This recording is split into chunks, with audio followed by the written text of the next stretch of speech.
welcome to the games of the future. The Mobile Legends Bang Bang tournament features 16 teams of up to 6 competitors. The game is played in a 5 versus 5 format until 2 wins or 3 wins in the finals. Each team has 1 reserve player. Replacements can be made between the matches, and in the event of a player injury or other force majeure, a replacement can be made during the game.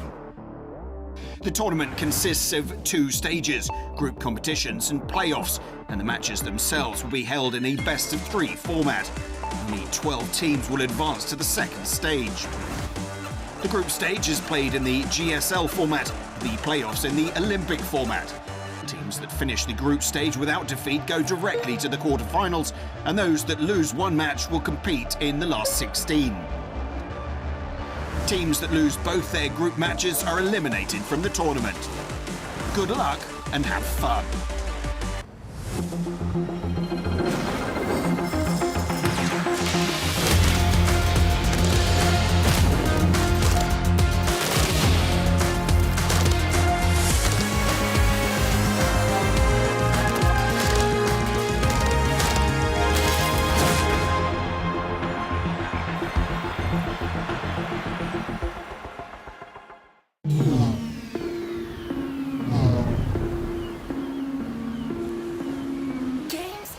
The future.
The future.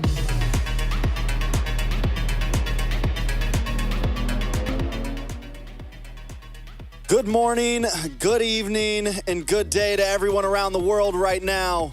We're coming at you live at the grand finals, the final day in the 3rd place match of Games of Future Mobile Legends. I'm super excited to be here. My name's Trex, and join with me is G, the Ico. It's gonna be a monumental day today. How you feeling, G? I'm feeling good. Thank you for the introduction. Again, G the Ico here. I can't wait to see these grand finals in this 3rd place take place. It's going to be definitely an amazing day. But without further ado, I believe we'll be jumping into a video here.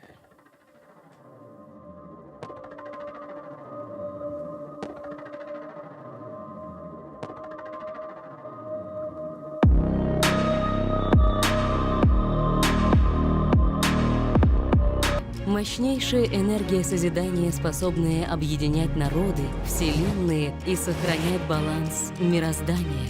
С развитием технологий люди стали больше погружаться в виртуальные миры, забывая про мир физический, обрекая гармонию на угасание.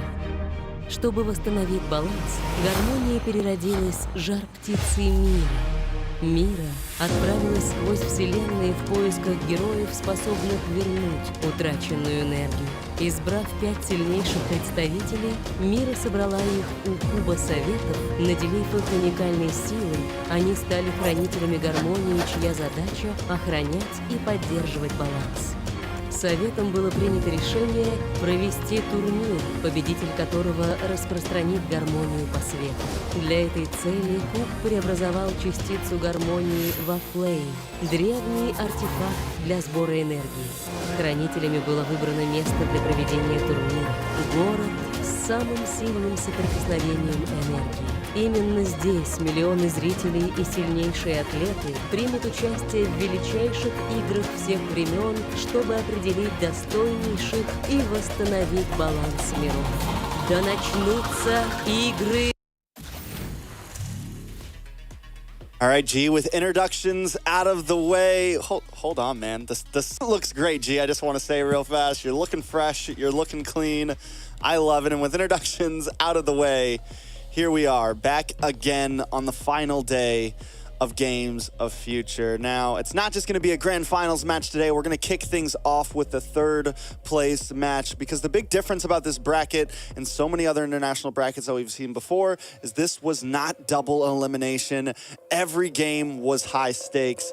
Every game, each team had to put it all on the line, and it has been a very competitive past week. It has been a very competitive several days with several teams competing with all of their hearts, but now we are down to the final four to see the final placements of today, G.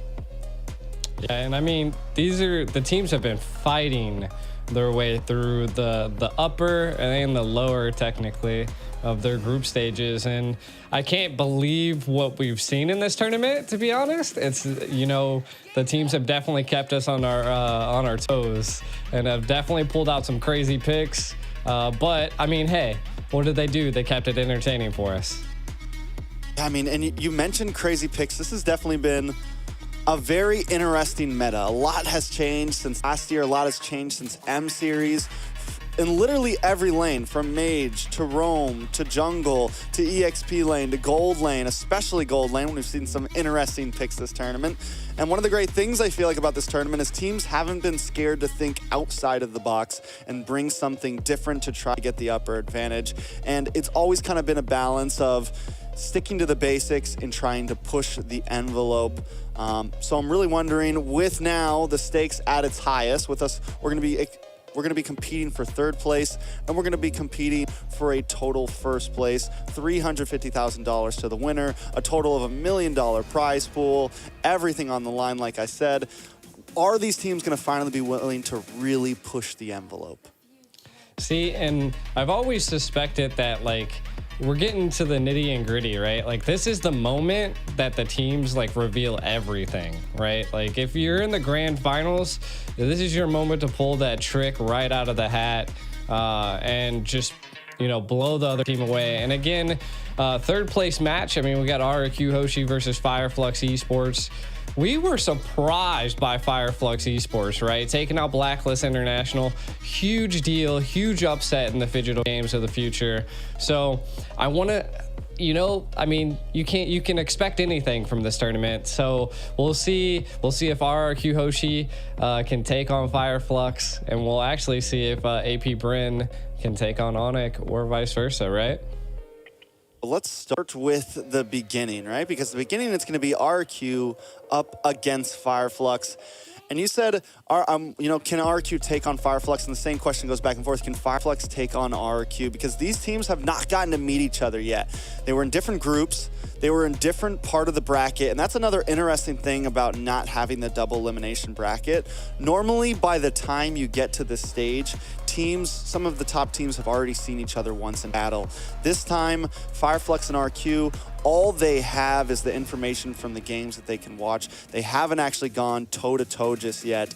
And honestly, I put these teams at a pretty similar at a pretty similar level. Neither team was able to beat neither team was able to beat Onyx, neither team was able to beat AP Bren. And now we're seeing kind of, I think they're both amazing teams. I think had they played a little bit differently, they maybe could have been in that grand final spot. I mean, the possibilities are there. RQ yesterday was able to take a singular game off of AP Bren before losing the other two. Fireflux, though, was unable to take a single game off of Onyx, just not able to keep up. So, can Fireflux do it? But we're going to be jumping right in the stage. I love it. We're not wasting any time, G. You know, normally we're sitting here for a little bit. The team's getting ready.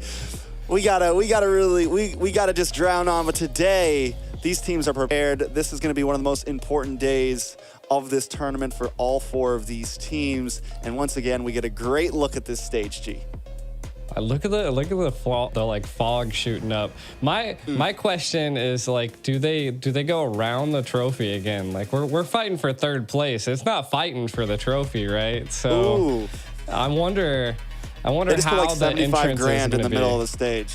They're just Yeah, gonna that's put what a I'm saying. big Just duffel put a bag of stack. money in the middle. Put a little stack there. I don't see the trophy right now, so you might actually be right. Since they're not competing for the trophy, they might have taken off. But let's take a look at the teams that are competing for 3rd place. It's RRQ. We got Banana, definitely a player to keep our eyes on. Octa as well. Excited to see these guys play. Clay, lastly, Brusco, who is one of the more recent imports, a player that a lot of us have been questioning how he's going to do on the roam. Skylar in the gold lane. And then last but not least, one of the players I was Clay came next. I thought we already saw Clay.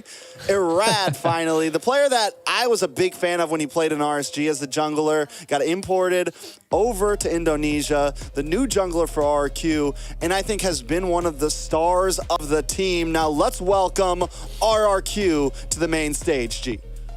I love it. I love it. I mean, look at there's actually quite a bit of fans here too, even for the 3rd place. So it's cool to see. They are gonna rock and view the trophy, kind of like a sad, I don't know, something. That's rough. That's rough. Not sad. They're here. They played. Know. You're bringing down the vibe, G. You're bringing down the vibe. Listen, if I was in front of that trophy, we can never I'd be like, tier. But without further ado, next up will be Fireflux Esports. We got Sunshine, Apex 47. I feel like Fireflux is coming out faster than RRQ. Nope, they got you. Rosa in the mid. I'm telling Queen you, of Rosa's Thorns. actually been insane. Alien as well. And then they're showing Apex again and Rosa. And then you got TNZ here. He was really good last time, so let's see if he can bring it back again. Fireflux taking down Blacklist International. Can they bring the heat against RRQ? Yeah, I mean, it's definitely huge, right? If they can bring down RQ, then they've brought down 2 major powerhouses from 2 of the most major powerhouse regions, Philippines and Indonesia. So even though they're not competing for 1st place, they're not competing for that trophy sitting in front of them. They're still competing as kind of putting their name down in history. They already kind of have shown up. A lot of fans are starting to watch them. A lot of fans, they've been building a lot of traction recently, but this is going to be one more test from them. We've taken down one of the best teams in Philippines. Can we take down one of the best teams in Indonesia? It is true. I mean, do they have the grit? Do they have the tenacity to take on these teams? And I mean, to be honest, Fireflux has shown that they're here to fight. Though they did have a little bit of a tough time against Onyx, that doesn't mean that that'd be the same case here. Statistically, I mean, you got to think like they took out a Philippines team. Like it's an Indo team that has a little bit of a level up on the RRQ at this point. So I want to see what they can bring against them. I want to see if they can bring something out, crazy. This is the last time they'll be able to battle it out. So this is the moment to use it all.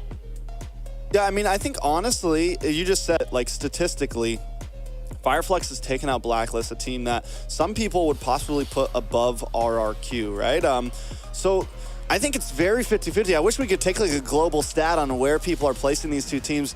Who is the favorite? Because it's kind of hard to say, man. RQ, we know them. We know they're strong. They were able to take a win against AP Bren. They're not scared to get a little crazy in their draft. But Fireflux time and time again has proved naysayers wrong. And you could almost argue that they could be the favorite coming into this match. I think RQ, just because of their history with the fans, with their history with Mobile Legends, with their history in M Series, MSC in the past, some people might say, oh, they have more experience, they've been here a bit longer, they're definitely the favorite. But you could definitely argue that Fireflux are the new hungry dogs on the corner right now, and they're definitely ready for this. Yeah, I mean, I would definitely hungry dogs for sure. I mean, that's a good word to describe them. But I to be honest, I kind of think it's fallen into their meta, right? Like, this is Incendio Supremacy, a mix of some of their players. They were having a little bit of a tough time in M4, but coming back into this, the Phygital Games of the Future, this was their time to shine. This was their meta. They've taken advantage of it, and they've shown that they have the grit to take out top tier teams, right? And RRQ, I mean, again, they've done exactly the same thing, and they've done it with a little bit of an unorthodox plays every once in a while. I mean, they've definitely been the trend and the viral sensation of the internet. Yeah, I mean, RQ have been just a mainstay. They're a household name at this point. Whether you love them or hate them, you know them. Fireflux is still earning that name, and this is just going to be another notch in the belt here if they can take this win. I mean, and that's why, even though it's just the third place game, there's still a lot on the line. And then RQ, like, what do they have on the line? Pride. They have, I mean, you have ego, you have those things, you have the fan base that already knows, you're already like, all right, we already came short. We weren't able to take down AP Bren.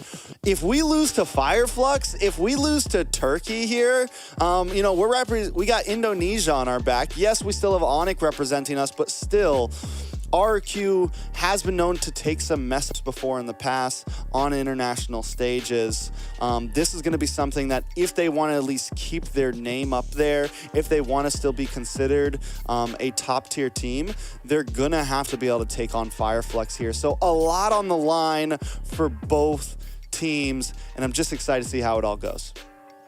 Yeah, and I think one thing to highlight is that just RRQ, like, though they've picked crazy picks and, you know, have done some questionable things, they've still, like, come out on top. And even when they didn't pick anything questionable, they actually brought the fire as well. So you know, personally, in this third place match, I always like the underdog story, Fireflux, but I mean, right now, I think I would put RRQ a little bit above Fireflux in terms that they were able to take one game against AP Bren. Like, that alone, no one's taken one game against AP Bren. So to get that, I feel like it's just like you're a little bit higher up on the pedestal when you're coming into Fireflux, and it could be going both ways, right? Like, RQ had the time to be able to, you know, it's kind of like them dropping their weights, right? Like, they've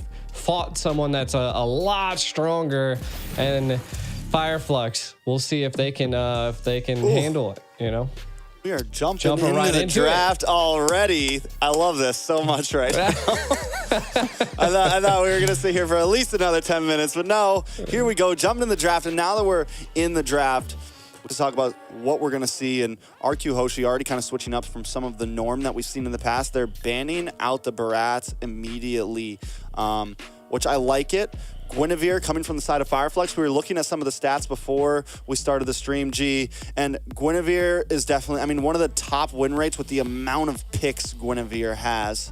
Yes, there are other heroes with better win rates, but Guinevere has been picked around 25 times or more and still holds a 72-73% win rate in playoffs. I wasn't looking at the group stage at the stats, but in playoffs so far, Guinevere is one of the most picked heroes with a very high win rate. Yeah, Guinevere's just shown that she's a star player at this point, and most of the time, if it's not banned out in the first phase, the first pick team always picks it. There normally used to be utilities, but as the tournaments went on past group stages into the playoffs, it's definitely shown itself as a viable pick for the first one. RRQ now responding with the R-Lot. I like it. I mean, we're seeing RRQ get rid of a lot of utility heroes, and Fireflux kind of responding with the Matilda. So there's a couple things they could possibly go for here. I mean, we still have Joy on the field. Joy's been like banned quite a bit, so maybe that's a hero that they want to maybe bait out. I mean, Novaria, there's so many great picks right now. It could either be banned or picked. Ruby still on the field. I think it just goes to show that they're ready for anything. But I think also, things do slightly differ depending on the teams. Things do kind of change it up. And Fireflux, I'm kind of surprised by the Barats ban here. I'm wondering, because we haven't seen Fireflux really like favor into this. They have picked up some utility junglers, but still it kind of makes me think that maybe RQ wants to put a rat on something a little bit faster moving. Maybe go for something like the Nolan if Fireflux doesn't ban this out. Maybe go for something like the Lancelot for a Rad. We know Arad likes to pick up those assassin picks. He's not scared to be on something quick moving. It's something that a lot of fans around the world got to know him for. He is probably one of the best Lancelots in the world, point blank, period. So just seeing some of those more bulky heroes banned out, something that can bully me if I pick something squishier like that, it could kind of be tilting the hand to Fireflux and what RQ Hoshi's trying to go for here. True. And RQ, it just, to me, seems like they're just banning out a lot of utility. They just don't want to deal with those heroes that can really make plays and control the field. The Nathan getting out of there, if I'm not mistaken, that was utilized to beat AP Bryn. So Fireflux looking to kind of, get rid of it. First pick coming up. I mean, we got a lot. I mean, they could first pick Joy. They could go a little wild. They could go dashy. That's what the Brats would kind of slow down, but they're going to pick up the Minnow first. Well, I think either way they get the trade, like either way. So my original thought was, like Nolan, Joy, right? But they don't have to pick up both because either way they get the trade. Now, I highly doubt Fireflux is going to pick up Nolan and Joy here. They pick up the Novaria, and then my guess is they either go for the Nolan or Joy, or they could wait as well and just wait for the trade. Because either way, either team can kind of hold off on that, because if the other team picks one, they can still get one for themselves, unless neither come on the field. Yeah, that's why the meta is so wild right now. There's so many good picks. It's just a matter of you utilizing them with certain comps. So, I mean, we could see RQ possibly pull out a Benedetta, maybe pull another, just go straight the same draft as AP Bryn against when they faced him. I mean, we'll see. I still do like the Nolan pick. I mean, you could go very assassin-y. That you'd be able to actually probably catch the Novaria at that point. There's the Benedetta. I was thinking they were going to run it back. Either one. Yeah, but they don't go for either one. Are they trying to bait Fireflux into it right here? Is it like, listen, we want you to, it's like, just pick the Joy or Nolan here, man. Just pick it, because they have some sort of answer to it ready. I'm really surprised because Arad had a monstrous Joy in group stage. I mean, like, I forget who they were going up against, but it was just insane the amount of damage Arad was doing even in the early game. So I'm really surprised it's not what they're going for. Again, could be the old wait and bait. They might have a plan ready to go. CC going to get picked up by Alien in the EXP. We saw Alien, even after taking a couple deaths against Blacklist, still be able to scale very well on this CC. Yeah, I mean, RQ seems to be not playing around this time around. So, I mean, they're going gung-ho. And I mean, Fireflux doing exactly the same thing. I mean, they have the poke, the peel. They have a little bit of setting, but to be honest, like right now, I'm more into RRQ's draft than Fireflux. They do have a couple key picks, which the last two picks could be the make it or break it for the team comp. But again, there's so much open. Right now, they need to start targeting the gold lane. I mean, they could target the gold lane. Sunshine's actually been a complete menace. I do like the Valentina ban, though. I mean, that could be that they're going to be picking some heroes that they just don't want the mid lane to be stolen. I mean, Nana still available. So you have some good picks. You have Vexana. Like RRQ still has a lot of loaded picks available. They also need to ban on the side of RRQ. On the side of Fireflux, we still need a jungler. we still need a gold lane. So RQ going to kind of hammer into the gold lane since they've already picked up Claude. We take out the Brody. I mean, we take out the Bruno. Maybe we take out the Ixia, something like that. Maybe we, I mean, the, what else? The Clint's become kind of popular. I think it's been more of just RQ picking it up a little bit in the past, or AP Bren has actually picked it up as well. That's another gold lane pick that is kind of sky rocketed in. There goes the Vexana band. So this leaves RQ with just, I mean, there goes the Nolan band. Fireflux will get first pick here though, right? And both teams still need a jungler. Does Fireflux finally commit and go for the Joy here? I mean, to be honest, that would be a good hero to be able to catch the Claude. They need something that can definitely pierce the back line, because you're gonna be dealing with that Claude quite a bit, and depending on what mage is picked up here, which Fairmiss is still technically open. So if they opted to go Fairmiss, RQ would just be a tanky comp, and I mean it would scale really well with the Claude and the Benedetta. So I mean there's still, again, Nana definitely has one of the highest win rates, so that could still be picked on the field. The Fredrin being picked up, it's good. I mean, they need a little bit of a heavier front line, I would say. The Ruby, you got the Ruby and the Fred, but these next picks I think are going to be pretty crucial for Fireflux.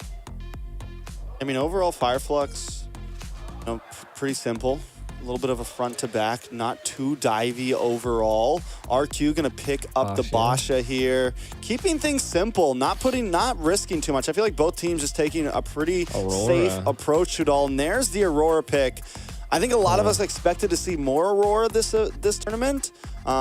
She did take some slight changes, you know, from where we saw her before into the tournament and everything. So I think I was kind of surprised when we didn't see as much of her, but she still has been viable. She still has made some crazy plays in the playoffs. So in the hands of Octa, excited to see how it goes. I knew the carry was about to come next. Just they have a tanky setup here with the Bashia pick into the jungle, the carry into the backline. You got two backline heroes, solid backline peel, and then a good frontal defense. So we'll see. RQ against Fireflux. This is going to be an interesting match. I still personally, even with the Boxy and the Aurora pick, even though I think I would rather have seen like a Fairmiss or something like that, but I guess they're going a little bit more aggressive. So I still like RQ's comp. I do think Fireflux could fight back here though. All right. Let's get it started, because we are about to jump into the land of Dawn. For the third place match, the first game of the last day of Game of Future. This is gonna be RRQ Rex Regum Kaon up against Fireflux Esports. I'm excited to see how this goes. Lay us down, G. What do you think the win cons are? Who do you think's got the early game? Because we got plenty of time to talk with a quick pause. I was about to say, I think a win condition here is pause. No. So, I mean, kind of diving into their comps here, right? Like, we have the Bashia versus a Fredrin. Again, the Fredrin and the Ruby are more on that healing, the sustain heroes. They're looking to stay alive and just control as much as possible. And I feel like that's where the Bashia scales it, right? Being able to roam fast, being able to have that built-in anti-heal really early, I think would be key, especially dealing with a Ruby. So I think that's the win condition for RRQ, is to just kind of keep them at bay, utilize the speed that you have in the jungle, and take control of the map and secure neutral objectives. For the side of Fireflux, though, I feel like they're really going to be the team that tries to bait RRQ out. They want to bait as much utility as they possibly can to then be able to engage. They did pick up the carry, so that's more of a late game marksman. So I would say that we'll see Fireflux do a little rough in the early stage. Once into the mid to late stage, I think if Fireflux is, they're aiming for that part to then turn it around on them. And I feel like that's how Fireflux is going to win there. What do you have any different takes? I mean, I'm thinking something similar. I want to take a quick look back at the draft real quick. We'll pull it up real quick. I do think, I mean, so they pick up the carry as their last pick for Fireflux. Definitely something that needs to scale. But RQ kind of along the same lines with the Claude, the Aurora, heavy CC on the side of RQ as well. The main thing that RQ is going to have to worry about when we get into a little bit in the later game is dealing with the Novaria, right? Dealing with that long range. They do have the Basha and they also have the Benedetta. So yeah, they have some answers to that. I feel like RQ has a few more answers than what Fireflux exactly does. The only real diver that Fireflux has is CC, who can dive but doesn't really cause that, like, the damage is there, but it's not something like a Lapu or a Terizla that kind of causes CC and locks down the back line. It just kind of harasses the back line. Yes, the damage can very well be there and get the kills in, but Fireflux is still kind of lacking a way to shut down the Claude or shut down the Aurora. They're really kind of looking for the opportunity. It's more of just like a roll over you comp. We're going to come at you head on, and we're going to just try to kind of steamroll you down. I can see it. I also think that it'll come down to severe tactics, right? From the side of Fireflux, their positioning's going to have to be like on point. They're going to have to utilize probably again, they don't want to get steamrolled too early, so probably a little bit passive in the early stage because Fredrin's not going to jungle as fast as Baxia, right? So I feel like that'd be the key, is to watch out for that, and then just positioning. Overall, how fast the EXP can rotate and help, I feel like will be a benefit for Fireflux. That's what the CC is capable of doing. But so does Banana, right? Like the Benedetta is just insane at movement, and there's already quite the game happening here in the middle. All right, I'm excited for it. Finally jumping into game number one. Luckily, the pause wasn't too long. Now, you mentioned EXP laners, and I want to touch on that because I do believe that the way that whoever kind of ends up winning out, I think, in this EXP lane is going to be huge for each team. Both of these EXP laners have the ability to rotate pretty quickly. Both of these EXP laners, I think, are going to be crucial in the fights. But look at the Frozen already on to Apex 47. RQ already showing some heavy aggression, kind of taking control of the river, but Banana taking some damage as well. This is not your typical bulky EXP laners. They're definitely going at it. We are having some technical difficulties in game here. Again, I just kind of going back onto the EXP spot. I do like what's kind of going down there. You can tell that each side has that poke and that peel, and I think it'd be just outmatching that, right? If CC can keep the Benedetta at bay and not allow her to rotate, I feel like that'd be a win for RQ, right? But if she's able to win the lane and be able to rotate, then that's a huge win for Fireflux. So we'll see how it goes out there. Now, a Claude against the carry, if I'm not mistaken, like a Claude definitely is going to be shining against the carry in the lane. So I feel like it's going to be a little bit harder for the carry in the early stage. It's going to definitely rely on the minnow to roam a little bit, but the minnow also has that sustainability, which is what I think is going to be, again, both sides have the sustainability, but more RQ has that, they can initiate the sustainability versus the other team just has it passively depending on hitting minions and heroes. So I think it'll come down to key plays by the minnow as well. I think one of the things that RQ Hoshi does have going for them here is they do have a lot of mobility, right? You mentioned it with the Basha. He's gonna be able to move around, clear his camps quick. You also have the Claude, who's known for being able to jump around, BMI in and out of the fight, make quick moves, gets a speed boost with passive and everything. And they also have the Benedetta. So it's just a fast-moving, aggressive composition.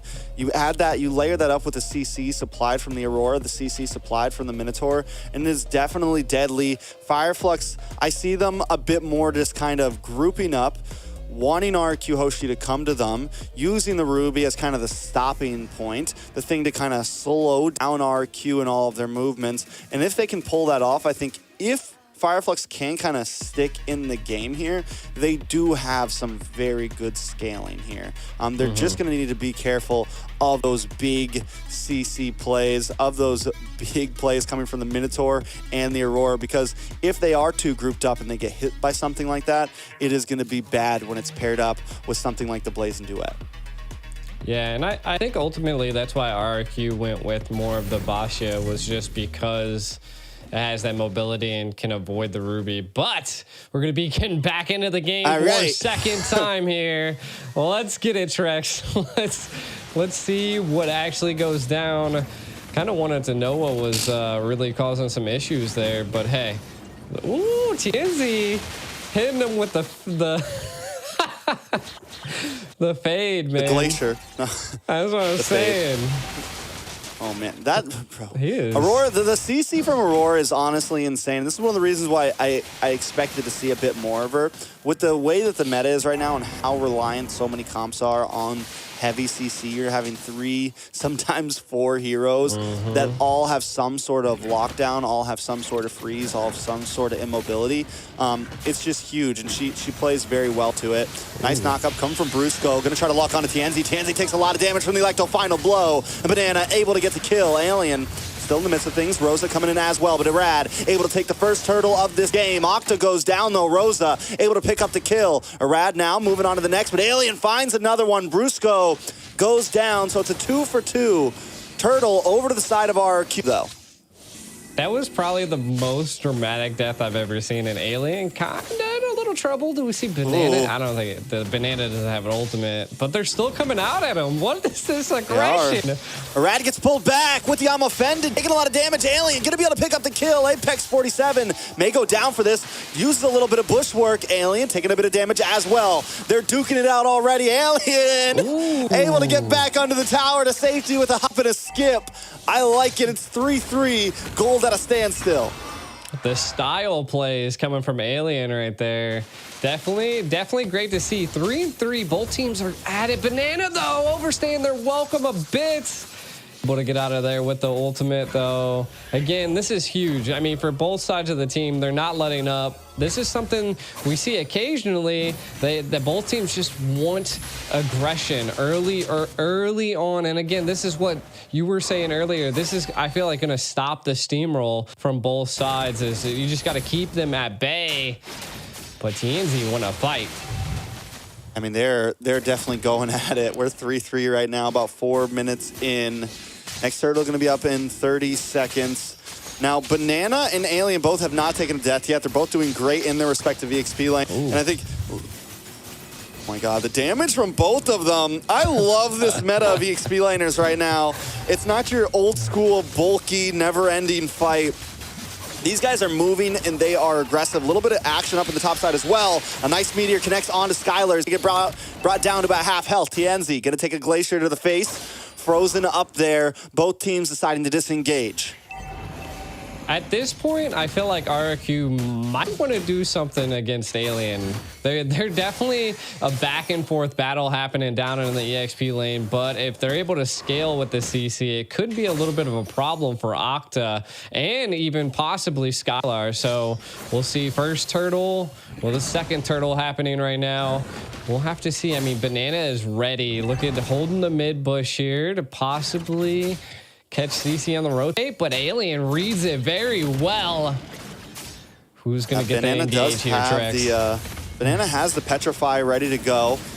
I'm excited to see Banana try to make the play into the backside. Alien able to zone away Brusco here. The damage is already starting to connect up.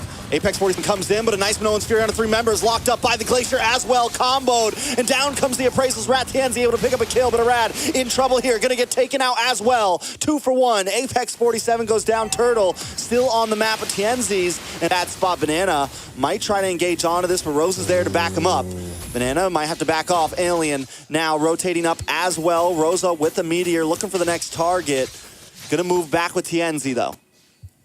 I mean, both teams are being very patient here. Like, each team they're just taking as much as they possibly can. The turtle doesn't go to anybody, which is wild. And not only that, they rotated EXP and gold lane at the 5-minute mark, but Ooh, nice time offended. Followed up by the Meteor. A lot of damage onto Octa. The passive does proc. Octa, though, gonna go down. Able to get a quick freeze onto Apex 47 to buy Brusco a little bit of time there. But still, Fireflux taking the lead here. Banana trying to get out, hanging out. Waiting for a backline rush there. And that's where, you know, I feel like Alien's going to do great against the front line of RQ Hoshi, to whereas Banana is going to do amazing to the back line of Fireflux. And which one's going to be more important? Oh, a lot of trouble for Rosa. Banana looking for the final hit, able to find it now, taking a lot of damage from the Blaze Duet. Skylar comes in as well. Up at the Turtle, though, Alien able to take out Brusco. Turtle did go to the side of Fireflux. Rad finds TNZ, though, but now Rad in a little bit of trouble. Alien on the chase. Should be able to catch up, but no, getting burned and slowed. Rad able to get away. Banana 402, just absolutely decimating Fireflux's backline. I think paired with Skylar there, they knew that they could rely on their team to just kind of take it at the Turtle, right? And then they did it, right? And kind of taking a look at some of the items. The biggest thing that we are seeing is Skylar has that Demon Hunter sword picked up, right? So that's going to be a devastating pick for the side of Fireflux, just because they are a bit tanky. Apex might not be able to play as aggressive as they were. This is getting into the early mid game, and I think we're going to see some crazy plays coming up soon. I mean, it's 7-7. Gold is still at pretty much an even. It is starting to tip a bit more into the hands of Fireflux to about 2,000. It's kind of bouncing between 1 and 2,000, but still, that is nothing huge. Fireflux does take the first tower of the game on the top side. RQ Hoshi, they are going to have a decent spike, and you're right about Banana. He's still 4-0-2, and I'm excited to see how it's going to move forward the more he's able to kind of participate in these big skirmishes. Fireflux already grouping up. Here comes the concealed play. Looking for a target here. They do have the vision onto Skylar here. Apex 47 trying to find one, but Skylar able to get away. That was a good zone by Brusco there. Again, right now, Fireflux really has to protect their backline, right? Because Rosa's been caught twice already by Banana, which is huge for the side of RRQ. So I think they have to maybe play a little bit more together, which I think at this point they're getting there, right? Being the first Lord, I feel like this fight's going to be about a 50-50, but again, it could be anybody's game as Fireflux has the damage. Like, look at Navaria, even though it's 1-2, Rosa still doing look at Banana, burn. look at Banana. Good Banana, hiding in the top bush, looking for the back line flank again. Finally does show face. I don't know if Alien was able to see him there. I think so. Gonna check those bushes, make sure it's safe for the rest of the team. But Banana's not leaving that lane, and Fireflux is going to have to be careful about it. Brusco, though, going to get him offended in. Chip down from Alien, will go down. Alien able to pick up the kill, but the Lord falls, and Rad is able to take it.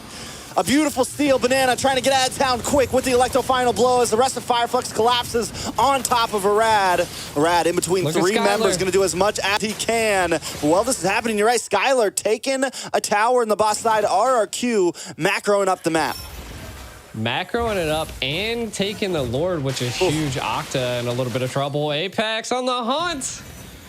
I don't think Skylar stays is catching those meteors. Rosa is just target locked onto Octa right now. I think the past 3 or 4 meteors Rosa has thrown out in a team fight have landed directly onto Octa.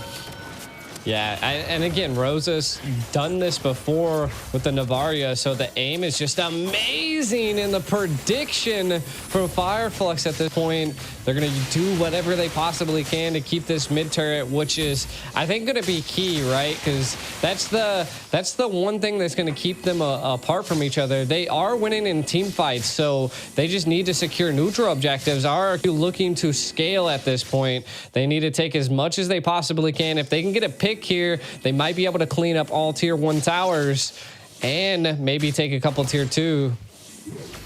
And here's the thing, even with Fireflux losing out on some of these neutral objectives, they have still kept the gold lead for a while. They're finally falling behind by 100 gold, but still that is not a lot. And Both the XP laners are going to be a huge threat to the other team. We have 4-0 and 5 on Alien. We have 4-0 and 2 on Banana. Taking a look at the gold laner, Skylar, though, still has not taken a single death, the opposite of Sunshine, who has. That is also going to start to become a major play in this. The more Skylar can just farm up and be comfortable on his signature hero Claude, it's definitely going to become an issue. They're reading it so well. Fireflux is so good at controlling and zoning the map out. Like that is what I love to see from teams. Like it's like an octagon. If you just constantly keep phasing out parts of the Land of the Dawn and the river, you'll understand kind of where someone is at.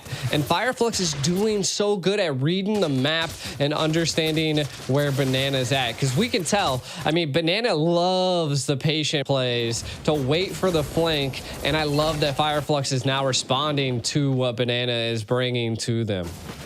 Yeah, but they're going to have to start responding to the map control from RQ Hoshi as well. Yes, Fireflux does great in kind of controlling the fights, but I feel like when it comes to overall macro, RQ is definitely chewing up these turrets right now. Has taken everything on both off lanes, but Fireflux has done well at defending that mid lane, and as long as they do that, it will kind of keep RQ's rotations in check a bit. There's still this bottleneck that both teams have to move through if they want to get to the other side of the map.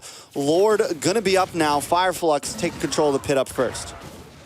Yeah, and I feel like that's their ideal goal, right? If they're not able to win in team fights into the early right now, let Fireflux do that, right? We'll take other things. Like, you can have a couple kills. It's not going to really win the game. Sunshine, we got the eyes on the prize. In the bot side, Sunshine and Apex. Sunshine pokes face. Banana's like, no. I know you got someone else with you, man. We're not going to go for that one, but Rosa is able to get vision on the team. Arad and Tienzi once again at it. Can Arad cop the steal again? Cop the feel again on this Lord. Oh, God. Fireflux. All 5 members here now. Banana finally rotating up, but the Lord is low. Might be too late to the party, and the Lord goes down to Rad, able to take it. Brusco now looking for a set. The Glacier comes down, and Apex 40 falls with it. Fireflux on the run this time. RQ got what they came for. They take control of the Lord, and they take control of the map.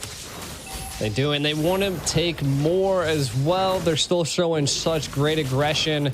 I'm so surprised that Fireflux wants to take the 50-50s on the Lord. I mean, this is the second time they've lost it, so let's see what they can do. Again, they held really well on the first Lord. Can they hold really well on the second Lord as RQ is barreling down the mid and the left lane? Ooh. Arad is just vicious with these retries right now. Takes the purple away from Fireflux. Takes the Lord. His timing is impeccable right now. Apex 47 is coming out with a conceal play to get a slightly different position. The Glacier comes down. Nobody going to get stunned up from it. The Lord finally makes the crash. Fireflux loses their first inhibitor of the game. RQ claims that they're going to move on to the mid side now. Take that tier 2 as well. They are picking Fireflux apart down to the bones. They are. They're playing them textbook at this point, and we can already see, man, Skylar with the aggression here. RQ, right? They're doing really well. They're scaling a lot. Skylar, 11, almost 12K gold. Are they going to attempt to go for it? Damage from Skylar there. We haven't even seen Skylar get super involved yet. That's the big kicker here. He's just been farming and farming. And RQ has still been able to handle these fights very well. We haven't even seen like an insane backline blazing duet or anything yet. He's just been kind of chipping away, and now he is going to come in. Brusco there with the Nolan's Fury, able to get a big knockup. Octa finds the kill. Apex 47 now on the run. Alien hold down the front side, but RQ took down one, and that's all they needed to advance this fight. Skylar going to move on to the orange buff, just patrolling the jungle right now, looking for angles, looking for flanks, and that's how RQ has continuously won these team fights. Definitely a huge play there by RQ. The patience behind Brusco there just to give vision, and then the combo with Skylar, they couldn't even survive. Again, it's a little risky to take, but not devastating, right? I mean, you got 30 seconds till the next Lord, so everybody will be available. I just think it's one of those things that you're able to kind of feel out how RRQ has control over the map, and you can see they're keeping them at bay. Skylar has a full set, Malefic Roar, and the attack speed is definitely picked up. If they can shut down Alien on Fireflux, I think that's kind of their... If they do that, then I think it's GG's, but you never know. All right, let's see, though. Fireflux, we've seen them put their big boy pants on in crucial Lord fights. You know, you mentioned earlier that maybe they shouldn't go for the 50-50. Maybe they should try to take a fight before the Lord pit. Brad already knows that's what they want. And now they're going to move on to Apex 47. Arad takes a quick turn. Brusco unable to land the Minoan's Fury. Fireflux baits that out, and they still all got their ultimates. Yes, there is a backdoor possibility from Banana, but it seems that Fireflux smells something in the water. They're going to send Sunshine back to help define the lane. Alien able to take down Brusco. It's now 5v4. Does Fireflux want to commit? They have to send back Sunshine, but Tianzi finally takes it, and Irad gonna probably fall here. Goes down Alien, picking up the kill. RQ Hoshi now falling behind, and this is what I meant, Fireflux. When the time comes down to it, they know how to take the fight to their enemies. They do. And see, this is what I like, right? I said in the very beginning of the game that Fireflux really needed to bait out utility from RQ, but Alien, the damage getting put down. Skylar chasing him down. Uh-oh. Sunshine Apex like, no. You better back up. But still, the damage, Skylar's going to be probably one of the only people that can really just like 1v1 Alien right now, which is insane because Alien is bursting down most of RQ, well, shredding down most of RQ. But the damage from Skylar right now could be getting out of control. Yeah, I feel like RQ is going to be able to defend this Lord probably with no problem. I mean, they have a lot of their tier 3 stole. But we'll see if Fireflux wants to fully engage here.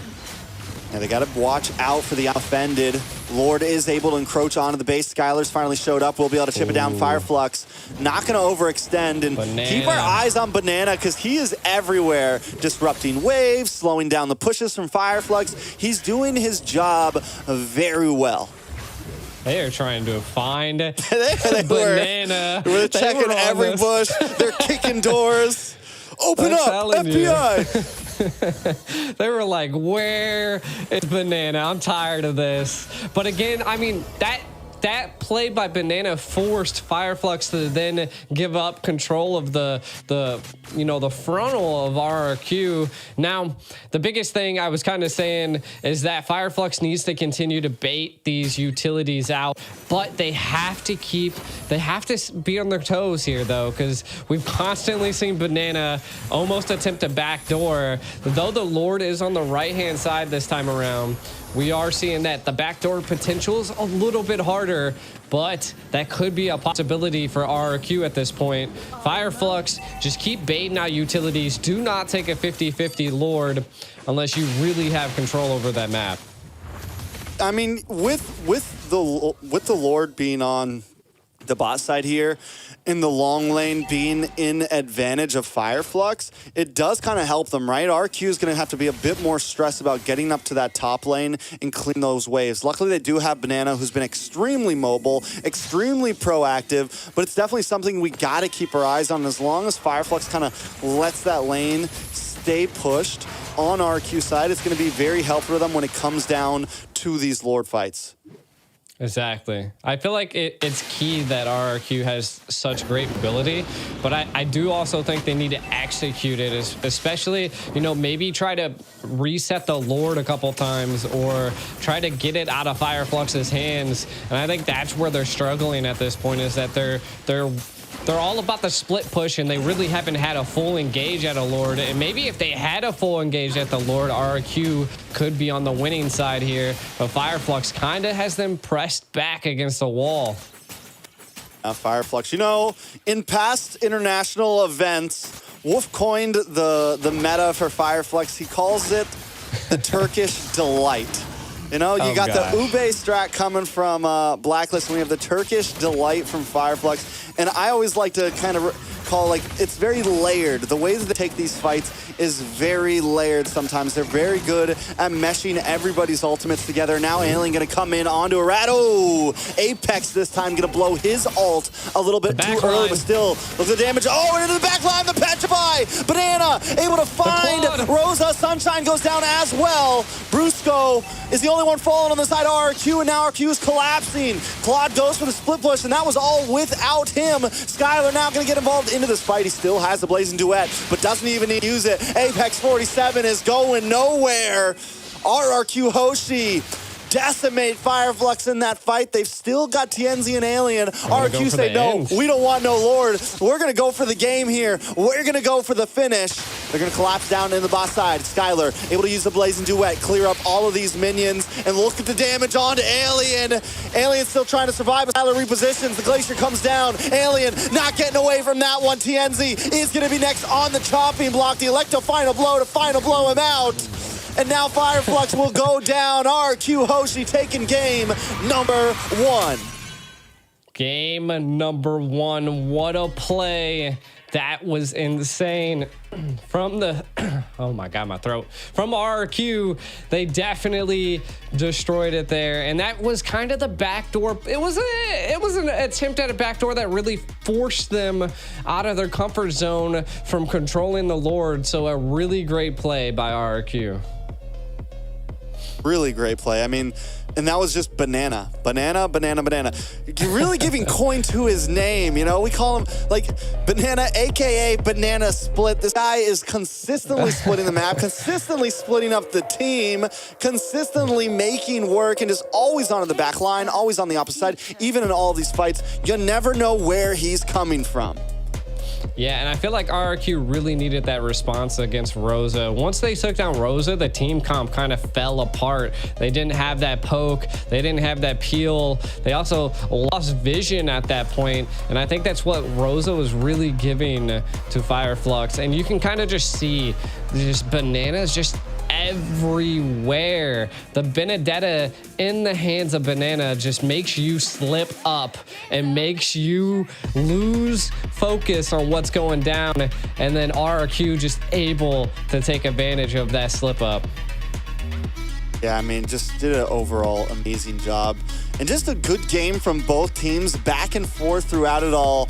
But in the end, RQ, I think where they really won was just in the overall macro and map control and making in their positioning on the map in general. Fireflux took the more simple approach of keeping their team grouped together at a time, kind of keeping everyone in the same positions, and RQ took advantage of that. Banana took advantage of that.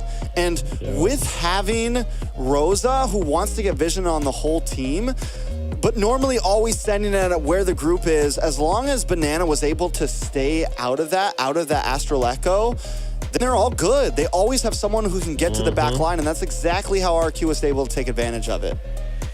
Yeah, and I mean, we could really say that Fireflux just had complete control over the map, and that's just one utility that RRQ was able to utilize was just their mobility.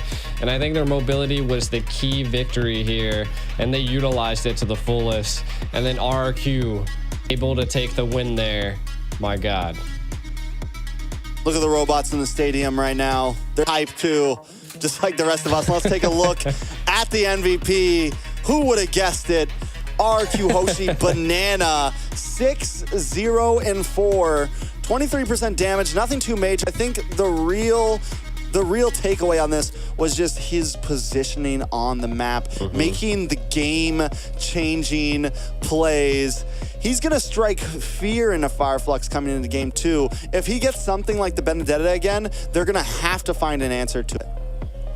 Yeah, definitely. And again, the carry pick has just not been shining recently, right? Even though that Sunshine was able to pick it up, it just, I didn't feel like it played a crucial role. And I think that, again, Banana just kind of upsetting Fireflux's team comp. All of the squishies in the back line, Banana was like, yep, that's me, I'm there. And RQ just did a fantastic job. And then you got to give it up to Skylar too, right? Like, we didn't see him in too many fights. He was just constantly farming, constantly applying split pressure alongside Banana, and it takes them to a 1-0 against Fireflux. But here's the thing too, is because Skylar was able to scale like that, Alien eventually was not a threat to him. The one hero on the side of Fireflux who was meant to kind of dive into the back line, they were unable to deal with it. And maybe the reality is that they were targeting the wrong person all along. Maybe Skylar wasn't the real issue. Maybe the real issue was Banana. Now, we do have a player versus player stats here. Skylar against Rosa, the Thorn Queen, some like to call him. 2-1 kills, both players doing well, but in the end, RQ comes out on top. Now, I think it was an amazing game, G. We're going to be jumping to a video very soon. Any final words about the game?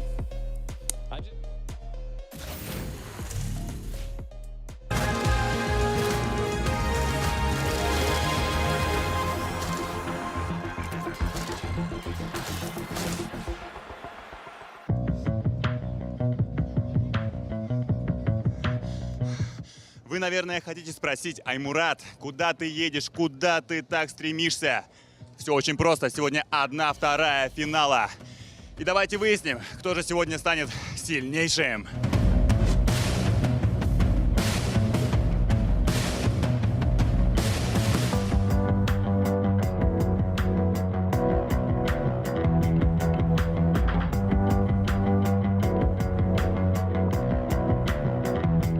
Скажи, пожалуйста, за кого сегодня болеем на MLBB?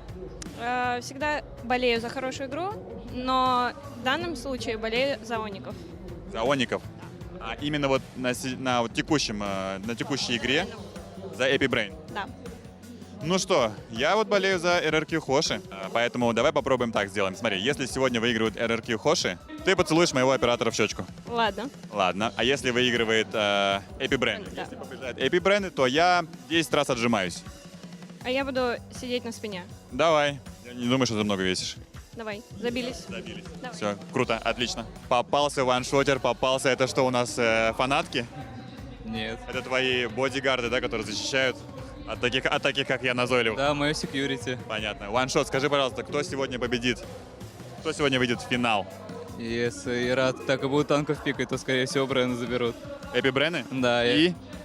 Ну, кто в финал выйдет? Две команды? Брэны и Оники, повторение М5 финала.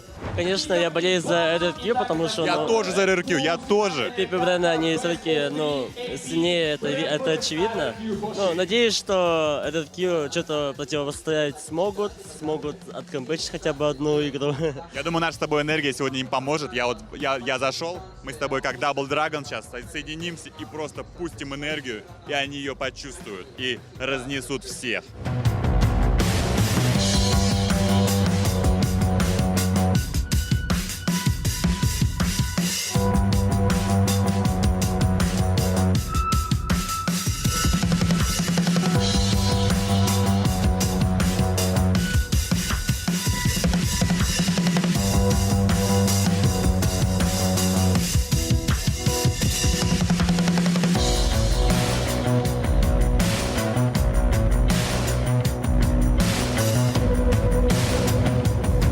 Tell me, please, about your feelings, about your emotions. What do you feel? I feel good. That's all? Yeah. Where's your smile? Where's your emotion? Oh, yeah! We still have one game tomorrow. Oh, and you are focused, right? Yeah, focus. And maybe you change some strategy or the same? I think just the same. The same? Yeah. And you nervous? No. No. Did you make any mistakes on this game? I think so. I think a lot. So you're gonna work out of them today? Yeah. What are you gonna do today? I will sleep. Just sleep at all? Yeah. And relax. Yes. Башня упала на карте.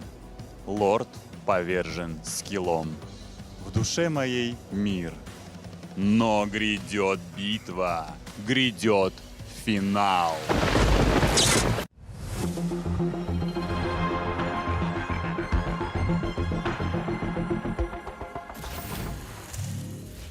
All right, we're back at it, G. Once again, RRQ takes a big win 1-0. And because it's just a best of 3, it's a match point already. Fireflux has to turn things around here.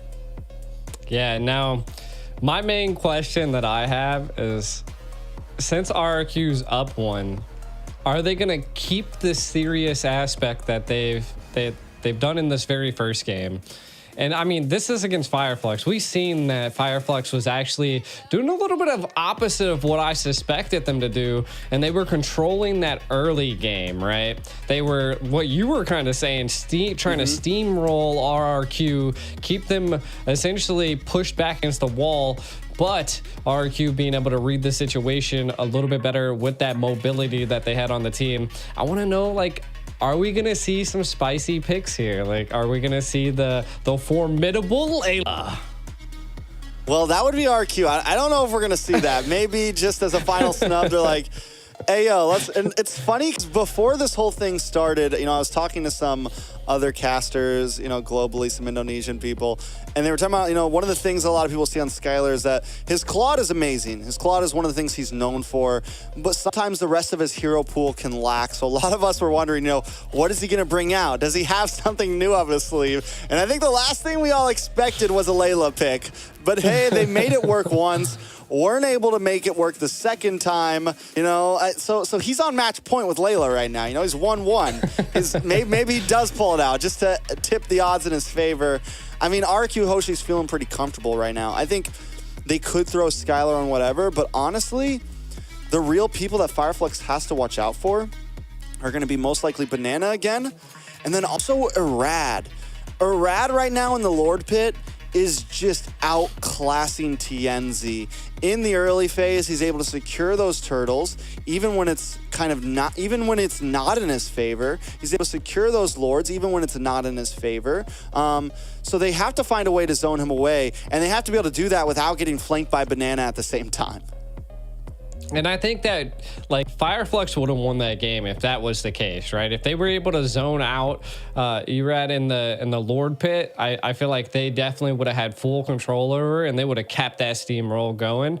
And I just think it was just, I don't know if they felt pressured by the split pushes, or again, that's just what causes teams to fall apart, is when they have to make major decisions like that, right? When they have to decide if they want to send someone to stop that split push or respond to it. And then the moment that they didn't send anybody, Banana just took advantage of it. They're like, well, I'm going to just wait back here until Rosa comes back, and I'm going to just take him out, right? And that happened multiple times.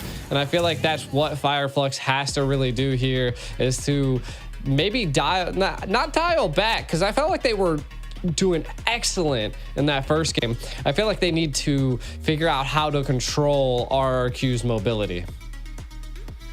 Banana in general.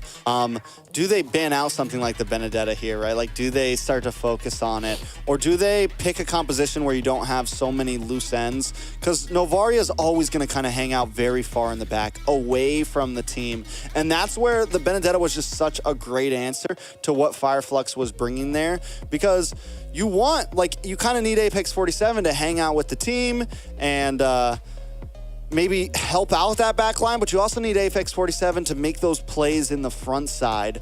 And because Apex 47 was trying to zone away Irad, everyone else on the side of RQ, if they wanted, had full access to the back line. So great answer. This time Fireflux is going to ban out the Novaria, meaning they don't really want to go for it this time, but they also don't want to give it up.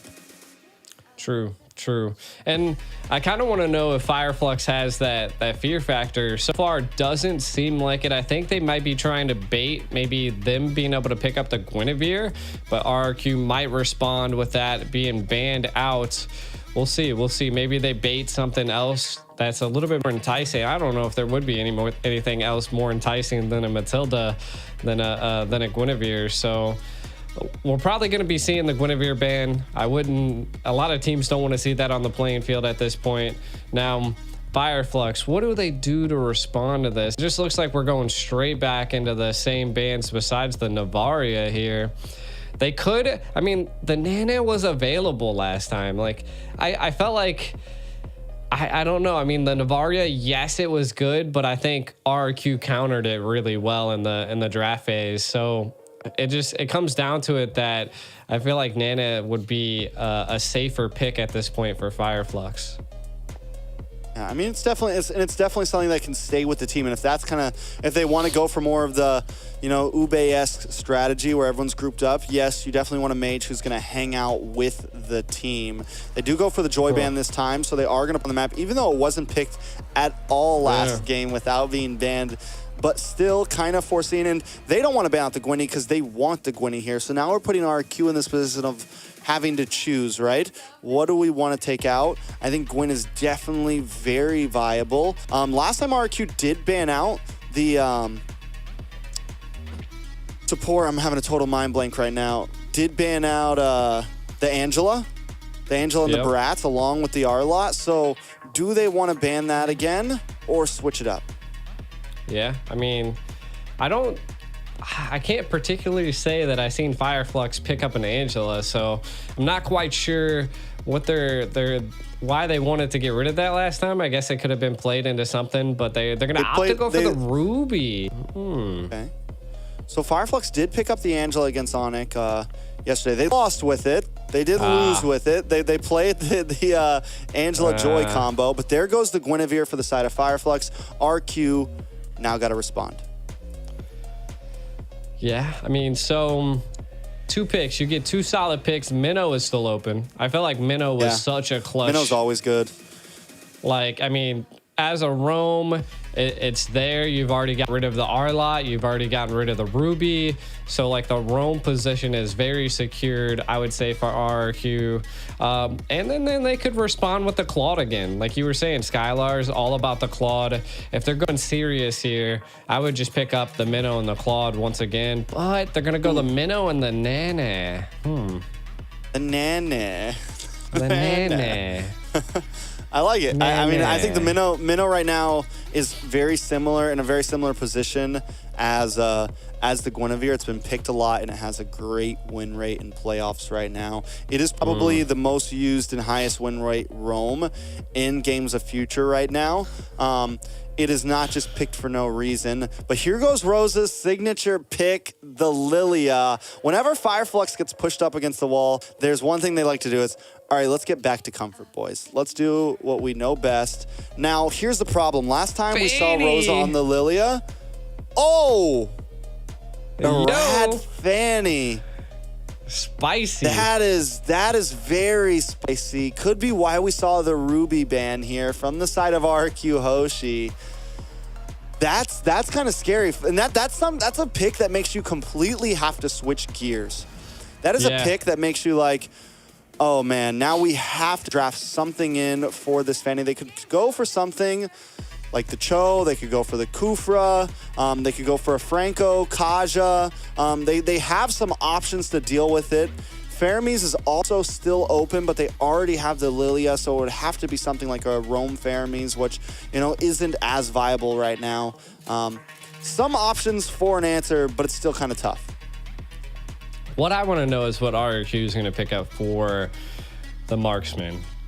Right now, it's looking a little dicey, They're going to get rid of the Naden. That's good. I like it. They also got rid of the Tig on the side of RRQ in their ban phase, which, again, from Fireflux, I feel like they're either going to go a little utility, and because they're going to need a little bit more CC other than TNZ.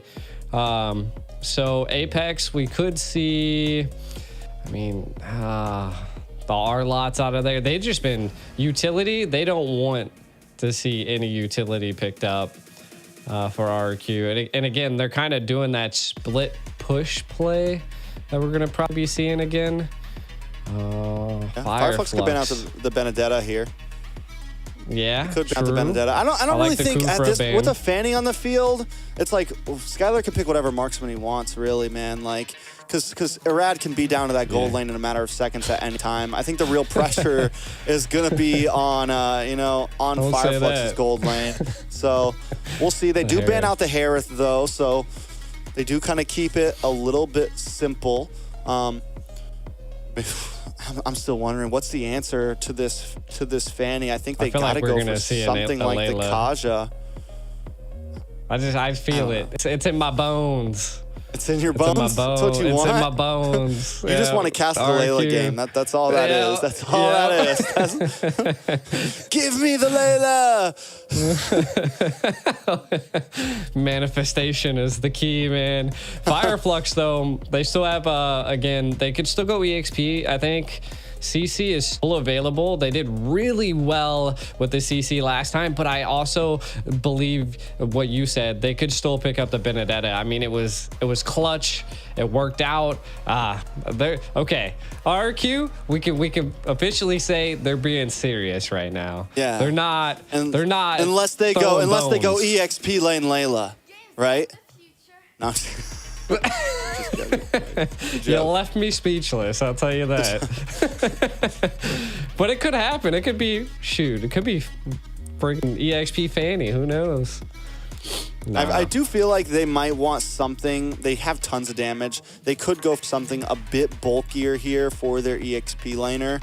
They don't have to go for something too quick moving. They have plenty of movement on the map. Fireflux, though, is going to pick up the Hilda.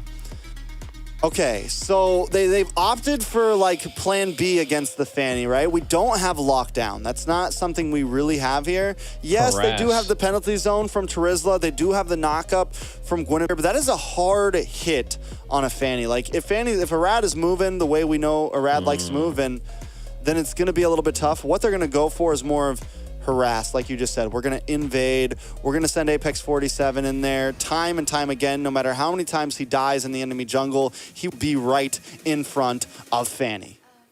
Yeah, and I feel like that right now is what they want to opt to go for, right? Harass as much as possible on the side of Fireflux. RQ, they have to really respond to that. So we're probably going to be seeing the Minnow definitely rotate around the Fanny, because I feel like right now, the Bruno and the Fanny are kind of the ones that are in trouble at this point, especially with a Hilda on the playing field and a Terizla. So we'll see. I love the minions taking themselves out there in the mid lane there. No, they both just take each other out. Tie game. I love these animations. Send us off, Shreks. Yeah, we're going to be jumping in to the land of Dawn for match point on Rex Regum Kaon. Fireflux backs against the wall once again. Can they prove to the world that they are a force to be reckoned with? Can they claim third place? We'll find out in this game, kind of setting the stage here. Right now, to be honest, I feel like Fireflux is going to be winning the mid lane in the early stage, right? Because the Lilia just does, I feel like it's a great counter to the Nana. So I like it. We'll see. Fireflux is, but look at the lane clear there with the duo. And the pressure already on the Apex. Okay, I like it. RQ responding really well. This is what they have to keep up, though. So they can't lose focus. They're going to have to rely on the left and the right lane to carry their own while they're able to take care of Apex harassment right now. I mean, one of the problems, you meant normally, yes, Fireflux would have great wave clear, but going to be using Apex 47 as that harasser. So Rosa's going to be alone most of the time in the mid lane. Rosa's going to kind of have to be able to compete by themselves. Arad now locking on to Rosa there. Rosa doesn't have black shoes yet, so going to have to be careful, but we're already seeing the aggression come from the side of RQ. Ooh, I love the tenacity that Apex is going. But Skylar! Purify. Skylar goes down. Even after using the Purify, doesn't get knocked up, but there's no escape from Tianzi and Sunshine. See, this is the problem that I believe that they were going to have, right? Like, they're going to have to kind of let up on the left and right lanes and kind of going to get cut off here. Ooh. Brad does get level 4 there, but he's at the wrong side of the map. He's not going to be able to do enough damage onto Apex or Alien. Fireflux doing a good job. We got to wait for the power spike to happen, though. RQ Hope at some point will pop off. They have the damage from Nana. They have the damage from Arad that eventually is going to come in. Skylar taking that death, though, this early on in the game could be huge for Fireflux. Yeah, I mean, Bruno definitely not wanting to die first. So you can already see that they want to invade this blue buff. Penalty zone possibly could be coming out. Banana low as well. I love the zonage on this turtle. Like, there's no way Arad's going to be able to get in there. And look at the pressure by Apex. Ooh, big knockup does come from Tianzi. Able to get the Violent Requiem. Passive does proc for Octa. Octa able to get away. Irad flying through, but Alien still looking for the kill. The damage from level 4 Rosa right now is just insane. Able to zone away Alien during the turtle pit. Wait a second, Banana in trouble. Banana trying to fight back. Whoa. Apex 47 might go down, but here comes the Alien. Banana able to jump away. Still no kill on the map for RQ. Just the micro plays there alone was so impressive. So again, Banana not one to give up, wants to keep that lane clear. And again, right now, Fireflux controlling a decent bit of the map. They're going to have to keep the pressure up, though, Trex. They're going to have to keep this going, and we can see it that they have it. Now, this is just the early stage, though. If RRQ can make it into the late stage, Hilda's going to start falling off and not being so harassable. Oh, my God, that's a lot of damage onto Irad. Irad going to have to go back to base. TNZ in the midst at the orange pit. Doing some damage on Octa, but Brusco to knock up on 2 members, but Skylar still unable to unload, but TNZ finally does drop. Skylar picks up the kill. Blazing Duet into the backside. Skylar taking a bit of damage, but Apex 47 has gone down. Skylar gets found from Rosa. It's a 2 for 2. Fireflux Esports still coming out on top. Yeah, I mean, being able to take out Skylar once again is going to be a problem for RQ. Definitely want gold lane to scale, and we can kind of see 2,400 gold to 27, so not too much of a difference. Skylar does have the Hawes Claws, so has that sustainability, so we should see him staying a little bit more into the battles here, probably winning a bit against Sunshine now. As we can see, they know RQ's like, we got to help Skylar out now. Yeah, they got to send someone up there. 2 deaths on a Bruno. You definitely want to be able to scale on the Bruno. You want to be able to output the damage. And with that, it's going to give Fireflux a little bit of an advantage. They're about 1,000 gold up. They're going to take another turtle here, most likely.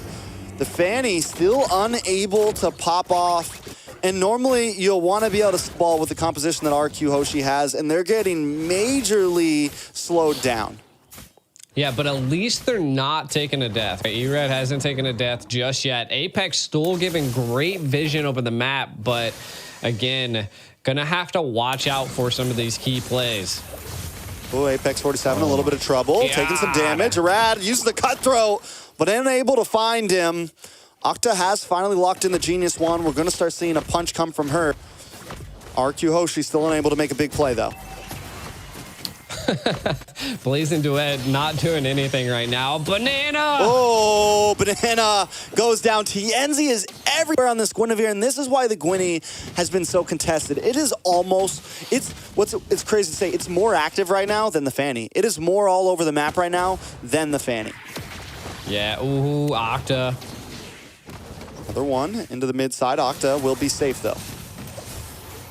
Oh my God. RQ is just having a tough time staying alive. Blue buff probably about to be taken. This is rough for RQ. A little bit of a spicy play picking up the Fanny, and Fireflux making them pay. Again, I think it's going to come down to the split pushing potential that Erad's going to bring to the playing field. We do see a conceal play here. Oh, conceal play into the top side. Sunshine and Rosa there behind Apex 47. Skylar takes a bit of damage, dashes to the left, able to get another free hit onto Rosa. The black shoes are popped. Fireflux still okay. Bananas rotated up to the top side as well as Irad clears the bot wave. Nothing major happening just yet. 12 seconds to turtle comes. Yeah. And again, I mean, if they could control this turtle pit, they could get something here, but maybe they're able to take Apex. I mean, Apex goes down, but that's his job at this point. It's like, yes, they keep catching him. He's 2 deaths down, but it doesn't make a huge difference. They do get it before the turtle right now, which could be big, but Irad is hanging out in the bot lane, cutting wave, going to get some minions to push onto that tier 3 in the bot side. Is he going to be able to make it up to turtle in time? Is that even part of the plan?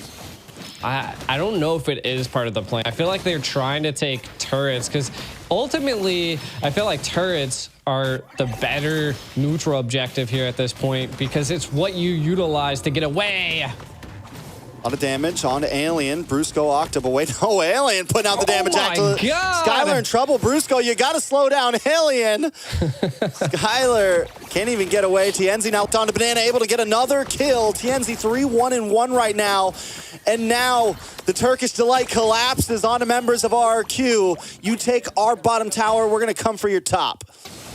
Oh no. Oh my God, TNZ is just everywhere, man. This guy is on fire. Apex 47 gonna delay the rest of the team, but that's okay. We're gonna take your purple buff, and now Rosa's gonna collapse with Apex 47. Sunshine there with a blazing duet, doing a lot of damage. The Minoan's Fury unable to target anybody. Sunshine might be a little bit of trouble with TNZ every time with the knock-up, followed up by the Violent Requiem. RRQ can't seem to escape this man. They can't, and look, oh my God, they're just everywhere. Fireflux pushing RRQ back against the wall. RRQ, again, they've done pretty good at split pushing. Like, the towers are even, but the problem is that they've lost every single turtle, and they've lost a couple lives, right? Like, again, Octa is going to be the saving grace at this point. The Nana just 3-0-1. If Fireflux is able to catch a kill on them, I feel like that could be what they really need to take full control over RRQ. Now, for the side of Fireflux, or for the side of RRQ, they got to get these split plays. But in the top lane, up in the top lane, TNZ doing the 1v2 right now, and he's not going to leave yet. He wants Banana as well, but on the bot side, Apex 47 taking a little bit of damage. Blazing Duet onto Skylar and takes him out, but Rosa does fall for that take. Alien a little bit of trouble as well. They're trying to lock onto Octa here, but Apex 47's with him. A lot of damage onto Octa. Brusco might just be next. Brusco is going to look for the heal, but no! Sunshine flickers in and finds the kill with the BMI. And up in the top side, Banana gets shut down onto TNZ. Fireflux maybe finally biting off a bit more than they can chew. yeah, and not only the shutdown, the TPs on the body was also happening. So Banana, a little spicy here. Oh man, Red they should have sees no forced purple buff, that. man. Red sees no purple buff for this game. What, 5100 versus what, 59? So the jungle's not too far apart. I think the big difference that we're seeing here is the Bruno versus Claude, right? Like, the Claude's already picked up the Demon Hunter, so the damage is going to be coming out onto Brusco, which is literally their saving grace in some of these team fights. Though I do like the split play action happening here. Yeah, I mean, Lord, ooh, look at Apex getting shipped down. Apex 47 in the boss side, gonna harass onto Rad. Rad's gotta make his way to the Lord Pit. Does RQ not want to try to fight this out? They're not too far behind, 4K deficit. We've seen teams take fights with lower gold leads. Oh, now, Rosa, though, the zonage from Rosa. This is the great thing with the Lilia. Rosa plays Lilia like it's an EXP laner, man. In your face, and there's the Violent Requiem onto Banana. Arad now trying to come in with the Nolan's Fury. Gets the double knockup onto TNZ, onto Apex 47. TNZ goes down, but Sunshine's here to clean him up with amazing duet. Skylar gonna be next, a triple kill. Make it a maniac. Keep on going, boy. The Sunshine don't shine down here for RRQ. The Lord is going to be taken by Fireflux. I don't think RQ is going to be able to do anything. It's nothing but Octa on the map right now. Let's take a look at the replay. Yeah, Sunshine was the saving grace right here. The Minnow's Rage came out and knocked up quite a bit of Fireflux, but look at that three-person blazing duet into a maniac. Skylar, I think he was just, I don't know what it was. He was there, no escape. Just give it to him. Golly, Sunshine has come online 5-0-3. Silent but deadly. We haven't seen too much through him from the game, but that's that early, in the early phase when they were able to get those kills onto Skylar, when they were able to let Sunshine just free farm and do what he wants. Now we're seeing it really start to pay off, and the damage is getting out of this world, out of control as Fireflux encroaches onto these inhibitors right now. Arad gets a little bit of poke damage onto Apex 47. The Lord does not get the crash. It is not enhanced. They should be able to chip this down and maybe not lose a single inhibitor. Alien holding down the front line. Fireflux don't have to push their limits. Again, this is what RQ wants to do, right? They want to make it to the late game.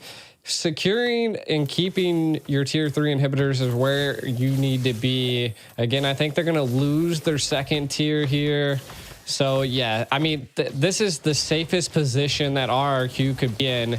It's just to keep it like this. They could, at this point, they have 102 seconds. Maybe E-Red needs to start split pushing kind of utilizing that. Fireflux at this point probably should just freeze lanes, kind of clear up all of the jungle, keep that gold lead going, and we can kind of take a look at some of the items. The Gwyn's building full defense at this point, just allowing Sunshine to scale and be the one to deal the damage here. Ooh, he was feeling it out. He had a feeling that something was about to go down there. Again, I do think that Fireflux keep them at bay. You can see they've already controlled the map. RQ looking for some play, maybe to try to get the purple buff. Could be a bait, though. Oh, my God. And He it's got not it. always Sunshine. Did he get it? Did Irad finally get it? I think. Oh, no, Rosa. No, I mean, Rosa's got a purple. Rosa's got a purple. Yeah. Nope. So, no, so Irad gets it. Irad gets it. Yeah. Irad gets it. Finally. It's been 13 minutes of hell for Irad, and the purple has finally been secured. I mean, that's huge. This could be a big win. pick play That's a that they big want to go win. for, right? Look at it. Okay. Look, he's the bait. Tienzi, though, was ready for that, What? man, and Irad knew it. The fact that Tienzi, and you could see, like, the position and he went for that, if Irad fully committed there, Tienzi would have caught him, and Irad knows it. Both of these junglers, I'm talking about ultra instinct on both of them right now. Ooh, is he overstaying his welcome? Look at the collapse possibly going to happen. It's easy. Fanny can do that. All right, so RQ sits back about 8,000 gold right now. Enhanced Lord about to come in, 14 minutes up. What do they do here? I mean, essentially, they just need to keep the split push plays up. You can see Apex kind of up there. Right now, RQ really needs to bait and reset this Lord. Watch out for TNZ. Banana definitely avoiding it right now. Looks like they, again, I feel like Irad should be split pushing at this point just because they don't seem to want the Lord they want to pick. But RQ, maybe big play here. They get the black shoes out of Rosa there, but Apex 47 in the backside. Alien with a big flicker penalty zone. Oh It's my Sunshine God. shredding them down once again. Skylar, there's no escape. Brusco gonna be next with Sunshine able to be a mile away. Apex 47 able to pick up the kill. Banana drops next. Fireflux taking out 3 from RRQ. They're going to try to end this. They're not even going to go for the Lord. Irad zoning down. He's going to look for waves, try to cut down the blood loss. But Fireflux isn't waiting. They don't care. All they need is one tank minion. They're going to move on to the top inhibitor. Lord, back up. Irad here, but wait a second. A lot of damage on several members. Alien getting chipped down. Irad almost able to save the day, but not today. Fireflux Esports still dominating. The Blazing Duet comes out to clear it up, and RQ pushed Fireflux, while Fireflux pushed back. Oh, man. What a play by Fireflux there.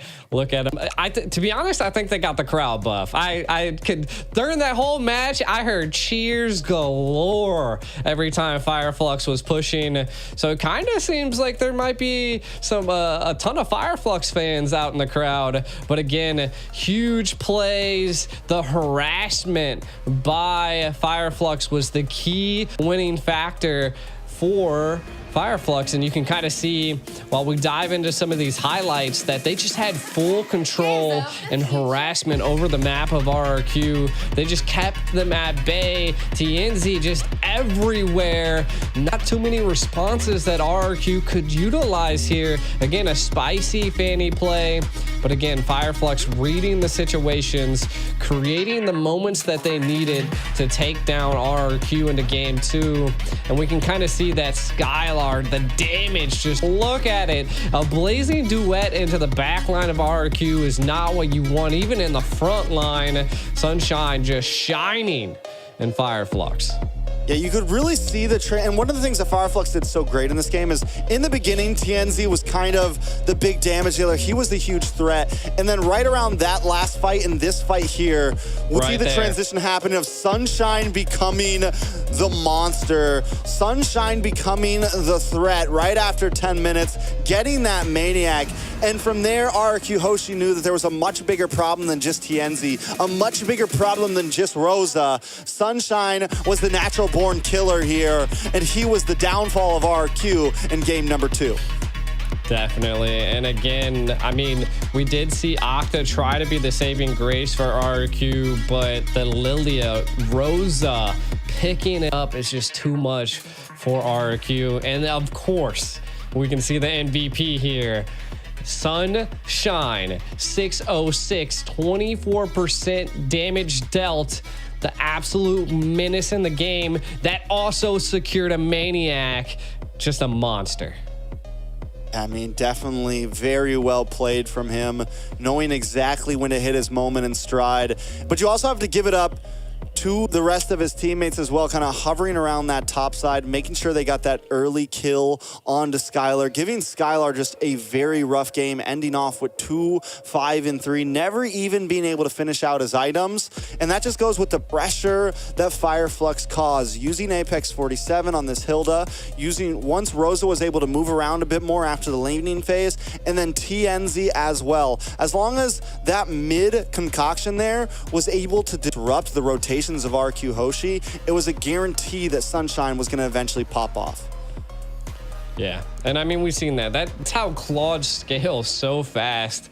And I mean, 13,000 gold on his team. Pretty much all the turret damage pushes and almost one of the highest team fight participations on Fireflux. So again, just the mobility that Sunshine had in that game, I think is ultimately attributed to their overall aggression and just harassment. And I feel like they executed this game really well against RRQ. And now it is a 1-to-1 match point.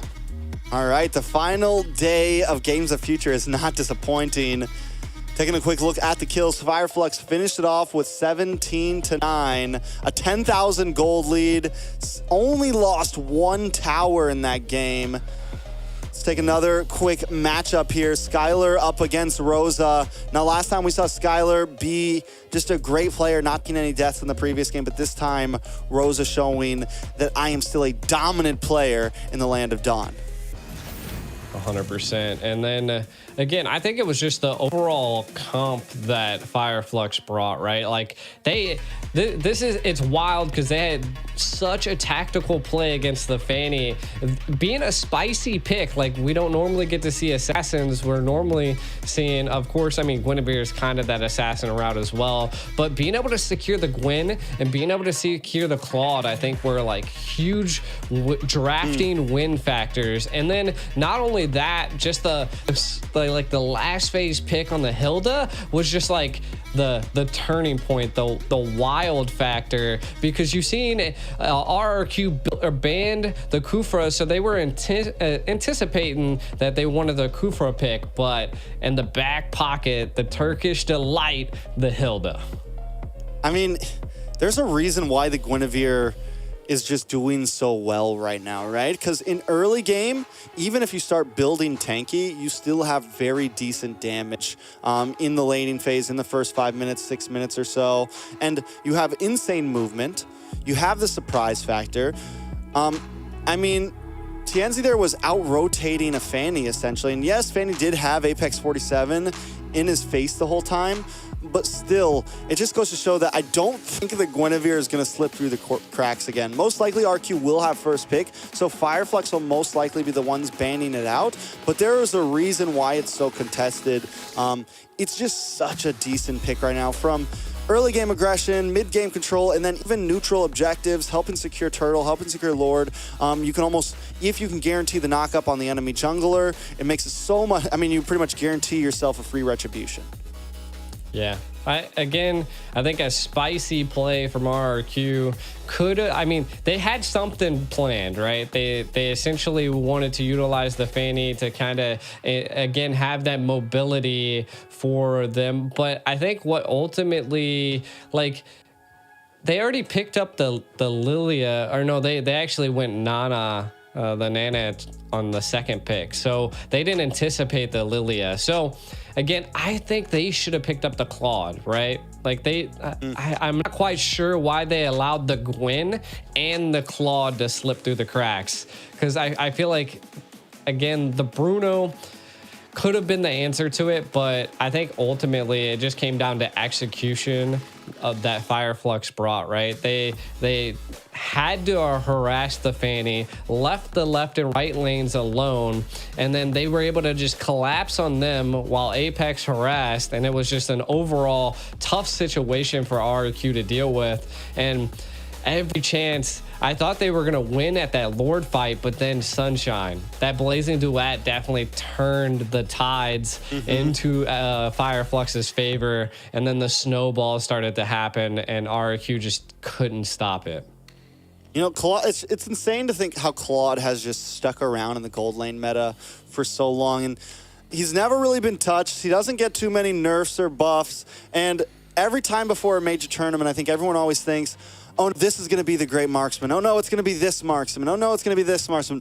But somehow Claude always just ends up as one of the most picked marksmen. And it normally, because in the beginning of this tournament, in group stage, even then, he wasn't like the most, he wasn't the most picked. He wasn't the most cryoed gold laner. But now as we're encroaching onto the grand finals, we're in top 3, top 4, top 6. He is that marksman once again, and it's just the mobility, the ability, especially in such a high CC meta, because he already has the BMI, the flicker pretty much built into his kit. You can opt out for the Purify, and it just works so well.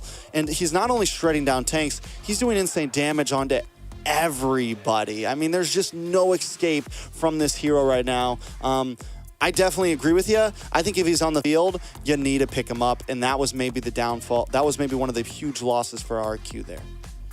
Yeah, I definitely felt like that was the little bit of a drafting problem right there, is that, like, ultimately, to be honest, I'd rather deal with a Ruby than a Guinevere or even a Claude. So yeah, again, kind of letting that utility out might have, and it could have been that them banning it was one of the the decision factors by Fireflux to pick up the Hilda. If they would have maybe banned out like the Claude or even the Guinevere, it could have forced them to go the Ruby route instead of the Hilda. And then the Fanny, again, the Ruby is still such a clutch pick because it can interrupt those assassin dashes and dives and what Fanny has to offer. But again, I think it was just ultimately there's just so many great heroes right now in the meta that it's hard to predict and ban everything. And again, it just goes to show that this is, I want to say, to be honest, like one of the most diverse metas we've seen. You don't know what a team is going to pick or play, and when they do it, they have a mindset and just something ready.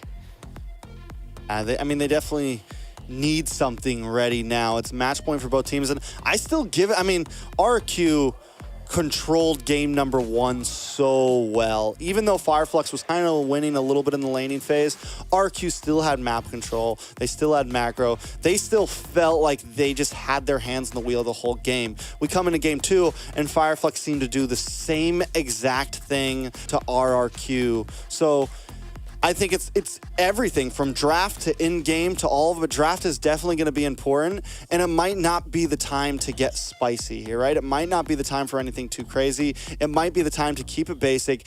Don't let anything too crazy through. Don't let the Guinevere through. You know, some of these very powerhouse picks right now, and just try to beat them with the same way that RQ beat them in game 1.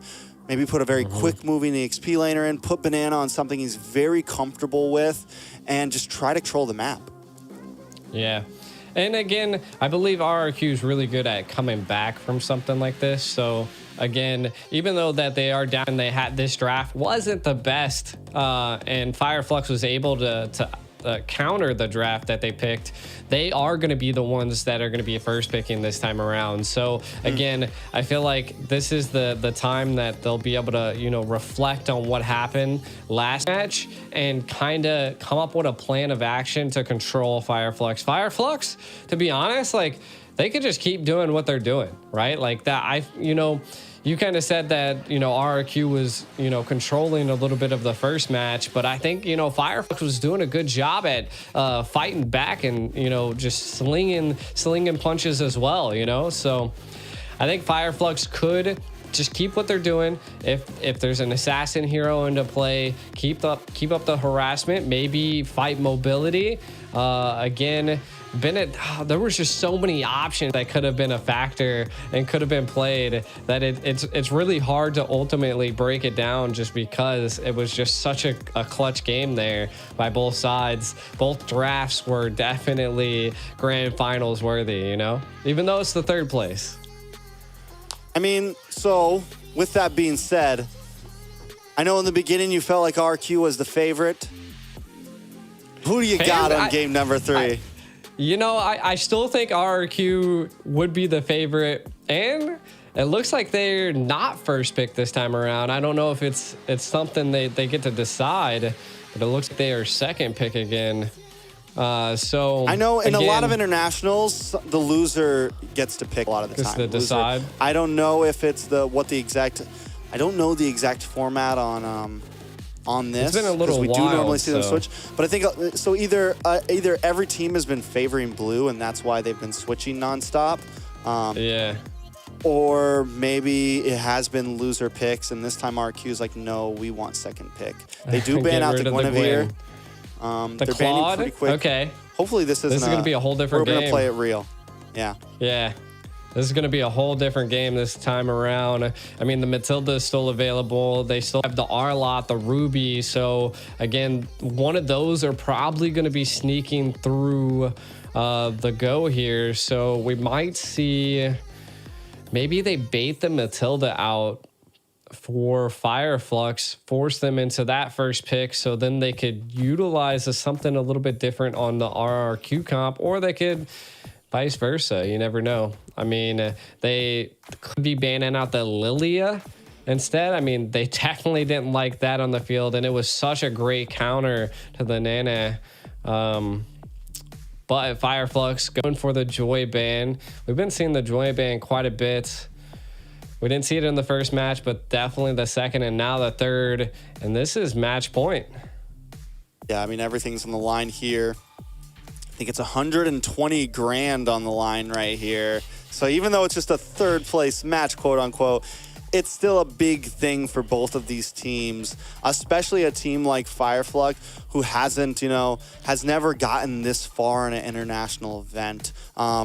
Even in previous years, they've gone from top 8 to top 5, things like that, but never been able to really push the limits, and that's where they're at right now. RQ is not going to ban out the Ruby this time as their third ban. Opted for that Gwynny and still keeping the Matilda and Barat. So Apex 47 going to quickly yoink that up. RQ Hoshi now, quick to response. Last time, what was their last first 2 picks? It was the Nana and the Minotaur. They could honestly still go for something like that. I think it could fit here. Yeah. I mean, they pick up the Minnow quite a bit. Maybe, again, the R-Lot is still on the field, so I'm not quite sure how comfortable they are with utilizing the R-Lot, but could be a good thing. Picking up the Nate, and I did feel like that they need to load Skylar up first because he just seemed like he was having a little bit of a difficult time. There's the R-Lot, so I like it. This is a very tactical approach. Again, has the sustainability to work with, depending on because it's Flex Hero too. It could either go Roam or it could go EXP. So, I mean, and it is in Banana's hands, but could still be swapped around. So I feel like that's something we got to keep on our mind. Yeah, it's definitely possible it could be a Roam. It's definitely possible it could be an EXP. And we know RQ Hoshi thinks very highly of this R-Lot. They've banned it the past 2 games. And it's been a solid pick so far in games of future. And with the range that it has with the final slash, you can kind of displace this Ruby if you need to, right? Without getting close. And a lot of heroes have trouble with that, right? A lot of heroes have trouble getting CC onto Ruby because Ruby's so good at just stopping that. But Tienzi gonna pick up the Nolan here. So we're looking at early game aggression from Tienzi. Tienzi, we saw it last time on the Gwenny, but this time you're not gonna build tanky on a Nolan. You're gonna commit from beginning of the game to the very end. And I feel like you need an assassin type hero like that to be able to possibly catch Skylar, right? And again, we could be seeing some type of EXP being picked up maybe by Fireflux. Could be a CC. Again, RRQ could flex this R-Lot into the Roam slot. and pick up CC to be able to have that front line. I do feel like they need to build that front line for the Nathan.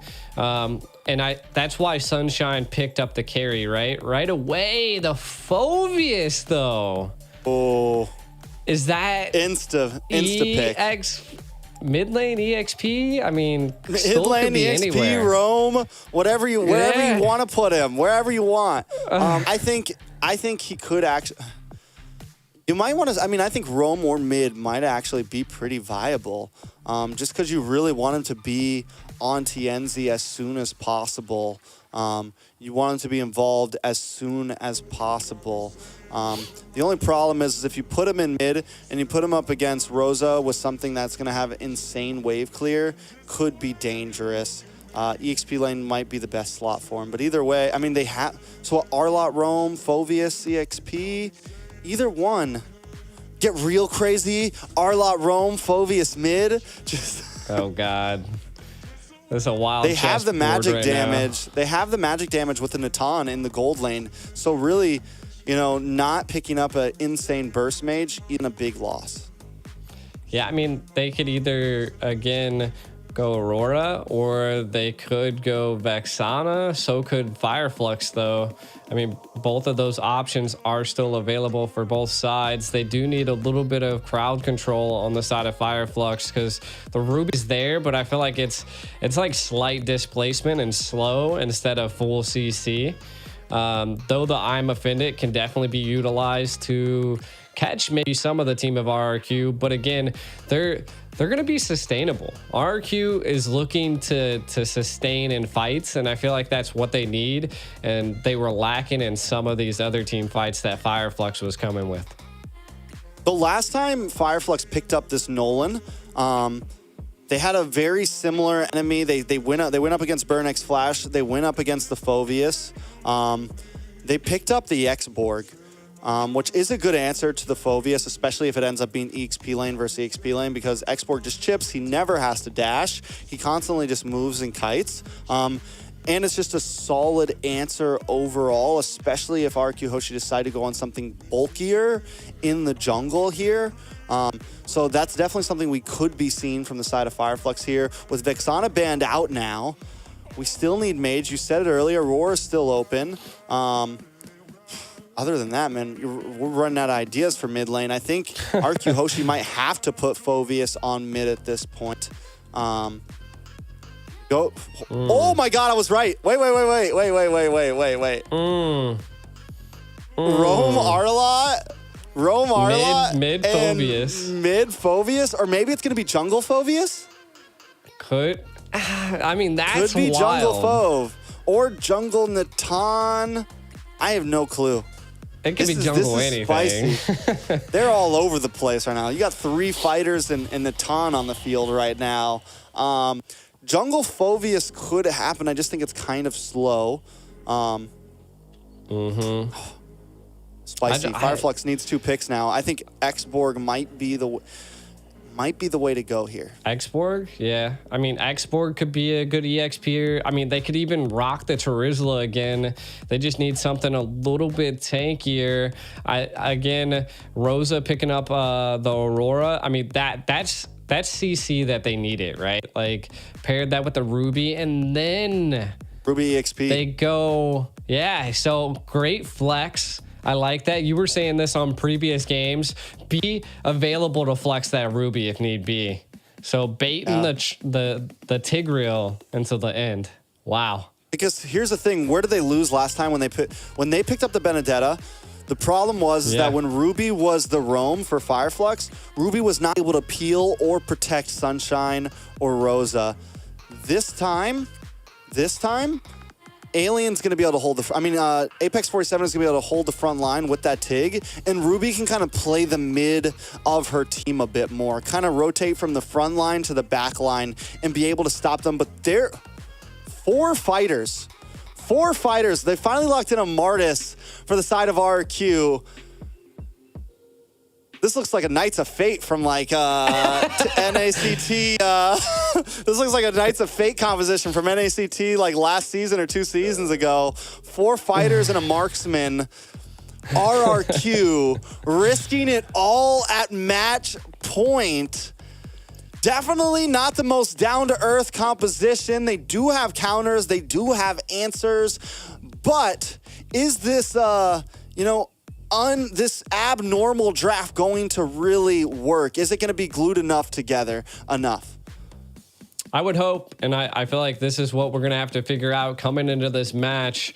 Again, I think it's another wild draft by RRQ and a little bit more of a straightforward one by Fireflux. So again, do they get out draft because of this wild pick?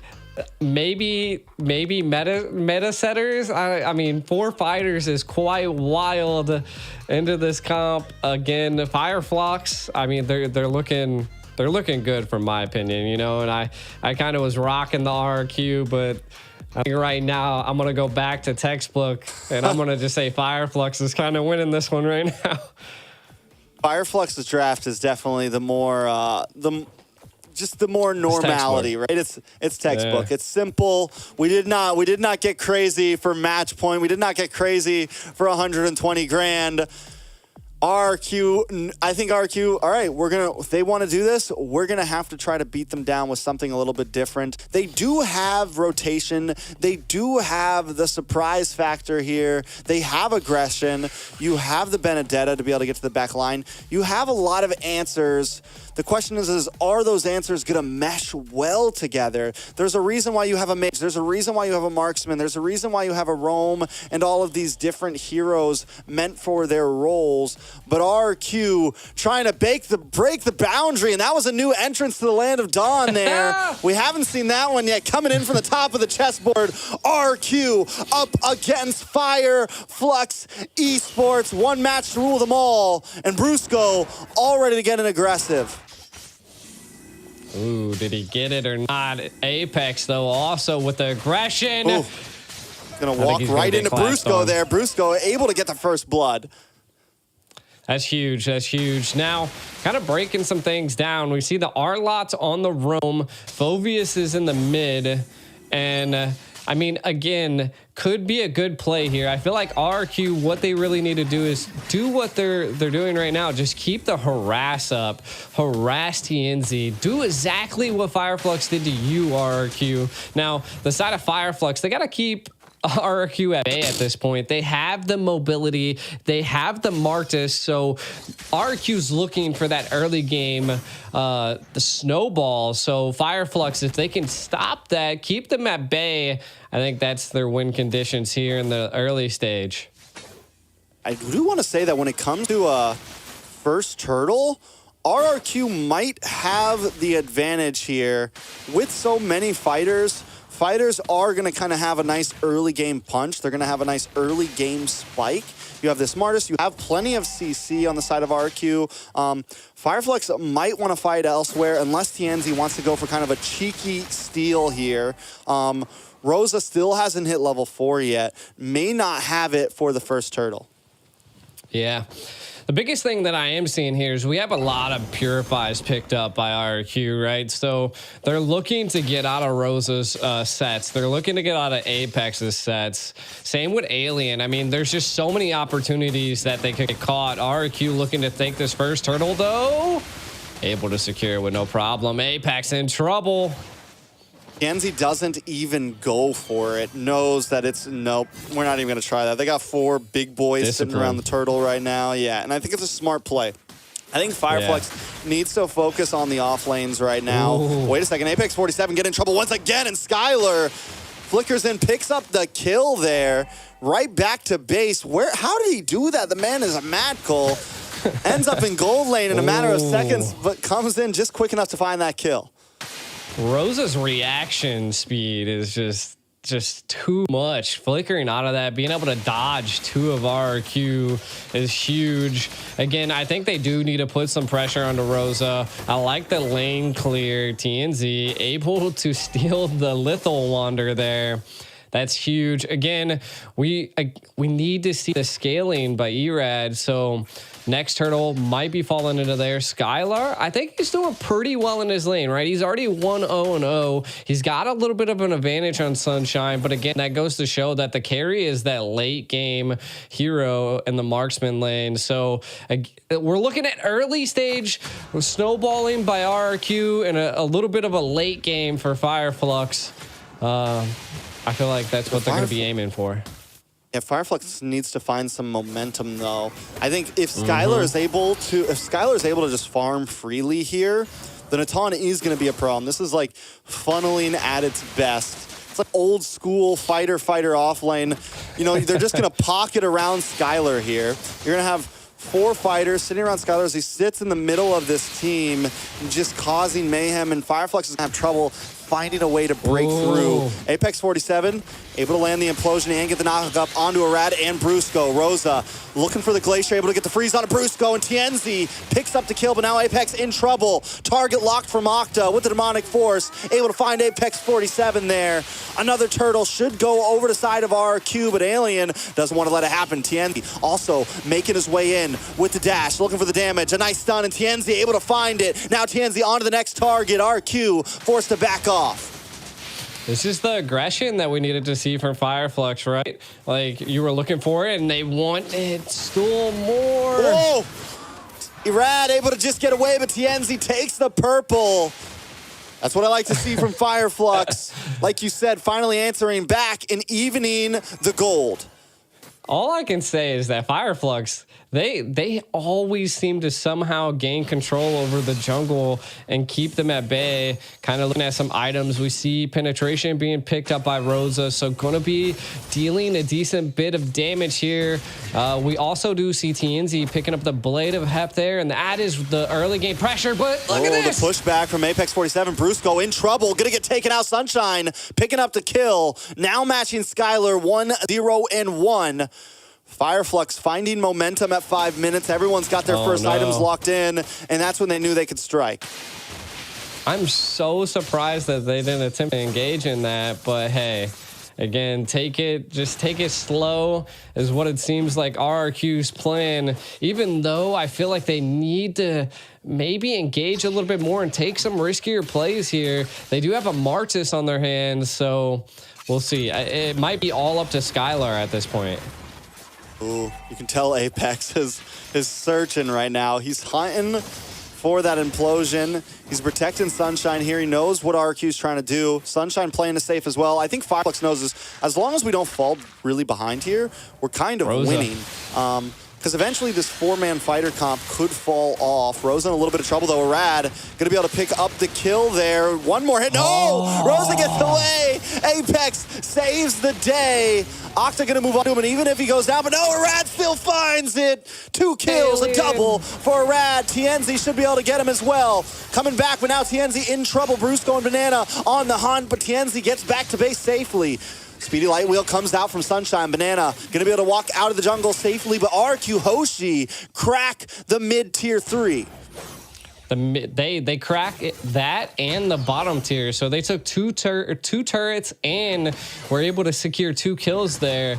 They did lose 1 on their side, so I think that's a win on their part. Taking out that mid turret, and look, they're already engaging onto the blue buff onto TNZ, while also the turtle is here. My guess is that looks like Skylar was able to take that blue buff. So again, neutral objective securing on RRQ side is just insane right now.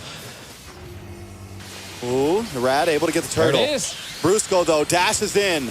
The rest of RQ trying to enclose onto him. Alien in trouble as well, dashing away the Demonic Force, keeps on finding him. Another shot. Octa looking for one more. RQ Hoshi though decides to back off, not going to overcommit. They got the turtle, putting on more pressure and able to secure it. I thought Sunshine was maybe going to have a little bit of a flank play, but Skylar! Tienzi finally catches him lacking in the bot lane. Brusco gonna try to come in. Tienzi might be lacking himself here. Octa wants to lock on. Tienzi scared to use a dash. Octa doesn't have the demonic force, though. Tienzi knows it now. He knows he's going to be able to get away safely.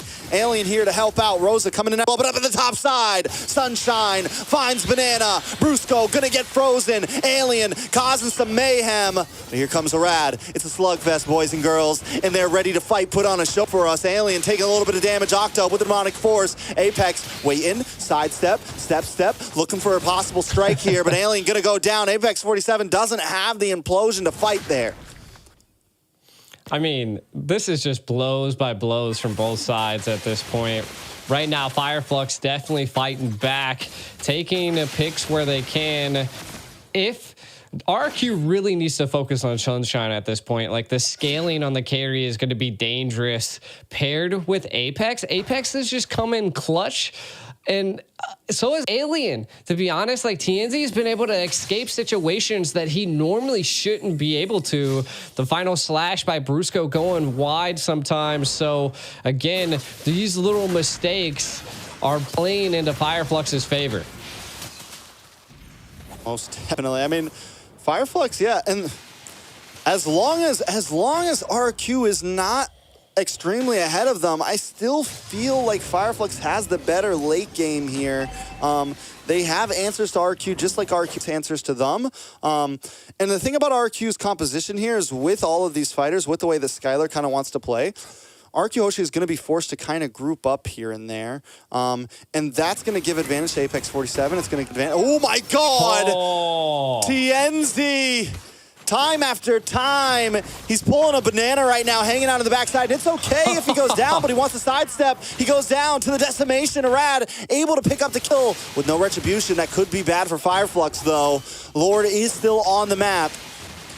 The rest of Fireflux going to have to pick up the pieces that Tienzi left for them. Sunshine able to get some huge freeze and outplays. Gets the play. Oh. 3 members down on the side of RQ Hoshi. Arad now going up against Alien, but he's not going to be able to get away. Rosa comes in and takes him out.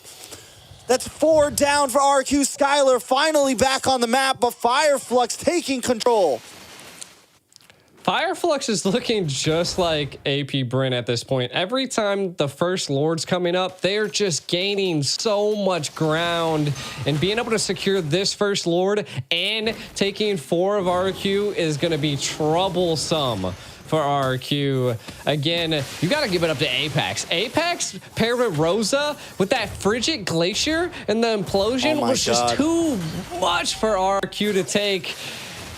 The Ultra instinct is real right now for Rosa. Brusco now in trouble as well. Rosa put another kill into the pocket. Fireflux relentlessly advancing right now. Not looking to give RQ any time to breathe. Yeah, this is rough. RQ really needed that snowball early on to be able to scale. Again, Octa doesn't have a death. It's kind of looking like just like last match. Octa's going to have to start popping off as well. TNZ just keeps finding Skylar. So I feel like if RQ wants to stay in this game, Skylar is going to have to stop getting caught by TNZ. Yeah, but Fireflux, man, they're going to take all tier 2s. Lord won't get the crash, but we're looking very similar to game number 2. Fireflux breaks it down to nothing but inhibitors on the first Lord. RQ Hoshi, man. Whew.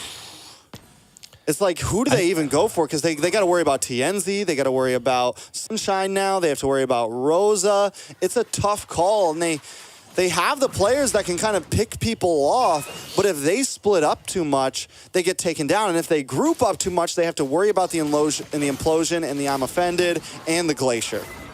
Yeah, right now I feel like RQ really just needs to. They have the Benedetta. I like what their approach is now. Do some split pushing. Where's that tactical, positioning that we've seen from Banana in the first game? I feel like with that, with baiting out utility from Fireflux before full frontal engages, RQ could turn this around, but they have to do that. They keep running into every ultimate that Fireflux has face first and they just think they're not going to have any repercussions. Yeah, I will say this is the difference. One of the differences between the time that we saw Banana able to do that was exactly what we said when we saw the draft is This time, they have the Tigreal on Apex 47, and they have Alien in the back line, and they have Rosa also kind of protecting Sunshine here. So it's very tough for Banana to find any kind of angle here. This time, Fireflux are the hunters, man. I think they just have that card. Banana's not going to be able to do what he did last time. I feel like the communication right now from Fireflux, they've kind of read the map at this point. They know that Banana's just kind of, they don't know where he's at, but they have an anticipation that he's in this bush, and Apex is watching it with a passion, and they found it. This is going to be a little tough situation here. Do they go for it? Conceal play. Conceal play comes in. But not today, Banana, not today. Taken out. That's going to be a big advantage for this Lord. But RQ isn't going to let it stop him. Alien, TNZ, Sunshine chipping away as Alien tries to zone out a Rad. Just keep him backed up. Fireflux going to change pace. TNZ moving position.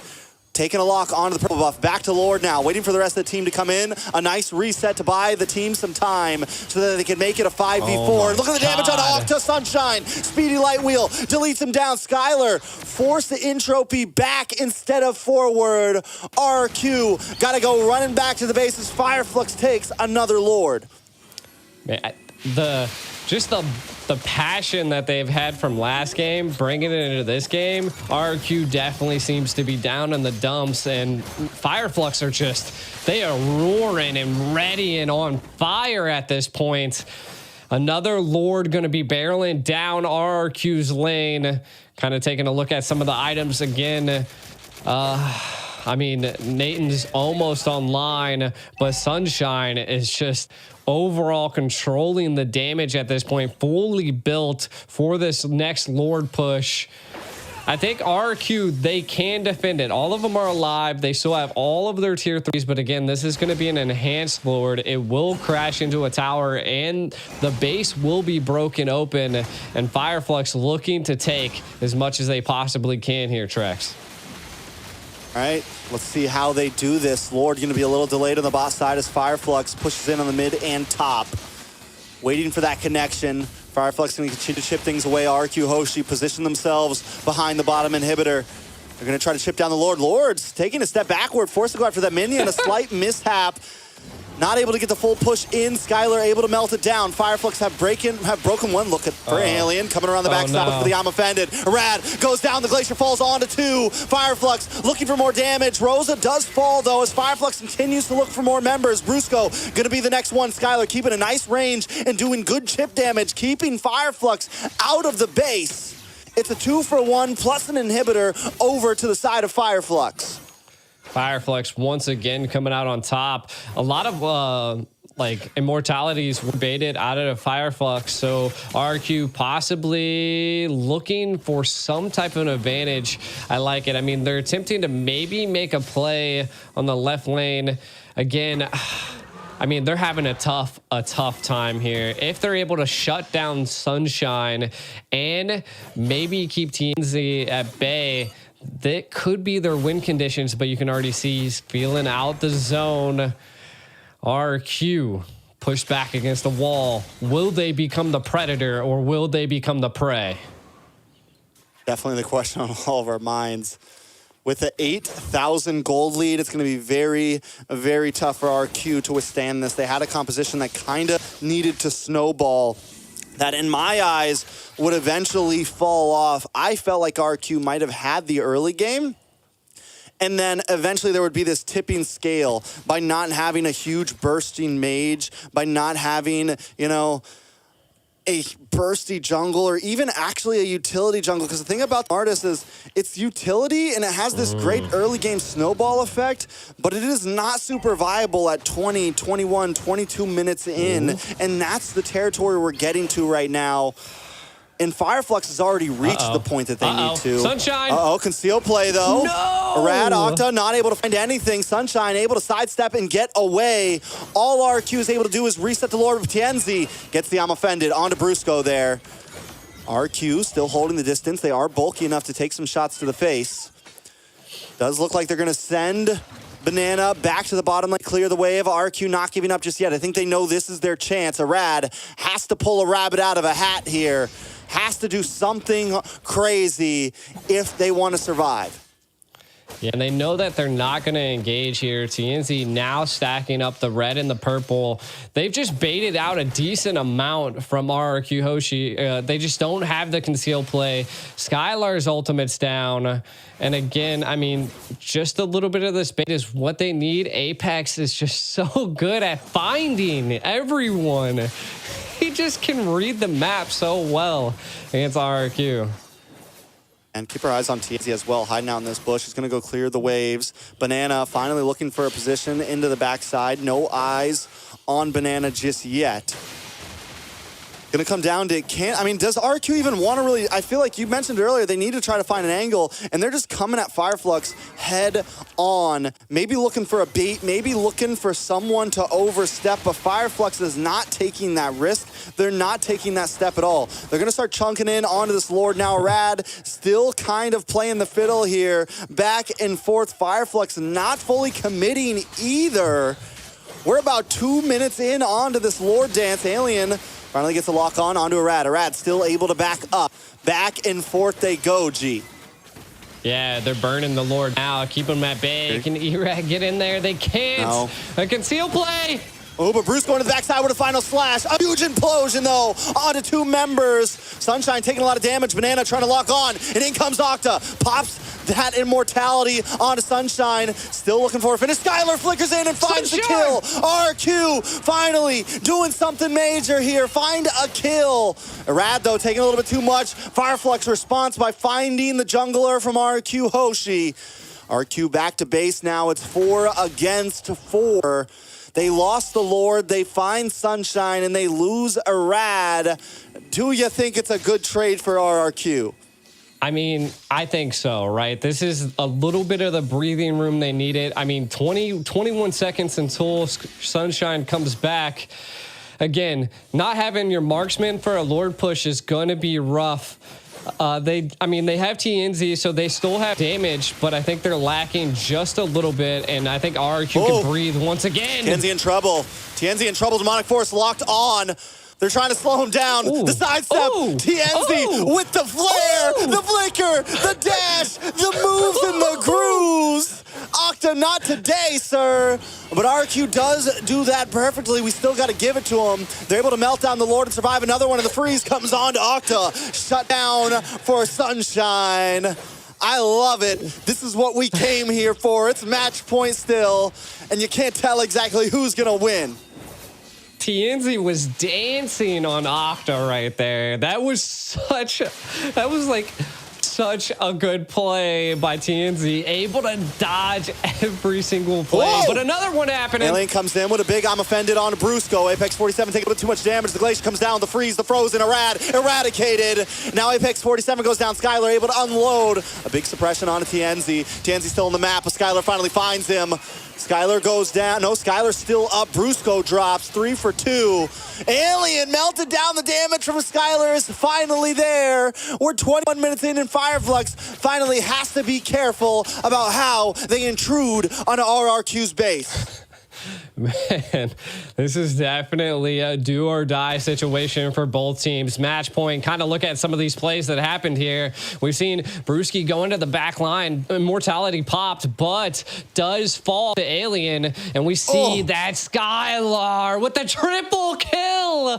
Able to take out all 3 of Fireflux to secure that triple kill. Huge for RRQ. Again, they were able to properly defend that Lord, take quite a bit from Fireflux, and now have that late game control. Even though Octa was, I feel like the play that Octa did was kind of just to give RRQ more breathing room, right? Again, I like it. TNZ wasn't able to, push the Lord. Now RRQ looking to take the Lord.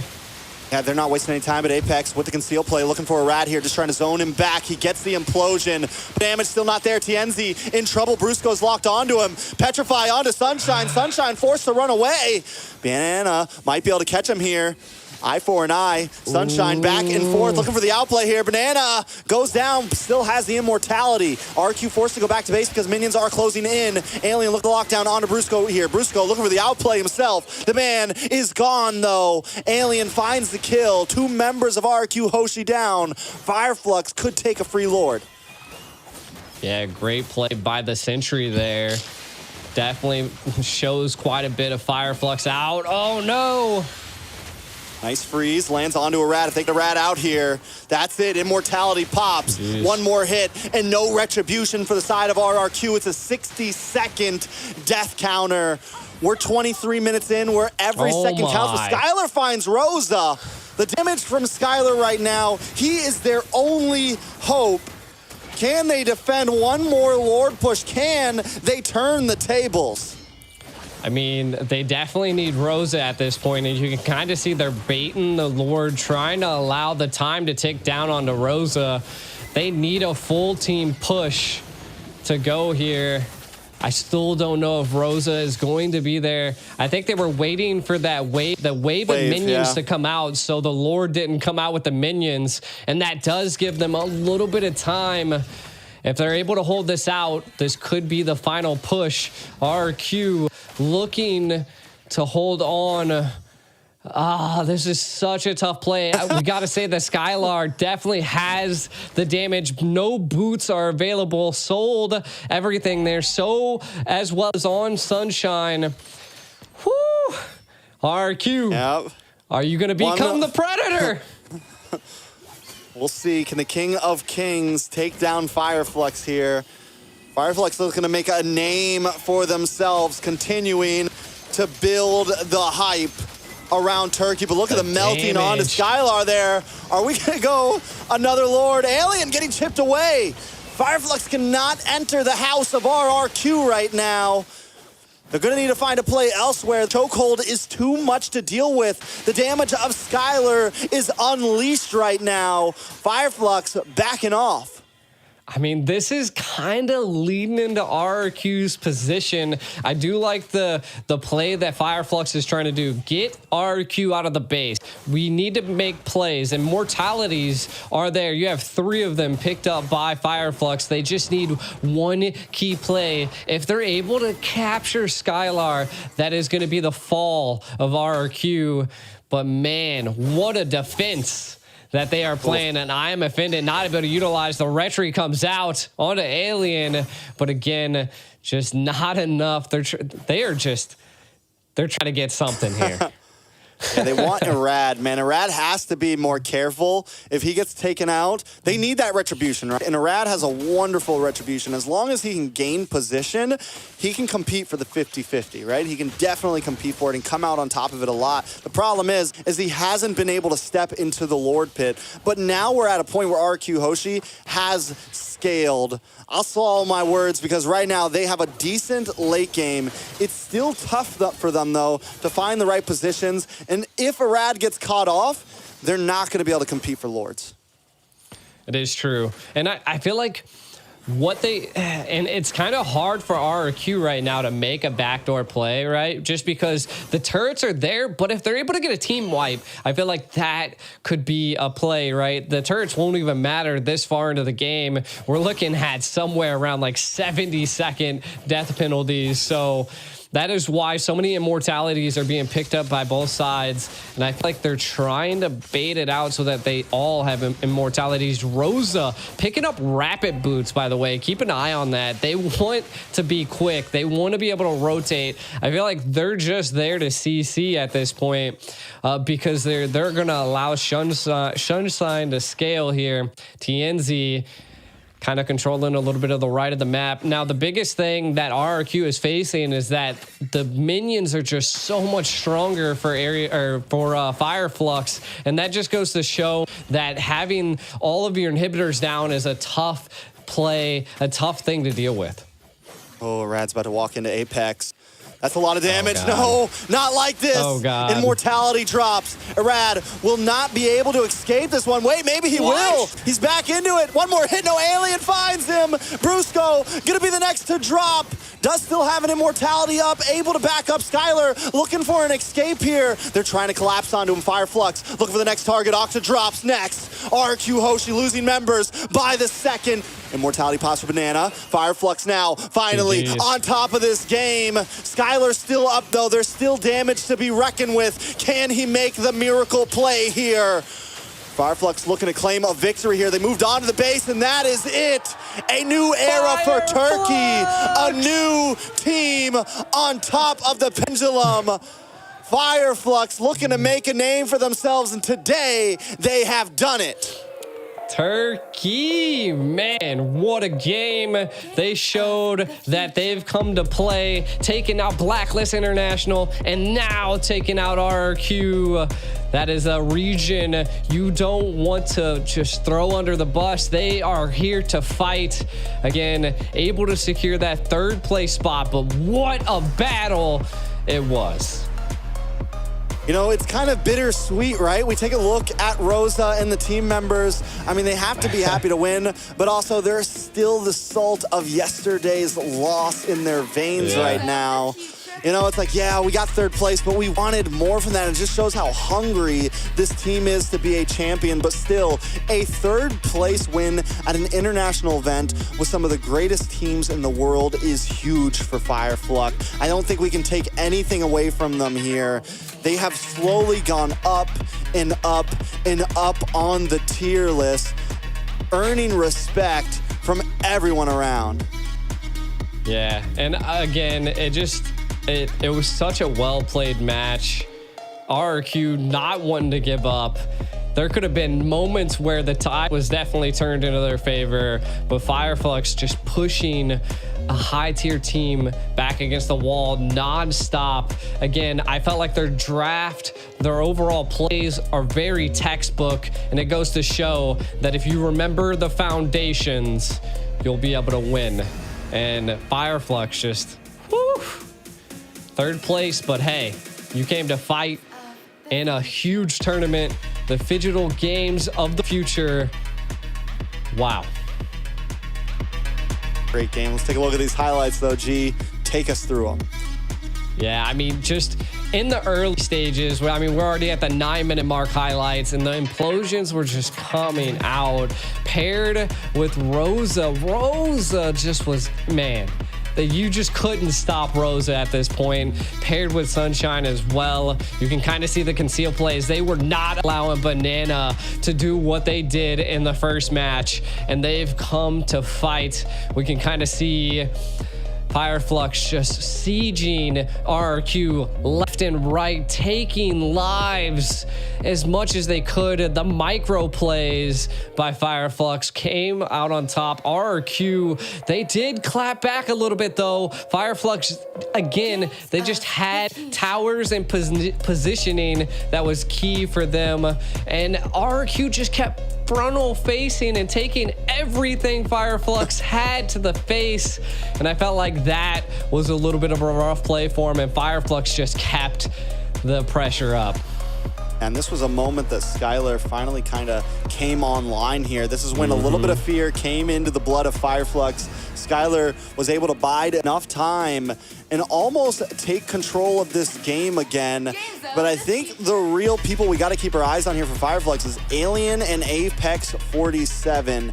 Just did such a great job at stopping all the dives from RQ, completely protecting Sunshine and Rosa, able to let them do what they needed to do.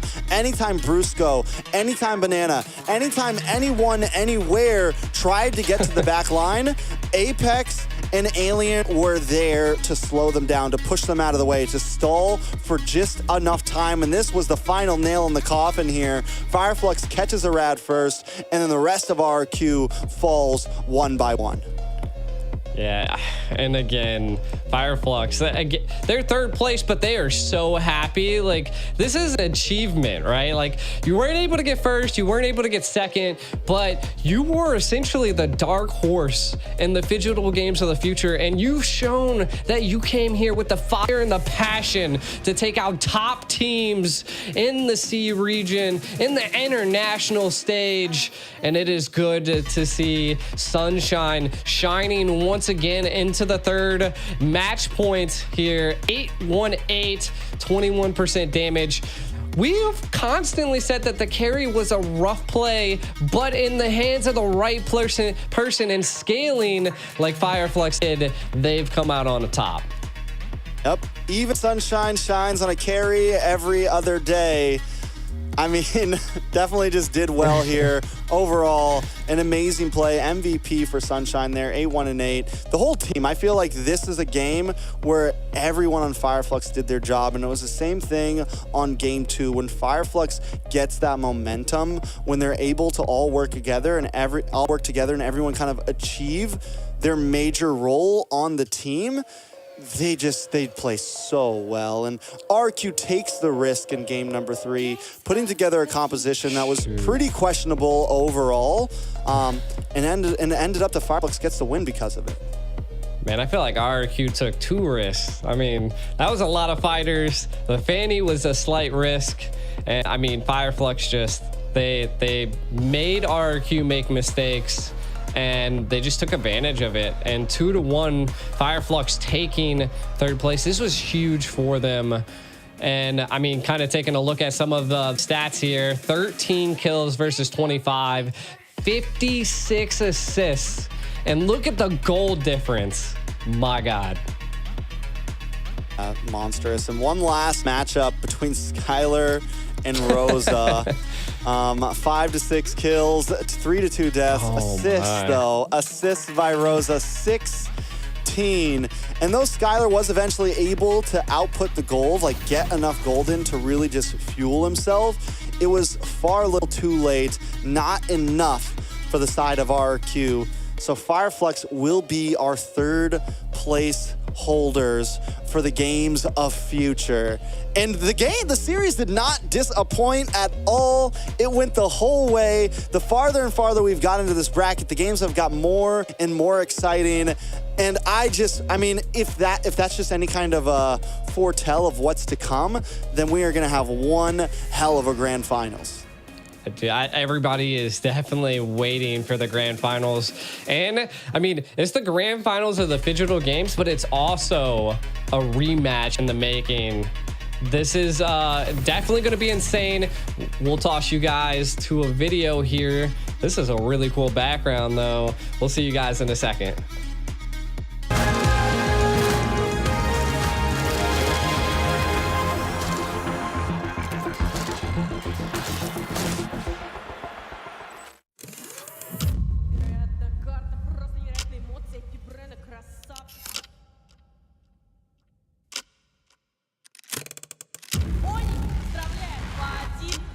Выгрызли себе эту победу.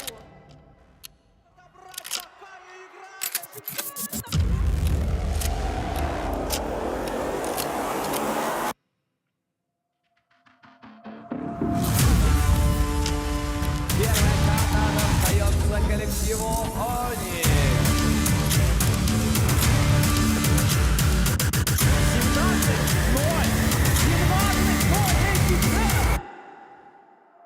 I think it's been like 4 years since I joined to Onyx, and we built our team together with my friends. I worked really hard to play so I could fulfill one of my dreams to entering pro scene of MLBB. My team strength is discipline, trust, and aggression. Our greatest strength as a team is our chemistry and our bonding. In playoff stage, we just have one life. There is no low bracket. It's the hardest part. The hardest thing for us is adjusting in the weather and food. And every match is an obstacle for us. Френ очень синергичны и очень понимают, куда им двигаться и что им делать по карте. Оникс с своей стороны, да, посмотрели, методично начали захватывать пространство.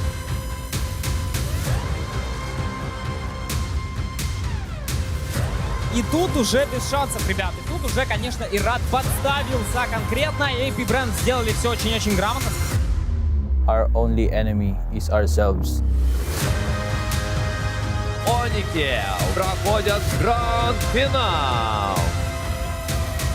Это повторение гранд-финала чемпионата мира. Две топовые команды подтверждают свой статус на нашем крупнейшем турнире. We never split up and we just keep on improving. That's why we are here now.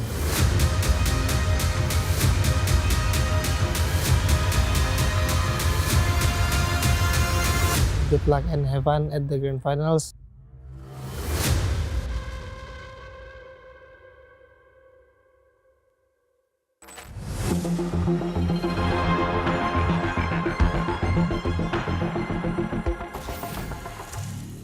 All right, after an amazing third place match, we are back. If you're just joining in, my name's Trex, and this is G the Ico.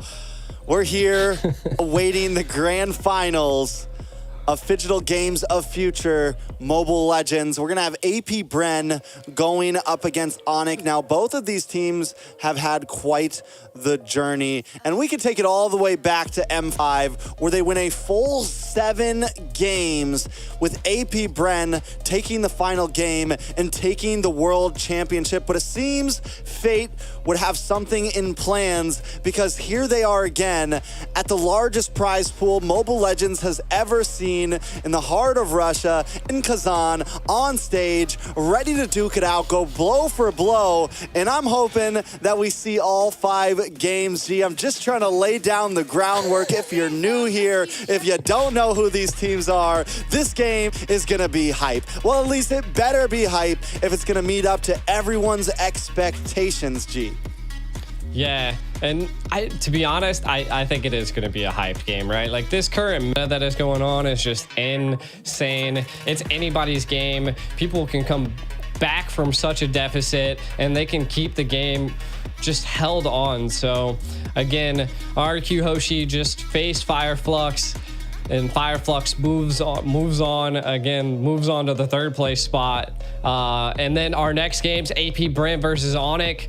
Like you were setting the stage, one of the most anticipated matches of the century here. And that is, it's going to be a revenge match, right? Like, this is the second time that they're going to be meeting once again. Can Onyx take it to AP Brent? If anybody can do it, it's Onyx. And as something to kind of reminisce on, both teams have had pretty flawless runs through this bracket. They were slotted on opposite sides. AP Bren start off their run against Hoboys with a 2-0 sweep. The only match that AP Bren has lost so far is up against RQ Hoshi, match 2, and then come back to dominate match 3, and that's where they secure themselves into the grand finals.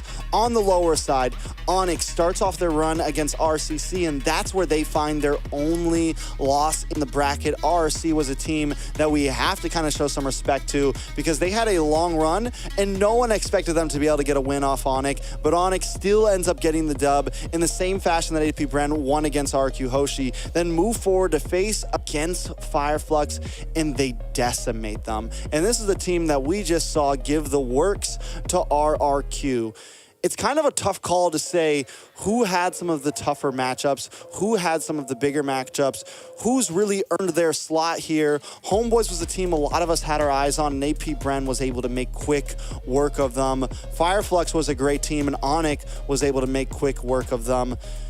I mean, this is a tough call. AP Bren, we were talking about it earlier.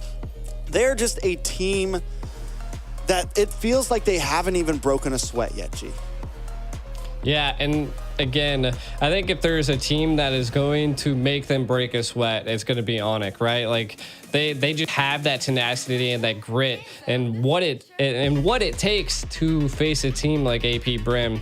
Now, I would say, like, the biggest thing is that the meta has kind of shifted a bit. So there is quite the possibility that we see, again, either team. I would say it's going to be like a 50-50. We went all full 7 matches back at M5, and I can only imagine that they want to go this far again, just for the sake that it's going to be great entertainment.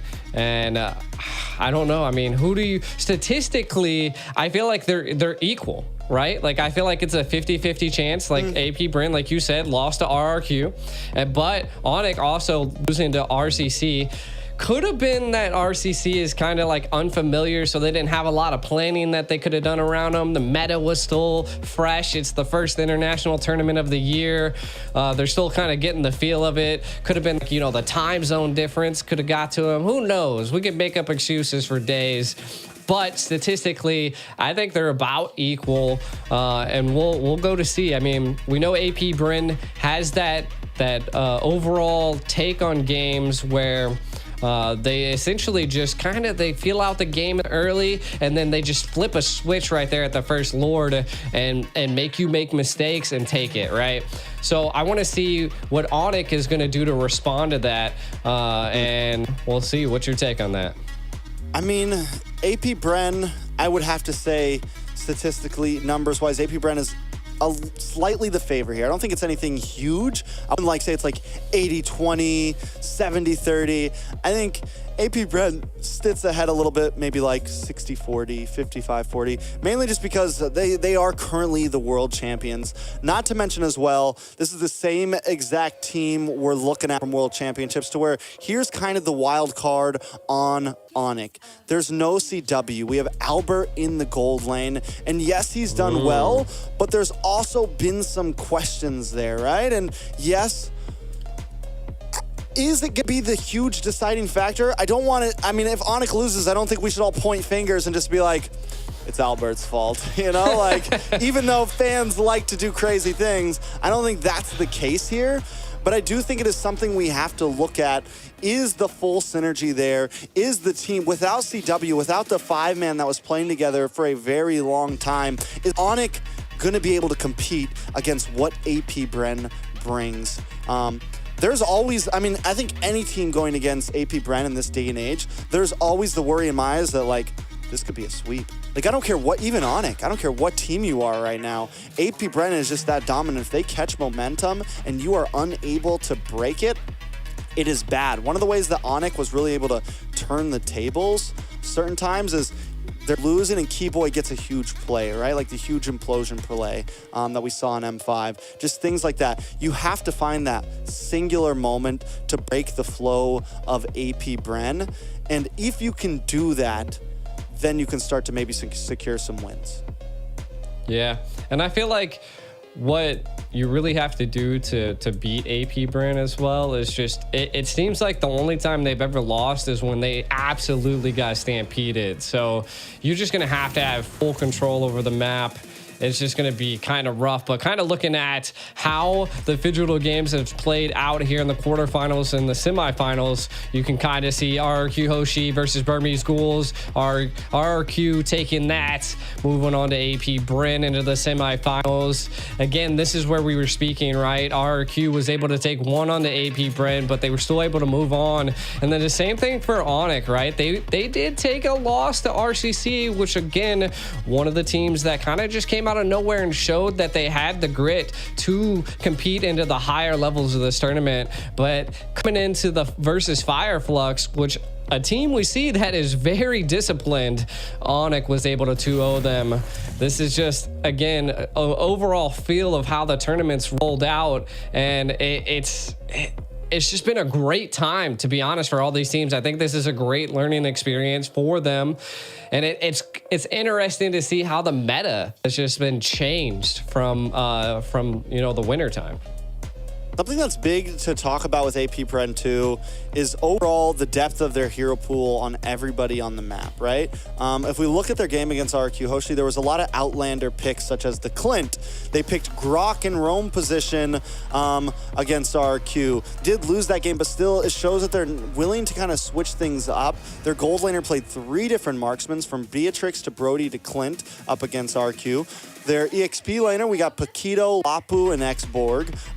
They never feel locked down into one singular thing, and they always make anything work. And even when they pick some of these more outlandish picks, they don't get too crazy. They don't try to break down too many walls like what RQ did in the last game against Fireflux. They still keep it simple, but kind of, they're never scared to pick something that maybe isn't exactly meta, but still could be a counter pick. Right. I will say one thing that's kind of sticking out to me is that they either like in the ban phase, and I mean we could go a little bit more depth in this later, but they do not like Joy. They have banned out Joy every single time that they've been in a match against someone, and I mean that just goes to show that if they let the Joy go through, they might attempt to pick the Joy. So I think that's something to kind of look forward to, is to see how they reply to that. But again, they have just grinded their way up from the group stages to the quarterfinals, controlling the semifinals.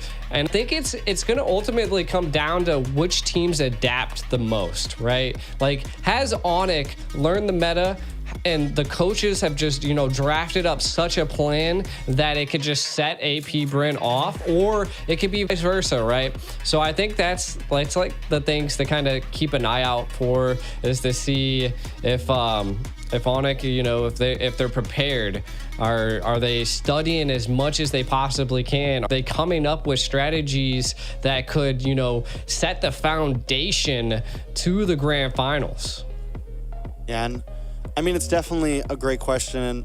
I just want to, well, we have time. I'm guessing we have a decent amount of time. Onyx, I want to kind of match up some heroes and just some of the differences between Onyx and AP Bren and some of the other teams. Because as we've seen, like Arlot, like there's been some of these meta picks that teams seem to always go for. But Onyx and AP Bren both have a few heroes that kind of differ from the rest. Whereas Boots and Flapteasy both have been rocking this Lapu in an era where we don't see a lot of teams playing the Lapu, but it just goes to show the mastery of these two players and how well they're able to get onto the back line, how well they're able to play heroes that not everyone else is running currently in a CC and Ruby meta, you know. They're still playing things like the Paquito. They're still playing some of these bursty EXP laners, and both of them are hyper aggressive. Flapteasy was the MVP for World Championships in M5, and he was kind of the game changer for AP Bren. Boots wasn't able to show up in that grand finals as much as a lot of people wanted him to, but so far in the games of future, at least in the games that I've casted and the games I've seen, he has been playing impeccably. And Onyx versus RRC, when he was on the Lapu, me and you were casting that game, remember he would just appear out of nowhere with the bravest fighter, literally be all the way on the top line. He was very proactive, he was all over the map, and I think that's gonna be critical. And if we take anything from what we saw in RQ Hoshi versus Fireflux, the EXP laners are going to play a major part in this upcoming series. Yeah, and I mean, that's just like the grit that the EXP lanes bring nowadays, is that it feels like the team with the first EXP to be able to rotate and to be the most proactive is going to be the team that normally controls like the shifts of the battles, right? So again, AP Bren has that aggression that it takes and kind of just does unorthodox things, right? Like how the Lapu was able to roam so quick into the early. And again, I think that goes to show that AP Bren is ready. They're kind of just steamrolling through the Phygital games, and I think they got their mind on that money. Got the money on the mind and the mind. How's that one go? I think you said it about right, I would say. Got my mind and my money and my money and my... Anyways. Rapper Rex. Now, there are... If we want to go a bit more, one thing we will say from both teams is, surprisingly on Kyrie, we haven't seen as many... He's really kind of shifted over to the utility side, and that's just because that's what's kind of focusing right now. If he can get his hands on the Guinevere, it's still a pretty mechanical hero. We do see some great things from it. He was able to play it twice against RCC, and those were both of the games that they won. Against Fireflux, we got to see him pick out the Nolan, also extremely dominating on that. And I think those are probably going to be big focus bans from AP Bren. The Joy, the Gwen, and the Nolan, I think it's very possible that they don't let that through. Now, if they do, You mentioned that they don't like to ban the Joy. They have let it through one time against Homeboys, and they came in with the Hilda. They came in with the Basha, with something very similar to what we saw Fireflex do against RQ Hoshi's Fanny. They came in very aggressive. So Onyx gonna have to be careful for those baiting strategies if that's what AP Bren, like if AP Bren leaves something like that open, Onyx needs to kind of use some future sight and be prepared if AP Bren wants to go for something to switch it up. True. And I was kind of looking back on how things folded out in M5, and you can definitely tell that it was either Claude or Wan being picked up by Onyx, right? But again, we're seeing two different gold laners being taken. CW is not there anymore. It's Albert, right? So it is, and I just building off of what you said earlier, is that I think maybe that might be a decision factor, and we might possibly see the Wan or the Claude come out on the side of AP Brim. Ultimately, it does seem like Onyx likes a little bit more of the sustainable mages versus AP Brins, a little bit more of the peels. So I want to see, I definitely can't wait to see when they play. Looks like their match is around like 15 minutes out, so we definitely still have quite a bit of time until their match starts. And I just kind of want to know, like, what is their, what are they thinking? Like, what is your strategic approach to take down AP Brin? You got a different gold laner. Could that actually be the wild card Onyx needs to, kind of throw something at AP Brin a little differently? And then I think AP Brin, I think they're just going to constantly control. I mean, they haven't sweat it so hard throughout the whole tournament. And I think if there is one team that could possibly, have that magic trick that could just, flip the whole tournament over on its head, it could be AP Brin. Most definitely. A lot of possibilities. You mentioned what is Onyx thinking to take down AP Bren? And I think honestly, like when it comes to draft, when it comes to, some of those basics, the teams are pretty well matched. I don't think there's going to be some huge draft choice. I don't think there's going to be some huge secret in the pocket precisely. Like what I think, and when we look at M5, it came down to more of decisions in games. Like the final play that was the nail in the coffin for Onyx was Kyrie checking a bush and just getting taken out right before Lord, and that was it. AP Bren capitalized on that singular moment and took game number 7. And that's what I think a lot of this is going to come down to. Who makes the wrong move at the wrong time? Who makes the right move at the wrong time? And that sounds so simple. It sounds like a cop-out for me as a caster to say, but that's kind of the reality of the situation between these two teams. I think they both have great coaches behind them. They both draft very well. Even if they draft slightly different from the rest of the teams, they're still normally able to pull off those strategies. Because here's the thing, when you look at the way these two teams are drafting, they have picks that are far different than the rest of the teams in this bracket. They're one of the only two teams that are playing the Clint. Onyx is one of the only teams that's picked up the Wan. They're one of the only teams that are playing the Lapu. They're one of the, if you look at their games, like they're constantly switching things around. Xborg, like they have a very different pool, and maybe there's a reason for that. Maybe they know a little bit more than the other teams, or maybe they're just able to pull those picks off. We looked at the win rates of heroes like Carrie and heroes like Ruby, but if either of these two teams picked one of those heroes, I think they could make it work very well, right? They would show that it is still very meta, even though the other teams are whiffing with it right now.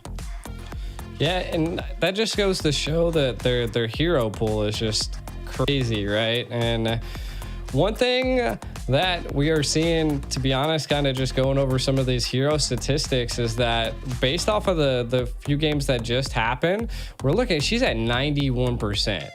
Like, she is a monster. So probably going into this game, I mean, we might be seeing like a Minnow, we might be seeing Guinevere. These are just heroes that are just excelling in this current meta. Though, like we were building upon, like the Clint still is a good thing in the hands of AP Bren. The Axborg that we're not seeing too much of, but they are pulling out, is something that works for them. It works for their comp, their aggressive turret takes. AP Brent just has that capability now. And they're gonna have to reply to that, right? Like it's gonna come down to CC sets. There's just so much that is on the line for these two teams. I'm also wondering who's gonna get first pick here. I'm guessing AP Bren because they're on top side of the bracket. I think that's how it's been going. Top side of the bracket gets first and then it swaps around. Because that's going to also play a major role here. I think some of the heroes that we know will most likely be on the ban list are going to be the Joy, the Nolan, the Gwen, and the Matilda. Those are like, I think, some of the definites, right? And if those things slip through, first pick and second pick are going to be crucial. We know both of these teams are willing to let things, like are willing to have an open first ban phase sometimes, like willing to let 2 or 3 of those powerhouses through and look for the trades. So that's something else I'm kind of excited for, especially teams of this caliber.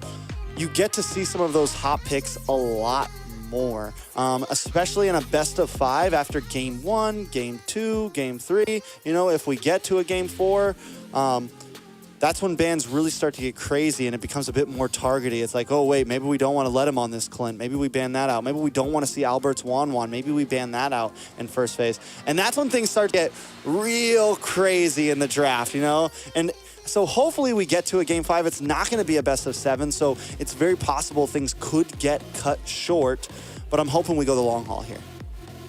So kind of building off of that, what would be your predictions here? What do you got? Like, you know, I'll give mine. I'm gonna go with AP Bren.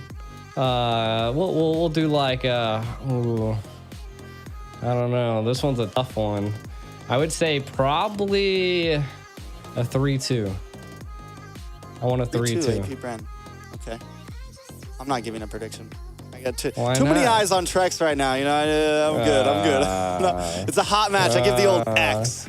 No curses. The X? No, I give the old X. Come on, you're not no Mirko. Curses. Nothing. There's no Trex curse. Hey man. Every time I show up, somehow Malaysia loses. So I don't know. Well, Malaysia's not here, so we're safe. Oh man, I'm staying out of this one. No, like I said, AP Bren is definitely the favorite. Yeah. I think they are the favorite here.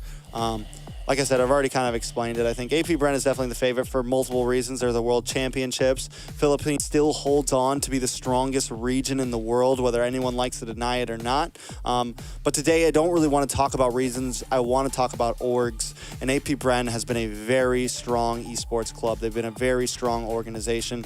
After a lot of times you take the beginning of the year to kind of switch up rosters, to maybe try out some new players in the MPL, things like that. But 2 huge tournaments were announced, right? You have Games of Future with $1 million prize pool, and you have MSC with a huge prize pool as well. And I think a lot of teams now kind of have to, we're locking up our rosters. We're jumping right back into boot camp. You see no breaks. We're waking up at 12 p.m. every day. We're boot camping, we're scrimming, and it's right back to work for these players, these coaches, and these organizations. And I think AP Bren must have a wonderful team behind them, behind the scenes, to keep them playing the way they are, to staying healthy the way they are, to be able to compete at this level so consistently for the past 6 months or so. I mean, even before that, a lot of people, I mean, they were the favorites in the season before last MSC, before Echo and Blacklist were able to kind of squeeze in there. A lot of people expected them to be first place that season,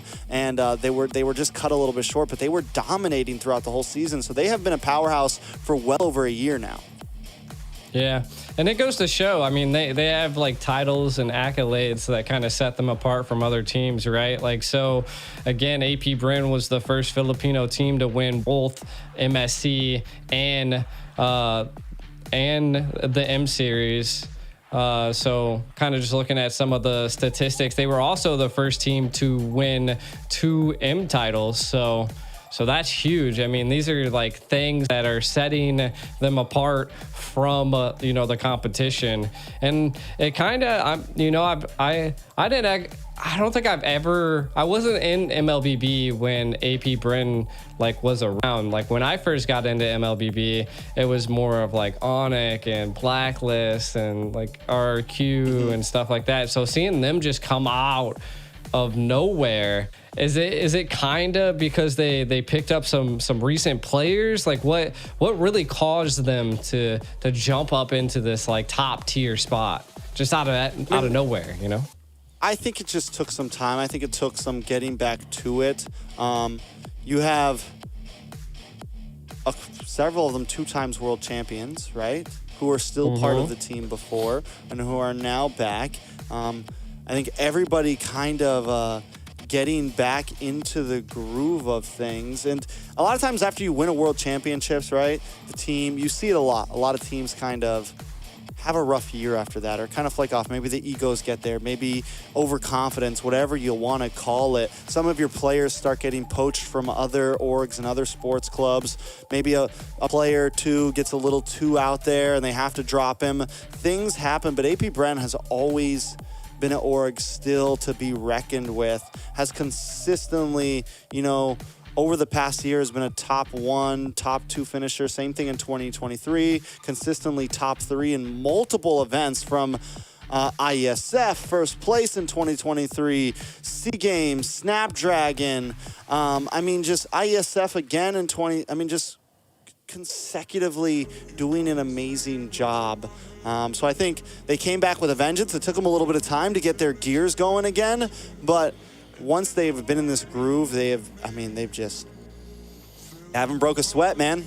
They haven't stopped a second. And then we take a look at Onyx, who hasn't been able to secure a world championship yet, has for the past 2 years, people have been debating them as the best team, you know, have been like, for the past 2 years, it's been like, oh yeah, Onyx gonna take this one, and then they fall short. Oh yeah, Onyx gonna take this one, and then they fall short. You know, when are they finally going to get that huge win under their belt? Yes, this is an M series, but I think winning this right here would be a huge statement for them, mainly because of just the prize size, the teams that were involved. I think whether we like it or not, Games of Future is a pretty huge event to the scale of even M series. So them winning this is definitely just speaks volumes, and I think it's a very good notch in the belt. Yeah, and I want to see both teams succeed, you know, ultimately, you know, as a caster, we try to stay on everybody's side, right? Though we could definitely take some hot picks at sometimes. It's crazy. It just blows my mind because, you know, just kind of diving into the international stage. I just remember Onyx was just a menace. Kind of looking at their record, they just have first places everywhere, and then just AP Bren comes out of nowhere, becomes a titan, a monster, and forces Onyx out of that first place spot. So I think this is a real grudge match right now, a real revenge match for Onyx to possibly turn things around and to re-secure that first place spot. And what better place to do it than in such a big tournament like the Games of the Future? Definitely, I think it's going to be huge for both of these teams. The clock is whittling down right now. I think everybody's on their edge of the seats. Everybody's waiting right now. And now with I mean, just about exhausting every single talking point I have, Onyx and AP Bren, you know, we're just kind of waiting for these teams to get ready and get started. Yeah, I'm excited for it. I think it's going to be a great match. I think I'm really hoping, I don't know, there's something in my gut that kind of gives me the vibe of like, oh, this could be a sweep. Like, just for some reason, I have this bad feeling in my gut that like, that it could kind of end up being one-sided or something. See, I like that he says it's a sweep, but who knows? But kind of taking a look at some of the rosters that we see here, everybody should know AP Bren, and it looks like we're diving into something here. AP Bren's most picks and most bans. We can see probably the most bans are probably what we want to take a look at, right? Gwen, Joy, Ruby, and Faramis, Matilda. That's what I was saying, like the Guinevere and the Joy. I can understand the Guinevere because we've just seen it perform like a king, a queen on the field, a Land of Dawn. It's crazy. So that's something, if it is slipped through the cracks, it's probably something that AP Bren's planning. So I want to see what they do here. Kind of looks like we're phasing into something as we see the minions fighting here in the animations. This is a pretty cool little Land of the Dawn. Now diving into Onyx, right? And we can see that we got Albert, Keyboy, Sans, Boots, Kyrie, an absolutely loaded team that is ready to retake their crown to be the kings once again. Definitely. I like this. Did you notice that in the stage? You see like the little names pop above the robots. I think those are chat viewers, maybe. I think those are people in the chat where like they're like showing names above the bots who are watching. We'll take a bit more looks at some of the stats, and this is what I was talking about. The Lapu and Ruby as most picks, and it just goes to show how much Onyx has been favoring Boots and putting him in this position, and no other team other than probably AP Bren has been favoring the Lapu like this. It's just been honestly insane. Yeah, and also I did see that names were like popping up on some of the crowds, and it'd be a little crazy. So, well, without further ado, let's jump into a little video so we can actually rest our voice for the grand finals. We'll see you guys here soon.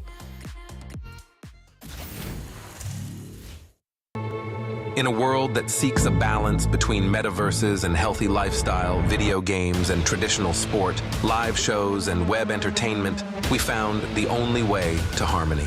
Introducing a new era in the realm of sports, Phygital, a revolutionary fusion of the physical and digital worlds. This is an unparalleled mix of the most exhilarating and dynamic youth sports disciplines, all integrated with popular video games and cutting-edge technological devices. This unique sports format is accessible to all. Anyone can participate in Phygital competitions. Any sport has the potential to evolve into a Phygital experience. Football, basketball, hockey, racing, martial arts, shooters, and many other sports have successfully adapted to the new reality. The 2024 Games of the Future is a global multi-sport event that represents the pinnacle of Phygital sports worldwide. The event is attended by best clubs and teams, bringing together 2,000 participants from over 100 countries. It marks the beginning of a series of top Phygital tournaments that will take place annually worldwide. The current official program of Games of the Future includes 21 innovative disciplines. They are classified into 5 groups, which we refer to as challenges: sports, technology, speed, tactics, and strategies, openness, show, fun, and healthy lifestyle. Coming our way is the exciting Phygital era. So stay tuned, join our global Phygital community, and come over to the upcoming Games of the Future. Emerge as winners and heroes of the new era. Games of the Future, made for young generations.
future.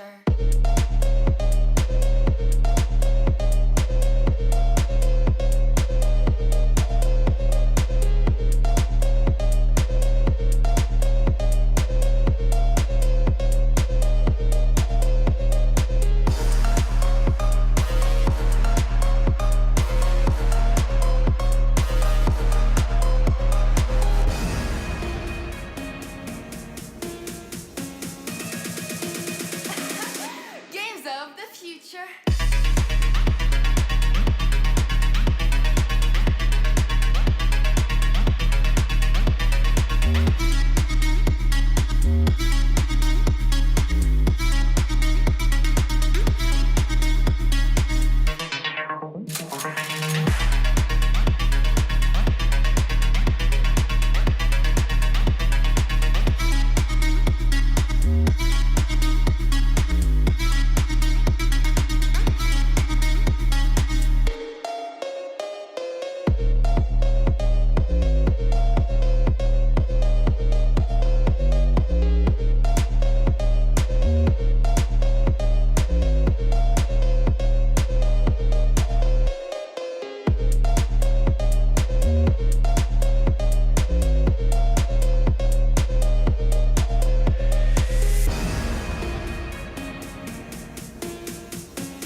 Games of the future.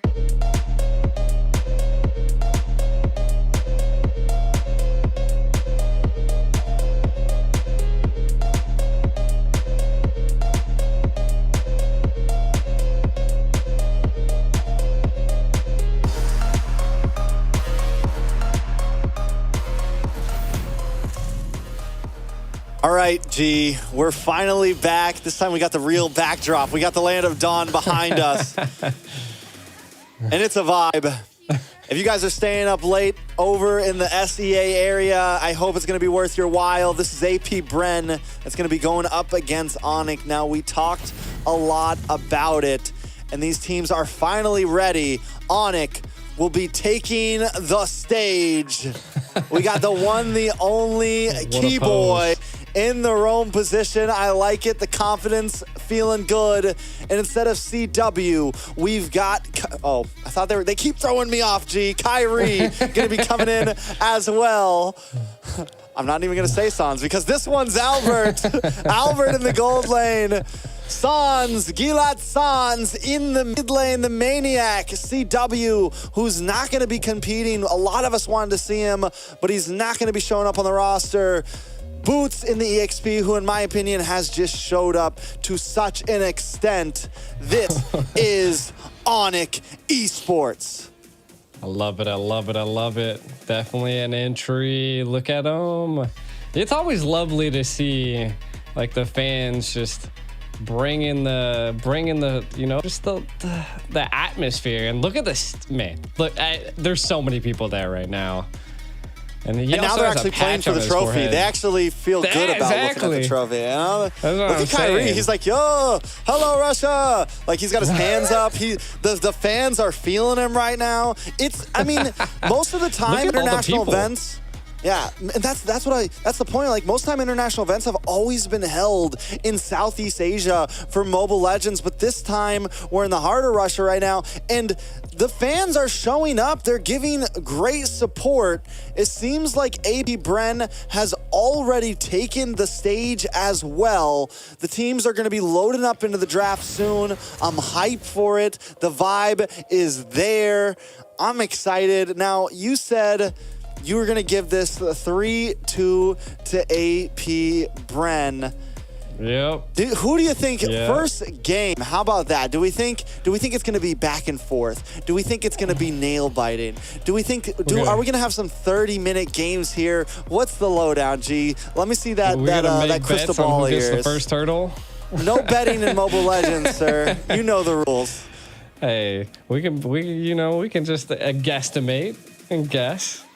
I don't know, man. We'll see. I think again, AP Bren.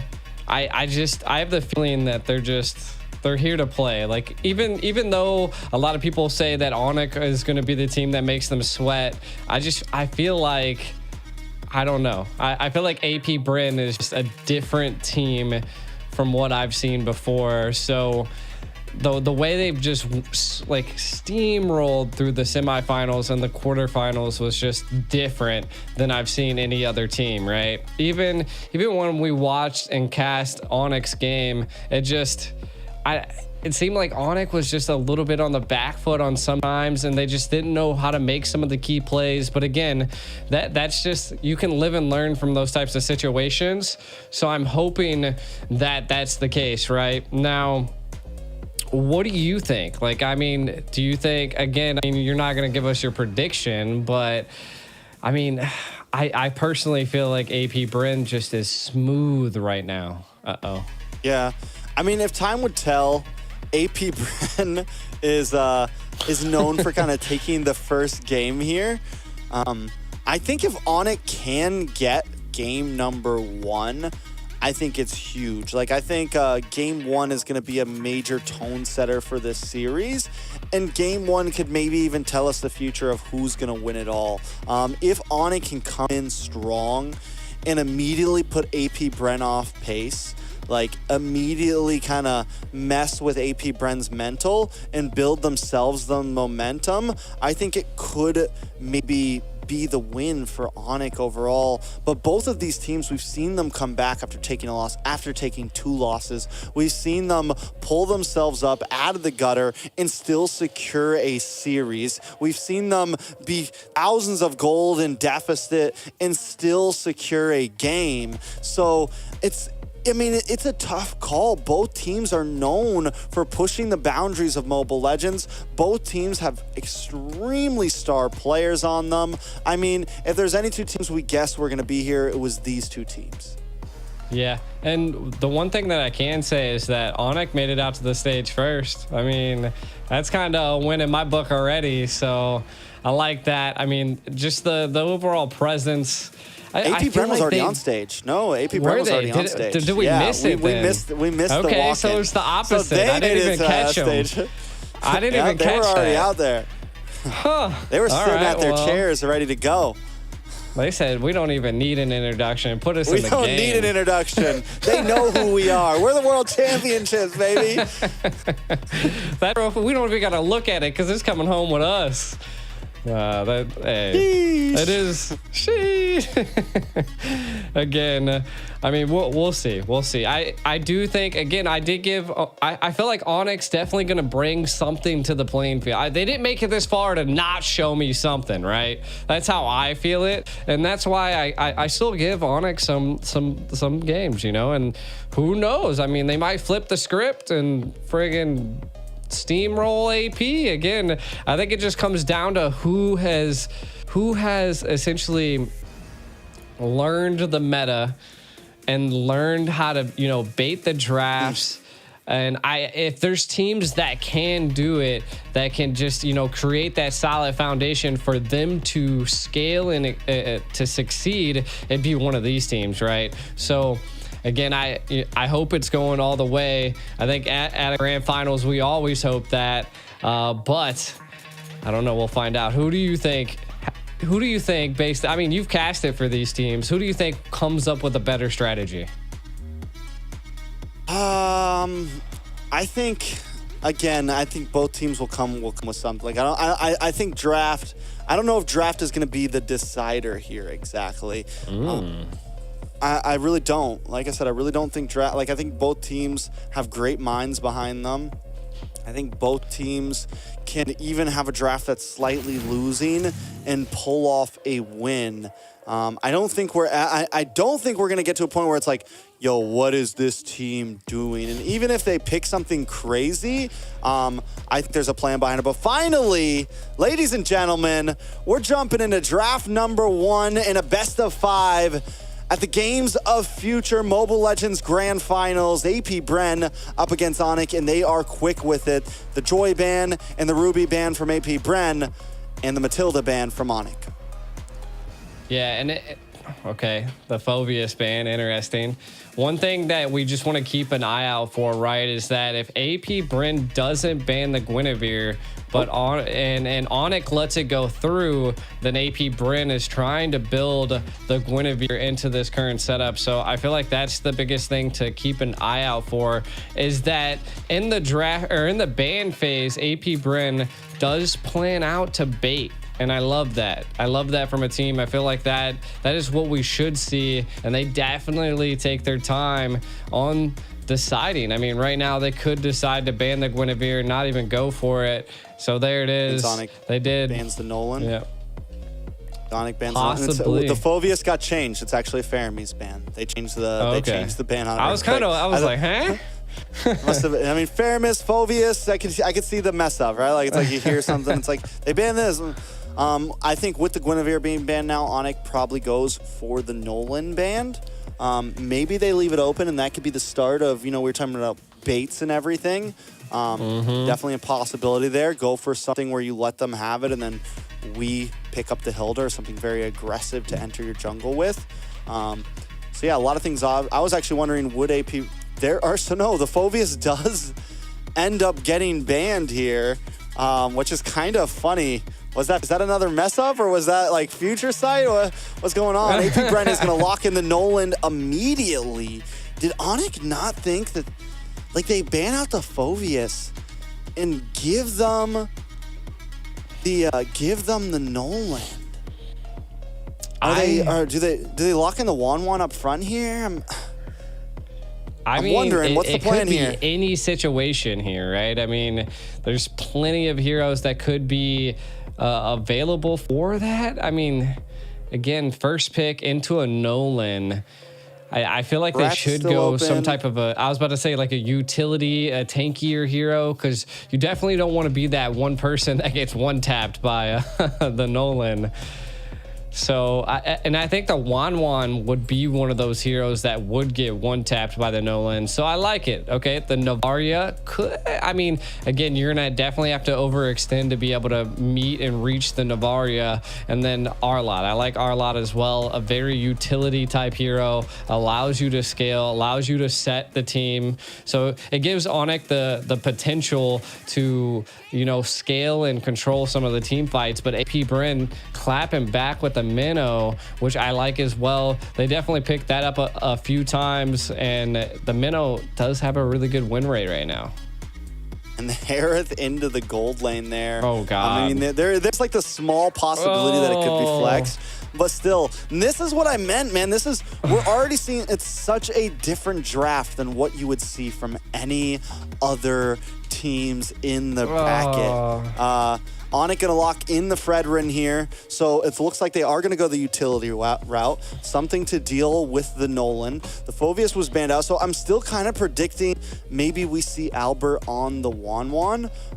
You do have range, you do have something that can kind of still poke lanes and kind of deal with the range of the Harith, because one of the problems with the Harith is he has great poke, he has good wave clear in the early game to deal with a lot of marksmen. So that's, I mean, I'm just wondering, like, when I see the Phobius ban, I got to think their plan was to pick something dashy here, unless they were just anticipating or testing the waters to see if AP Bren would go for the Nolan. It's like, we're going to make that pick look so juicy for you. We're going to ban the Phobius and leave Nolan open. It's like, there has to be a plan here for, like, an idea here to either be aggressive, get into their jungle, something like that. Yeah, and I mean, the Claude is still a viable pick as well. The Wan could definitely scale as well, but I feel like we could see a Claude pop up here, right? And then not only that, I mean, we've seen AP Bryn pull out a Beatrix. I mean, to be honest, like the marksman route is just so flexible when it comes to AP Bryn. It could just be anything, right? Right now, I think we should kind of focus on the EXP, right? Like, what could they possibly go that would be a decent EXP? And I mean, you still have the CC available, which is great sustain, as well as you still, I mean, we could see a Benedetta. I mean, we could still see a Paquito. I feel like something that's going to get into that back line to reach the Navaria. They take a lot away from Flatteezy here. No Xborg, no Phoveus, no Thamus. They pick up the R-Lot. The Lapu is still open.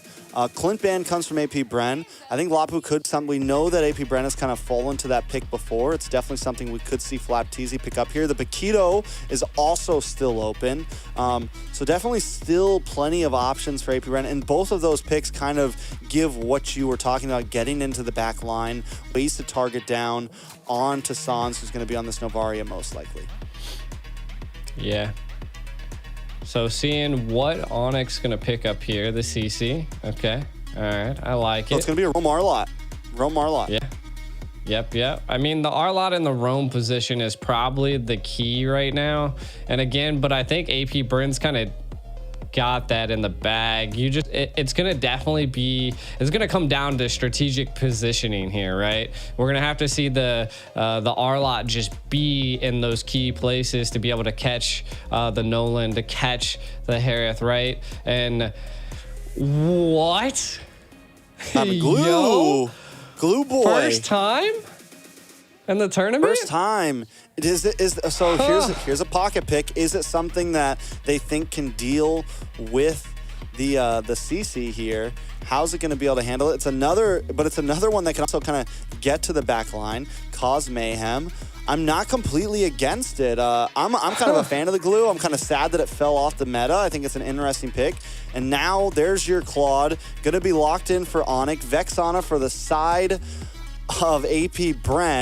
It's only game one and the draft is already interesting, and we thought nothing less of these two teams who are never scared to pick something a little bit outside of the meta. This is awesome, right? This is what I was saying. Like, the teams probably had that, like, the rabbit in the hat, and maybe it's glue. Maybe it's like no one's ever tried him. Maybe he's going to absolutely dominate in the Land of Dawn, and if anybody can do it, it's going to be AP Bryn, right? Again, we're going to be getting into it. I'll let you lead the way, Trex. All right, Games of Future Grand Finals for Mobile Legends is about to begin. We're about to hop through the portal into the Land of Dawn to start off the rematch, the revenge match, the grudge match between AP Bren and Onyx Esports. All right, kind of getting into this, the nitty and gritty here. I really want to focus on this glue pick, right? Like, what is it going to really establish here? And I think what it's going to do is really, like, kind of like what you were saying, being able to split, get into that back line, and be able to displace some of Onyx at this point. Now, Onyx, I love the early aggression, kind of keeping Super Marco at bay. But again, I mean, that's just them poking and probbing at this point. One thing also at the very end, AP picked up this Vexana. Could be a key factor into, you know, the solid CC that they needed. It does seem like AP Bren wants to control quite a bit of the team fights. Now, coming from on the side of Onyx, right? Like, again, just building off of what I said in the draft phase, I feel like the R-Lot's going to have to really rely on key positioning in order to, you know, make plays for Onyx, because it's going to be a little difficult as the team is just, they're quick people. You got the Nolan, you got the Harith. Like, you're going to have to catch them off guard. I think it's definitely going to be a battle of wills here. I'm excited to see this EXP lane as well, man. Like, How is Boots? I think, obviously, CC, one of the most dominant EXP laners in the game, should kind of get the better hand of Flapteezy in the beginning. But if Flapteezy can scale, even though Glue is kind of an out-of-meta hero right now, one of the reasons being is it takes a little bit too much time to get on the map. Kyle Teasy as well on this one. Once it gets the first item locked in, if he goes for something like the Blade of Hepates, we're going to see some big damage. So Albert's going to have to be careful. The rest of the team is going to have to be careful. And oh, look at the damage. A big Terrify Keyboy in a little bit of trouble here. Able to dash back. They're unable to find the kill, but we're already seeing the possibilities from Few and Ogwyn. Yeah, and again, right now, it's everybody's game, right? I mean, the first turtle is not going to make or break a team, but it does look like both teams want to fight for it. Hassan's going to get involved here. Kyle Teasy starting up on the lore, but a big stun onto Keyboy and Kyrie. Kyrie unable to make it in. The grab the slam, and Flapteezy already causing mayhem in the back line. That's the first turtle. Kyle Teasy will be able to secure it. Kyrie, a little bit too much damage. Flapteezy might be too deep. Nice immobilized onto two members. Boots trying to steer him away, but now Kyle Teasy making the move onto the purple buff and gonna steal that away. You know, I wasn't really even thinking about this, right? Like, they're gonna collapse on Boots, though.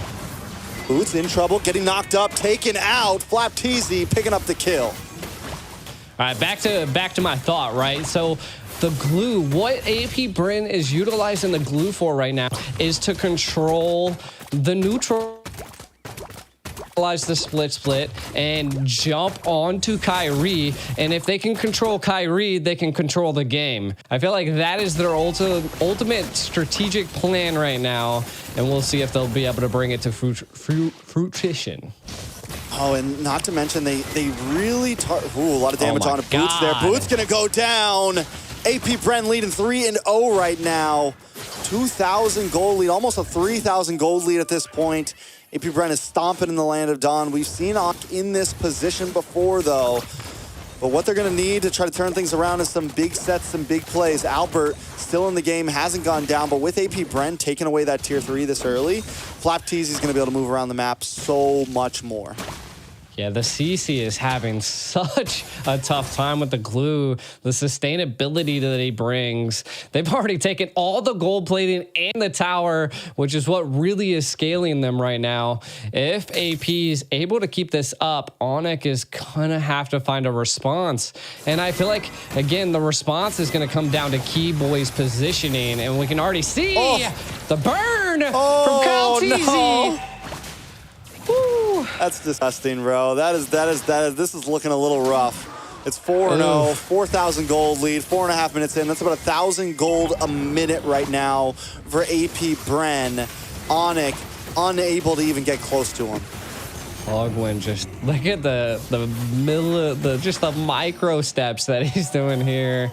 They're gonna roam up and they're gonna take all of the gold plating off this tower and probably the tower itself. This is huge for AP Bryn. Onyx, they have to find responses somewhere, and there's no jungle left. Man, again, it could be anybody's game, but the snowball effect is definitely in place for AP Bryn. Yeah, this is the Bren effect at its prime right now. The Bren effect, huh? Oh. The Bren effect, man. And they're just, I mean, it's like, because here's the thing, they can always switch it up, man. They can either completely dominate you in laning phase, or they can take a slow approach. They are the best of both worlds. They have the discipline of the Philippines, but the aggression of several other hungry regions out there. They're willing to take things slow if they need to, or they're willing to be in your face at all times, and you just never know what AP Bren you're gonna get. It is true. It is true. I mean, they definitely bring out the difference in a game. We can kind of take a look at some of the items. A Hunter Strike already secured by Kyle Teasy, looking for that speed, just controlling the overall jungle. And you can see that he was looking for that purple buff, but looking for a kill. Did he get it? He did. Yeah, no purple for Kyrie. Oh man, this is just going downhill for Onyx. I think they're gonna have to find some type of breathing room, but will AP Bryn give them that breathing room? And it doesn't look like it right now. I mean, one good thing going for Onyx right now is Albert and Sans have not taken a death yet. Yes, there's 2 kills on the Boots. Not huge. We've seen CC still scale, even with a few deaths on it. And 2 on to Keyboy. So Kyrie, Albert, or Sans, if they can keep up this pace, they can kind of slow play this and look for an opening later on. But it's going to be a little while until we see Sans or Albert really get the items they need in. Yeah, and I mean, that snowball effect is just in place now. AP Bryn are staying together. So again, I think Onyx going to have to just kind of give up some of these neutral objectives. And if they don't, then they're going to give up their life. So we'll see. Again, building off of what you were saying, Albert not dying is still a good thing. You got 4,600 gold versus 5,600 gold, 1,000 gold difference between the gold lanes, and the Hearth is just only going to scale from this point onwards. You only can see a corrosive scythe being picked up by Albert, and to be honest, everybody is lacking items. Everybody's just got like pieces right now on the side of Onyx. They're getting what they can right now. That's about it. That's what I'm saying. They're just, it's like a puzzle piece. They're trying to put something together, but we'll have to wait until about the 10 to 11 minute mark for it to finally come together. I mean, Booth had to take a slower pace, went for the Dreadnought first, got the breastplate in, just got the War Axe in. Albert looking like he's going to finish the DHS soon, so that's good. He'll have the Corrosion, he'll have the DHS, then it's just on your way to the Wand. He could maybe switch up and go for one first, but I think he's going to lock in DHS before that. We'll see. He had the Vampiric Mallet or whatever it is in. So both, I mean, they're definitely on the slow pace. Sans has the book in. It's not going to really give damage yet. They definitely need another item in. And by the time they get that item in, AP Bren will already have their 3rd in. So, I mean, it's a little bit of trouble, but Ogwin taking a little bit of damage, going to get pushed back. Flapteezy unable to make the advance. Everybody locking on. Albert able to get a couple free shots in. Flapteezy still gets away, but look at Kyle Teasy on to Boots. Boots able to just survive. AP Bren not able to cause the damage they wanted to. Onyx able to turtle up very well. Definitely. And the first Lord coming down. I feel like this could be a turning point that if they could possibly do something, but Onyx utilized quite a bit of their utility right now. San's the only one that really doesn't have an ultimate at this point, and they might just try to bait it here. You can already see the discipline coming from AP Bryn. They're controlling the lanes before attempting to take the Lord. Trying to get vision here. Onyx might attempt to try.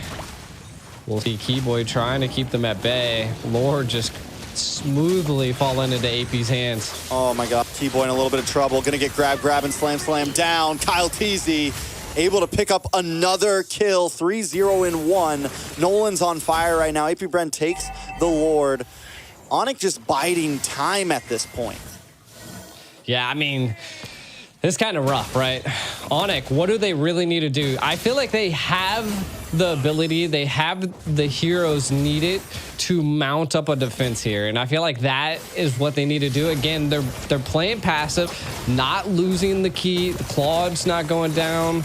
Albert staying alive. Kyrie staying alive. Again, the only person that's fallen has been Boots. But again, they're going to have to get some type of kill here as it's 5-0, and the gold lead is just going up from here. Yeah, good call by Sans there. Sends a Meteor to check that bush and finds Kyle Teasy, forcing him back a little bit. Flapteezy under the towers, though, taking a lot of hits to the face. Okay. A lot of damage on Ogwin as well. Onyx now to defense of the Appraiser's Wrath. Finally puts a kill on the map for Onyx. Albert into the back line with a blazing duet, looking for Super Marco. Super Marco drops him on Force, able to also get some more poke off. But Onyx does defend without losing an inhibitor. This is what I was saying, right? Like Onyx, they have the heroes needed to defend, right? They're just really late game. They have the Claude late game, Navaria late game. So again, they just got to keep the pressure up, but not get too overzealous, right? Don't be diving. You can already see that Albert's got 3 items now. The the golden staff, the corrosive scythe, and the demon hunter. So gonna be destroying some of the tankiness that AP Bryn brings. And then look again, Sans just hitting shots left and right. Super Marco falling a little bit low, but again, AP Bryn just has the sustainability to just be there. Makes a major factor into play. The real problem is definitely going to be Keyboy here. He's very behind. About 30. Oh. All right. So kind of looking at what's going on here, we can kind of see that AP Bryn again wants just feeling Onyx out, seeing if Onyx can keep up with them. They know that they have the damage at this point. We'll see. They want the red buff. Could be a little bit of a go here. Albert trying to possibly get it. Kyrie able to steal the red buff here. Up. AP now actively backing up. Yeah, nice plays from over the side onto Onyx here. Like I said, Keyboy is very behind on items. He's not able to hold the front line like the rest of the team, but Onyx still mounting a good defense. Wait, Ogwin into the backside, causing a lot of damage. Super Marco as well, drops him on for Sans, able to find one. Kyrie drops Ogwin as well. Boots gonna be the next on the chopping block. We'll see if they can do it. This is gonna give Lord over to the side of AP Bren. Onyx, without a retribution on the field, will not be able to contest this. They're just melting this Lord at this point. AP Bren going to utilize this Lord to siege once again. But, I mean, we are getting into the 14-minute mark. We can see a Wind of Nature being picked up by Albert. Could be a saving grace at this point. Navaria has the burn, has the damage, and we can kind of see CC picking up the War Axe as well. So they are gearing up. They are getting the equipment that they need to counter AP Bren. So it's just a matter of that AP Bren has just put so much pressure onto Onyx. Can they keep this defense up? Can they keep their castle alive? I mean, if any team can defend with a 12,000 gold deficit, it's definitely Onyx. But I don't think AP Bren wants to let it happen. Keyboy falls. Kyrie might just be the next. Kyle Teasy able to pick up the kill. Albert with the Blazing Duet. Able to lock on a little bit of damage, clear the waves with the Lord still coming on the top side. AP Bren going to try to mount the attack to a different angle. Flap Teasy taking a couple shots to the face, but he's okay. Kyle Teasy onto the backside. Lord finally connects. Boots immediately destroyed along with the rest of the team, and AP Bren takes game number 1. Definitely quite the game. I can't believe they just ended with that one siege, though. AP Bren taking game 1. We see this again. AP Bren was very disciplined and controlled a bit of the map there, Trex. A bit, the whole map. I think, I mean, I have to say that I think Onyx has to think twice about letting the Nolan through. I think, and Onyx is known to kind of test the waters game 1, but I think this is not the time to do it. This is not a best of 7. This is not a huge thing. They banned out the Phobius. They let the Nolan through, and they just had no answer to it. Kyle Teasy was a monster on it. I mean, just completely tearing them apart. And with the pace that AP Bren brought, Onyx was unable to do anything about it. Most definitely. I mean, just overall, they did a great job. Onyx taking a look at some of these replays. AP Bren completely controlling the pace. And even at around 10 minutes, when Onyx did start to like put up some fights here and there, it still was not enough. They needed definitely another 10 minutes or more to be able to compete here. They needed a lot more time to be able to even make it, G. Definitely. And I mean, we could just see Onyx trying to hold on with every grasp that they possibly could into this game. Well, I just feel like the major factor was that the glue just came in clutch so much for AP Bren. And you can just see they again, the R-Lot, Keyboy did try to make some key plays, but it just wasn't there as AP Bren was just scaling and snowballing. This was another take right here. They were just not allowing Kyrie to get the buffs that he was needed. And then look, the split just too much for Onyx at this point. And then this would have been the final siege, if I'm not mistaken. God, look at that. The layers of CC there, the layers of crowd control there, with few bringing in the Guardian, getting the big knockup, then Ogwyn getting the Minoan's Fury. Onyx did not have an answer to all that, and because they fell behind, it was just far too much. They did a valiant effort at defending it, but AP Bren, the Bren effect strikes, and there just wasn't a way in. It's nighttime now in the digital arena, but the bots are still watching. If you guys are out there at all watching, big shout out to all of you. Let's take a look at the MVP. Flap TZ 1-0-9 on a glue. Hey, again, 47% of his team damage, or the damage taken, which is crazy. So not only was he the DPS, he was also the tank. So he was just, again, the glue just came in clutch. I mean, it kind of countered the CC. Like the CC, it split the damage between a lot of the minions. It was just overall such a wild pick, but actually came into clutch. Could have been something they were just planning. Like I said, if there's any moment, the grand finals is the moment you pull out all the stops. There's a lot of money on the line. Flap TZ going ham.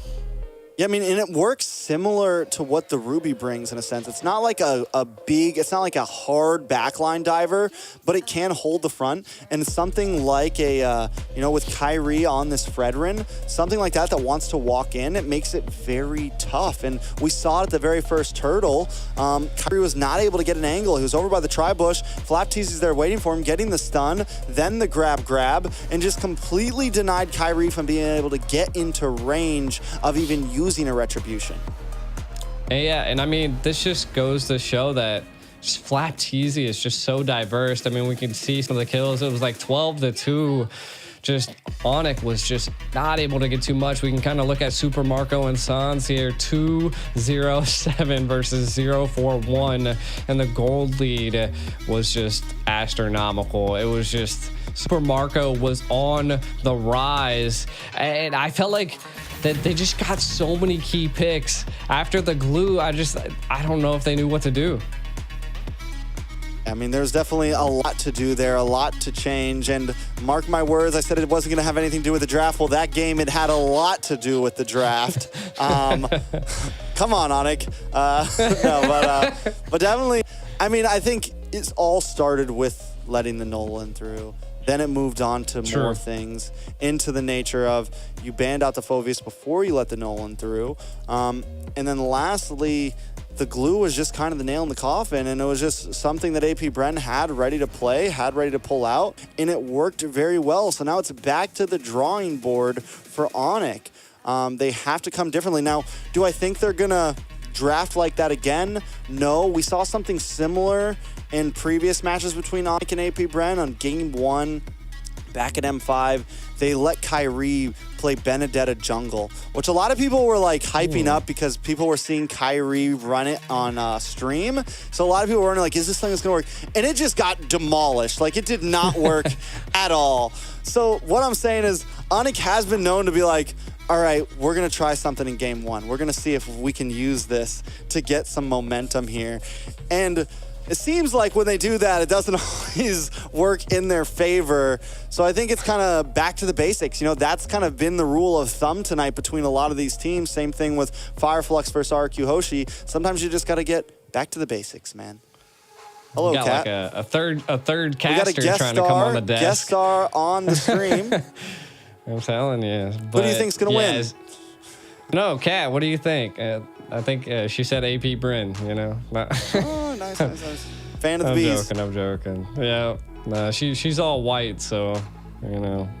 I think that she'd probably like an Onyx, you know. Onyx would probably be a better suit. It's an animal, you know. I'm not...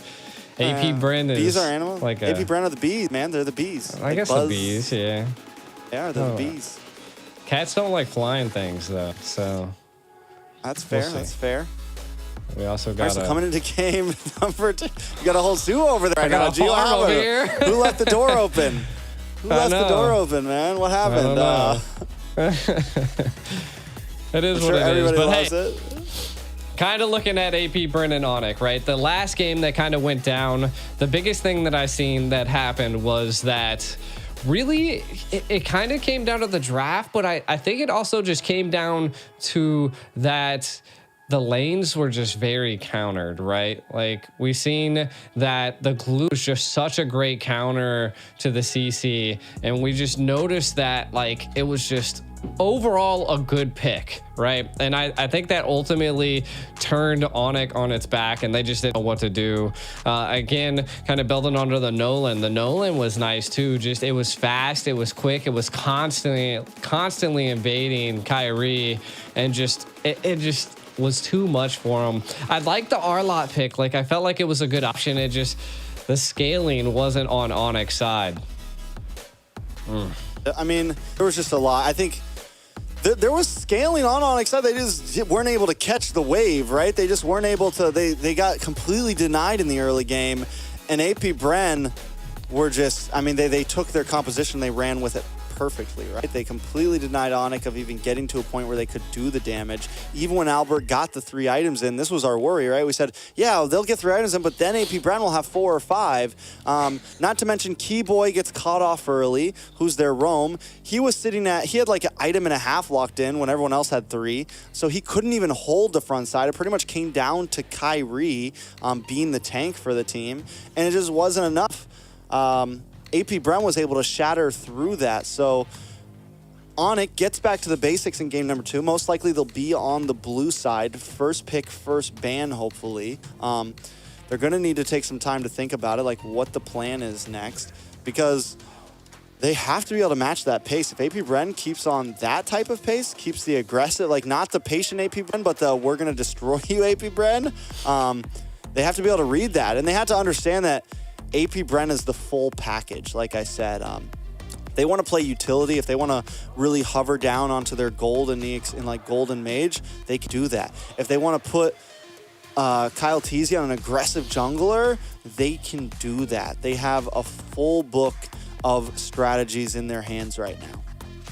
Yeah, and I think that's the hardest part, right? Like it's like the only thing that I believe like that Onic could do is that they need to bait something in the draft phase. Maybe they have a strategic plan to go against a Matilda. Maybe they have a strategic plan to go against a Guinevere or something like that. Bait out something that they can actually counter and utilize is something that maybe Onic needs to kind of think about. But yeah, I mean, from what we've seen in that last game, AP's Bren's pace was just, it was like calculated. It was smooth. There was just like, there wasn't any mistakes being made. Like when they came to play, and I ultimately do think it came down to some of the counters just because Onic was just losing lanes left and right. I mean, we seen the EXP lane fall first and then the gold lane, and that was before the 5-minute mark, right? Like the gold platings weren't even gone.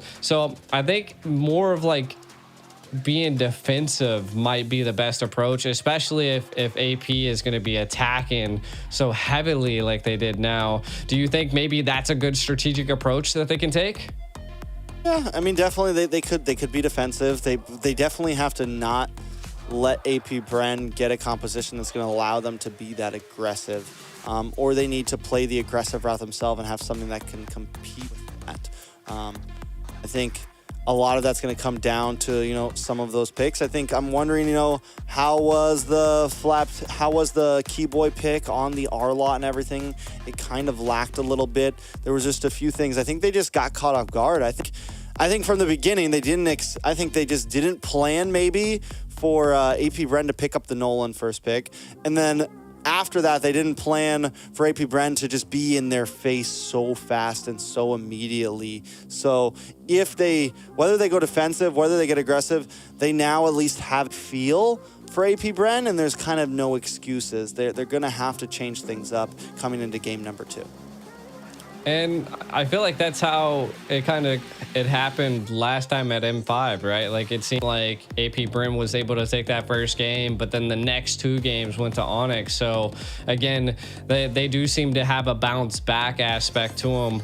But I feel like this meta is just so wild right now that that any hero is viable as long as someone knows how to play it, and it seems like they're not sticking with the meta. So I feel like that's the hardest thing to predict, right? Like if I was Onyx, like you need to really take the steps lightly, and if you have the chance to choose first or second pick, it might be an advantage to take that first pick and maybe try to secure something that just is overall even a Nana, right? Like being able to displace, to stun, to stop a frontal assault, to kind of slow them down. I feel like that's what the Navaria was for, but it just, again, was a late game mage paired with a late game gold lane, and it just, AP Brim was like, we're not going to the late game. Yeah, you see none. You see none at all. And with the amount of CC they had, it was insane. So nextly, it's like if AP Bren is gonna pick things like that, like they're also one of the only teams that have like gone for the Vexana. We've seen Onyx pick up the Vexana once. We also saw Onyx pick up the Odette before. Like maybe we could even counter all this and say Onyx maybe should think a little more outside the box. Maybe not in the sense of like not giving. I definitely don't think you can give up some of the powerhouses right now. I think like the Guinevere, if you're gonna give up the Nolan, you need to be ready to, you better get something very valuable in hand. I think there's a few heroes right now on the block. Gwynny, Matilda, Nolan, and Joy. Those are some of the picks that you cannot let through unless you're getting one of the other ones. But enough talk about hypotheticals, theories, and whatnot. We're already this in is there. Onyx up against AP Bren, and the bands are starting quickly. Onyx gonna open up with the Fermi's Minotaur. They're gonna force AP Bren to get gritty here. Yeah, and I mean, we can already kind of see the foundation you were laying, Trex, is that the Nolan, right? The Nolan, the Joy is out of here. Possibly still have the Guinevere. And again, this could be, instead of Onyx baiting AP could be baiting Onyx at this point, right? Like, get the Guinevere. We can steamroll you and be a little bit faster than you. If Onyx doesn't ban the Matilda here, like if Onyx bans the Matilda, AP Bren bans the Gwynny most likely. If Onyx, so I think at this, if they weren't to build the Matilda, ban the Matilda, then AP Bren could leave the Gwynny open for the trade. But I think with that ban on the Matilda, AP Bren has to take out the Gwynny here. I don't think I want to go against Kyrie with the Gwynny. It's also just gives so much flexibility. Keyboy could take Gwynny.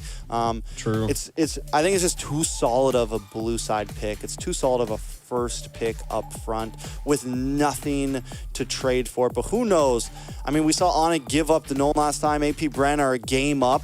They feel good. They just stomped out Onyx downright. They might go for it. Yeah, I mean, and this just goes to show that it's like, it's anybody's game. It's any strategic advantage or approach that you can possibly take is what you'll want to go for here. And again, there's the Navaria. I felt this. I feel like they are leaving it open because they have an answer to it. I feel, as crazy as it could be, I feel like that so many teams have first picked this Guinevere that they could have a plan to counter it. Again, could be a double-edged sword though, right? Like it could be a bad play for the side of AP Bren.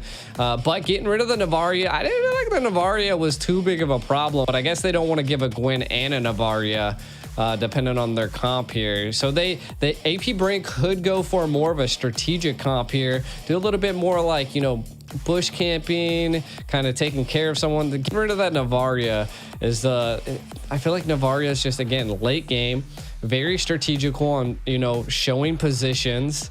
I'm guessing they didn't want to deal with it with a Vexana. So Vexana first pick, second pick though. I mean, Arlott, okay. For Flapteezy or Ogwyn, honestly, I think it's so flexible. Yeah, and the Arlott, Flapteezy's a monster in the Arlott, man. There was times in M5 where he would make some flicker final slash plays that were just out of this world. It is definitely a scary hero in his hands, and it's also a scary hero in Ogwyn's hands. Onyx now forced to respond here. The Ruby's still open, definitely a possibility. Claude's still open, definitely a possibility. There goes the Ruby pick. Do they just put Albert on the Claude again and kind of play it safe here? Do they go for a mage now, something like the Nana? There it is. Yeah. I mean, the Nana is definitely a good play here. It just, again, it's going to slow AP Bryn down, which that's what we essentially, so not only the Guinevere, but also the Ruby and the Nana at this point. It's just it's gonna keep them at bay, stop that aggressive approach. That's why I think AP Bryn's going for more of the tactical approach. And of course we'll get to see that in game, but I feel like they're going for more of like, we're going to catch you off guard and take you out, or, you know, something like that. Of course, they pick up the Claude, which again, I feel like is a really good play into this, but it's going to be a very, like, you're going to have to be super precise with the Claude with dealing with a Nana, a Ruby, and a Guinevere at this point. This is wild. And now into the second phase of bans. AP Bryn going to take out the Clint. Onyx, on the other hand, they need to focus in on to junglers, maybe roamers, maybe EXP laners. It's a bit more open and on the field. I think junglers could be the route to go. Trying to think of what can give problems to the Guinevere. And again, it's like, it's tough because AP Bryn could literally pick anything, and I wouldn't be like, man, I don't know about that. They're going to ban out the X-Borg. They ban out something like the Fred? Do they ban out something like the Akai? Do they ban out something like the Basha, you know? A lot of possibilities. Maybe they ban out the Tigreal. I felt like the Tigreal would have been like a really good go for Onyx last time. Like even though they put the R-Lot early, again, they still could flex the R-Lot on AP Bryn. I just felt like a good solid CC tank is almost better than a Ruby or an R-Lot, right? True, very true. They're gonna ban out the Bruno. Do we see the Albert? You think we're gonna see the Albert? Yeah, Wan here. The Wan? I mean, there's the Fred run ban from the side of Onyx. With no Clint, no Bruno, he could go Brody, he could go Wan, he could go Ixia. I mean, there's still tons of marksmans out there. He could pick up the Harith. We've seen Albert on the Harith before, I'm pretty sure. So, and that's what AP Bryn went last time, so I wouldn't completely count it off the books. The thing is, they already have a lot of magic damage, so I would like to see something a bit more physical. R-Lot Roam. Yeah. I mean, they could possibly go for, of course, there's quite a few options. I mean, you're going to have to deal with this Claude some way. So some type of dive hero. I mean, if Onyx feels comfortable taking a Lapu, there it is. And then running into a carry. I mean, carry's a little wild. I mean, it's going to be pretty good against the R-Lot. Yeah, exactly. I mean, they're going to have the front line. They have the control and the CC. It could scale really well here. Yeah, definitely. I mean, this time they definitely have the wall to protect carry. They have tons of CC. They have a package. Literally 4 out of 5 of their heroes all have some sort of heavy CC that can hit multiple people at once. Here's the big scary thing for AP Bryn. I guess no, they already have EXP and Roam locked in. I was gonna say, like, what if they pick something like a? There goes the Akai. Okay. Yeah. All right. I mean, they needed something for that front line between Har-Lot and Akai, and help with retributions, help with those neutral objectives. It's a nice answer. It can help deal with literally. It's not, when he's in heavy spin, nothing that Onyx has right now is going to slow him down. Nah, it's an overall good comp. I like both sides. I can't say that I pick one over the other, but Trax, send us into the land of dawn. We're going. Yes, sir. We're going to go into the land of dawn now. This is going to be Onyx trying to redeem themselves after a very rough game number 1. AP just trying to keep the pace. It's 1-0 right now in a best of 5 at the grand finals of Games of Future. Gee, do we think with the draft that Onyx has brought, can they handle this? Can they turn the tides right here? Oh, this is a cool intro. I think so. Oh, yeah, we're switching it up. What a new intro. We got chess piece on the board here. I like it. This is Okay, now we're in the Lanton. Does Onic have what it takes to stop the aggression of AP Bryn? We will find out on this this episode as we see. Stop laughing. Tell me about the win conditions, G. All right, Onic here.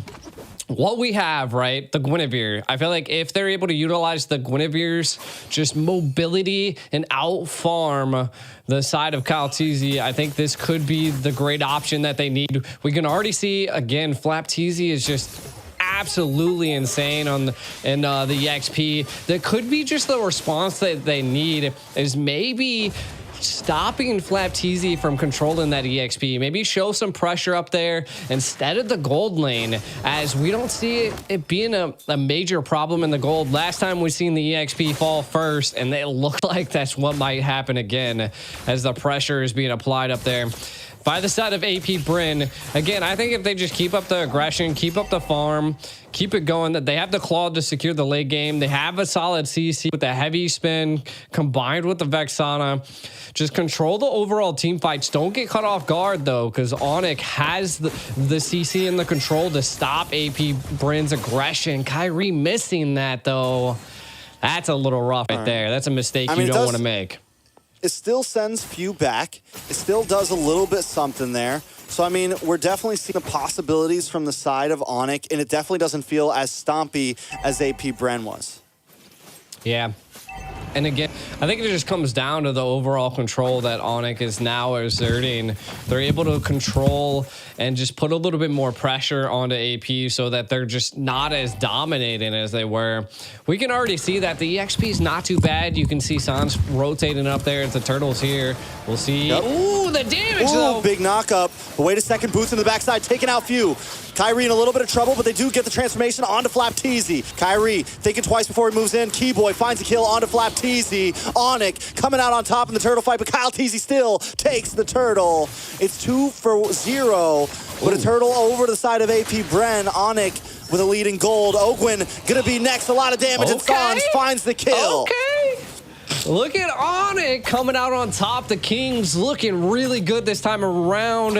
They have found answers to take on AP Bryn. Again, that's just the early game control that a Guinevere brings. And then look at the CC and the control. Now, the biggest thing that we'll want to watch out for here is that Kaltizi picking up the Kai. The Nana definitely counters that heavy spin. So Sans could be waiting to throw out the Melina to be able to stop Kaltizi. Now it's just going to come down to Onic. Like, yeah, you secured kills, but now you're going to have to start working on neutral objectives. We can already see the carry picking up the Thunder Belt, so building a little bit defensive. So it looks like kind of like the tank carries coming out on the side here. A heavy spin on the Keyboy. Uh-oh, big pin onto Keyboy here. Kyrie going to try to come and help out. Keyboy still alive, able to dodge the final slash, and they will get away. Onic feeling much more comfortable in game number 2.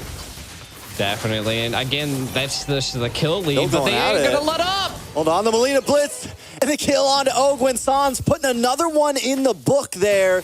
2-0-1. He's playing such a cleaner game than last time. I think this is gonna be critical, making sure, and this is what we meant, back to the basics, man. We all know this little girl Nana is meta. We all know the Vex is meta. We know these things, and AP Bren is not forgetting it. Onic needs to get back to the roots of that, and we're seeing that in game number 2, and it's already working very well.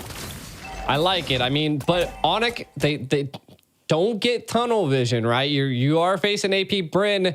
The gold lead's not crazy, even though it's 4-0. Keep the eye on the prize, secure neutral objectives, keep controlling them, keep their speed down, and Onic can keep controlling this game like this. Now, we are seeing the next turtle take coming in. Do we see AP Bryn make this?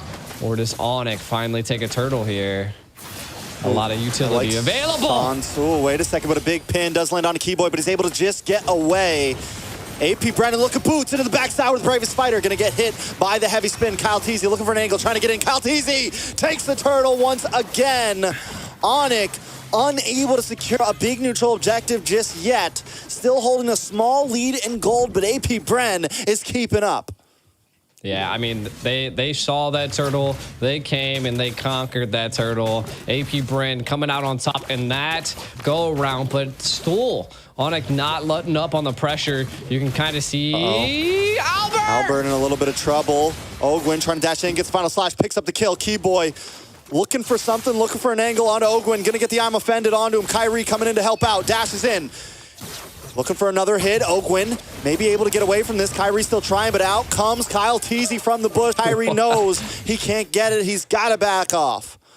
Up, left, down, right. Ogwin not getting caught here as AP Bryn just holding their own. Again, Onyx now kind of being pressured.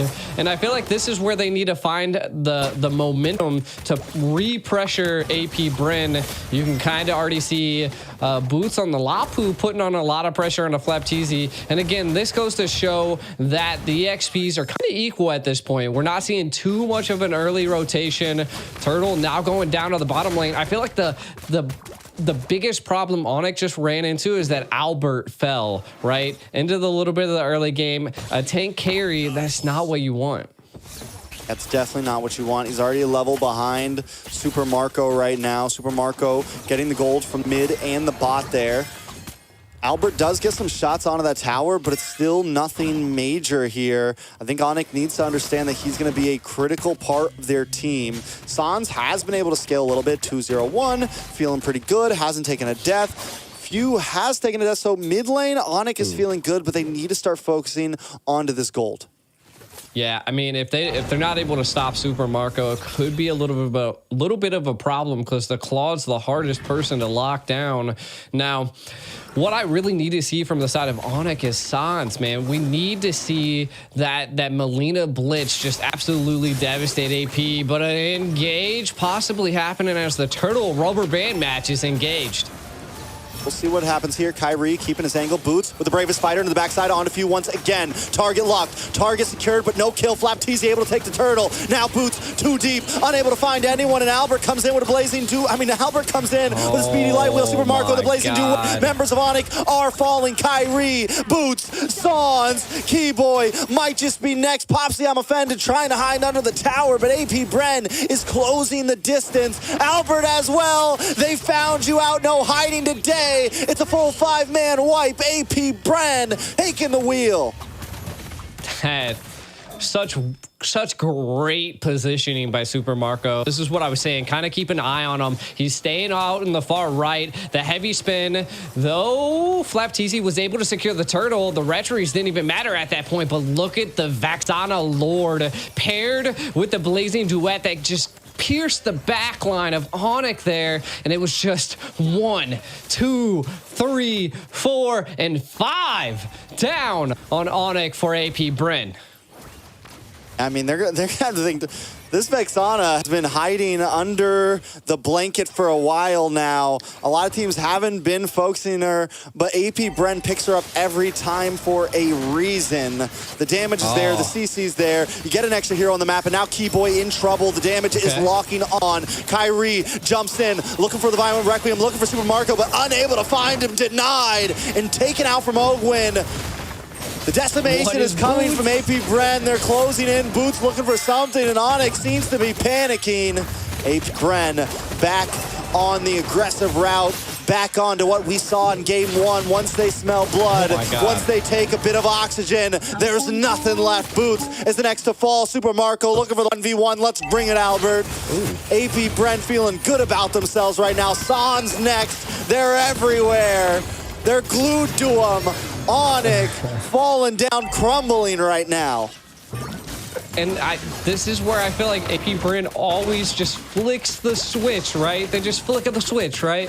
And now they're going to be able to take this Lord, flick of the switch. And they're going to be able to get this Lord probably uncontested. Now, this time around, I don't know if they have that tanky front line that they are going to need to be able to stop a great siege, though I don't think this Lord's going to make it or break it. It's not enhanced, but again, they don't want to trade their life for measly little towers. The Bren effect is real, and it is definitely a switch. Whether it comes at 20 seconds in the game, whether it comes at 7 minutes in the game, 10 minutes in the game, you know at some point, AP Bren is going to make their move. And once they do, it's like they immediately just go from chill to hyper-aggressive and just all over it. And then once they get to that, it is so hard for any team to break that momentum. You talked about momentum before this series started, G. You said that Onyx could be the team to maybe do that against AP Bren. No one else has been able to do it yet. But right now, having a little bit of trouble. AP Bren closing in its grips. What is Sans doing? Final flash! On a key boy. Few, though, in a little bit of trouble. Gonna get knocked up with a violent requiem. Finally, Sans finds one. But now Kyrie pinned against the wall, taken off the map. Boots with the bravest fighter, but Super Marco and a blazing duet helped to zone them away from Boots. The rest of the team chips onto him. Sans throws out Molina, trying to clear the way, but AP Bren still not giving up. Harassing a Lord, still marching down the top side, and it's 10 seconds until Kyrie is back into the land of Dawn. Lord will finally go down. AP Bren still not withholding their assault. Super Marco gonna get one last shot in onto the inhibitor, and AP Bren lets them breathe for a second. Yeah, and I mean, we can't count Onyx out just yet, because I mean, they have the damage. The gold lead, though, it's not 10K like it was last time. They still seem to have the tenacity that it takes to fight back. The defense is there.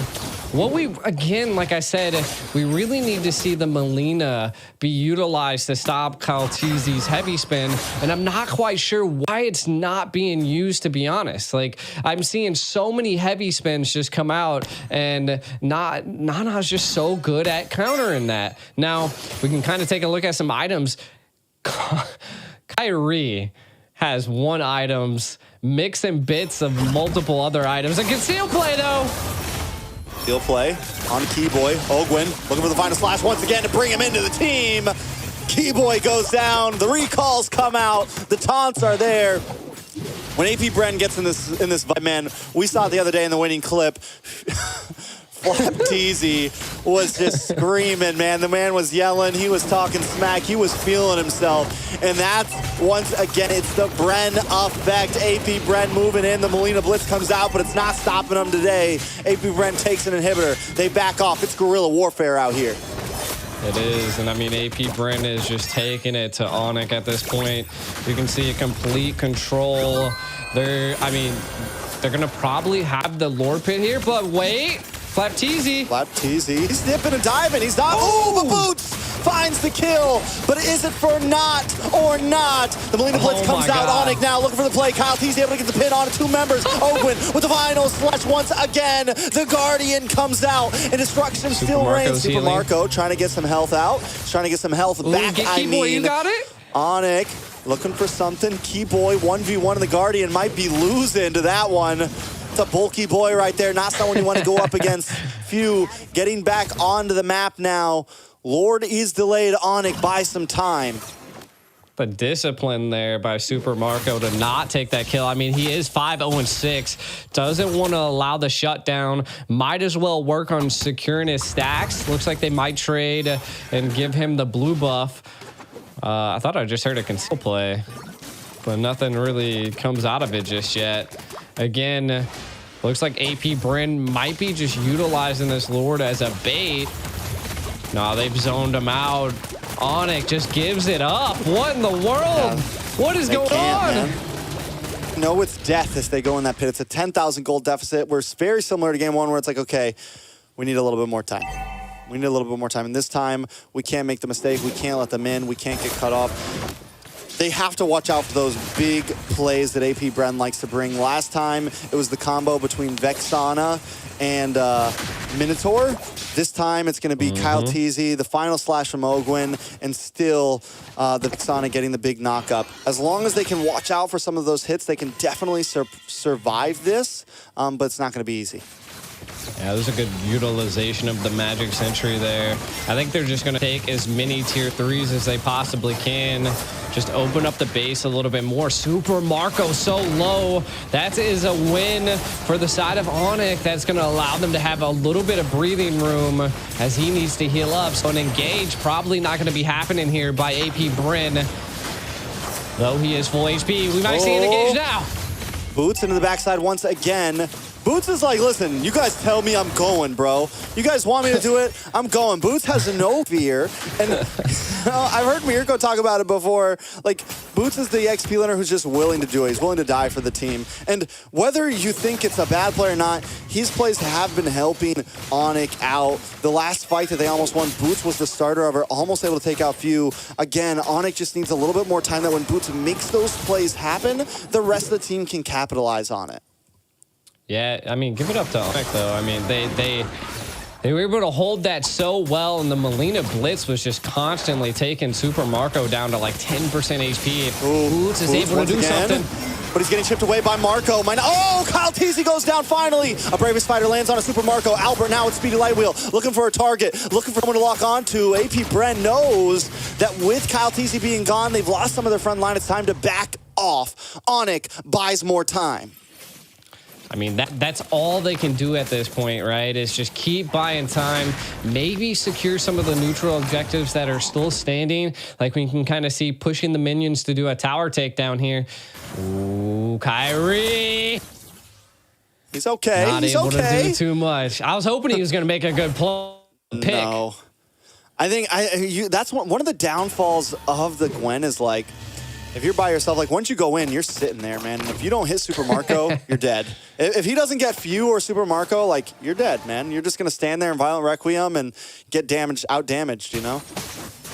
I was hoping for it. You never know, man. There's always these big plays that can definitely be the turning tides. But again, it comes down to the patience of the team. Sans in the mid lane, kind of taking a look at some of the items here. I mean, Albert's online, Super Marco's online. I feel like the difference here is that Kyle Teasy's 15 and Kyrie's not, having a little bit of trouble in the jungle. Might have they don't have Albert up here yet either. They might want to try to take this slow. I think Onyx is trying to delay. They look for the play on a Flap Teasy, but he is able to use the Purify and get away there. Flap Teasy still taking some damage. Back home, Boots taking too much. Albert trying to lock on to Ogwin. Gonna be able to flicker back. It's still a battle for the Lord Pit. Onyx maybe knows they're outmatched here. They're gonna have to back off once again. Unable to get a kill. They get Few down so low every time, but can't get the finishing hit. You have to capitalize on some of them, man. That's like, I've seen Super Marco low twice. Now Flap Teasy and Pew. Like it's rough. Like if they were able to just kill one of them, this would be even more breathing room. But now a full team comp of AP Bryn sieging down Onyx once again. 10K gold lead. Can they survive? I don't know. It's going to be a tough one. Luckily, they do have two inhibitors. Sans able to clear the ways, throw them in Lena Blitz. Albert going to chip away at the Lord. They're going to be able to take it down. Unless a huge mistake comes in, they should be able to survive another push here. Boots looking for an angle. Kyle Teasy making his way in base. Watch for the final slash, and there it is. Ogwin every time does it. Kyrie forced to go back onto the tower just to get some health back. Ogwin a little bit of trouble though, taken out. Boots able to defend, put the people at bay, keep AP Bren away, but they still are relentless. Super Marco BMI's away, able to dodge Kyrie. AP Bren still looking for a possible play here. Few ready for the set, ready for the team. Sans throwing out the Melina. Kyle Teasy maybe finally deciding to back off with the rest of the team. Onyx lives to see another Lord. I mean, they're holding their own, but what do they have to do here to be able to possibly take a Lord Pit, right? And I think it's going to come down to that. You can see that they have the damage, but it's still a little rough. Maybe if they're able to get a kill on the Kyle Teasy, maybe if we see some of them split apart, we'll have to find out. But my God, oh, God. Look at that. Look at that pressure. That is insane. They need what, like 4 more minutes? They need like 4 more minutes because we're at AP Bren's at 60K. They're about maxed out on items. Onyx needs to get to that 62K mark where all the items are matched out, and then it's just a battle of skill, right? Where they're not at a 10,000 gold deficit.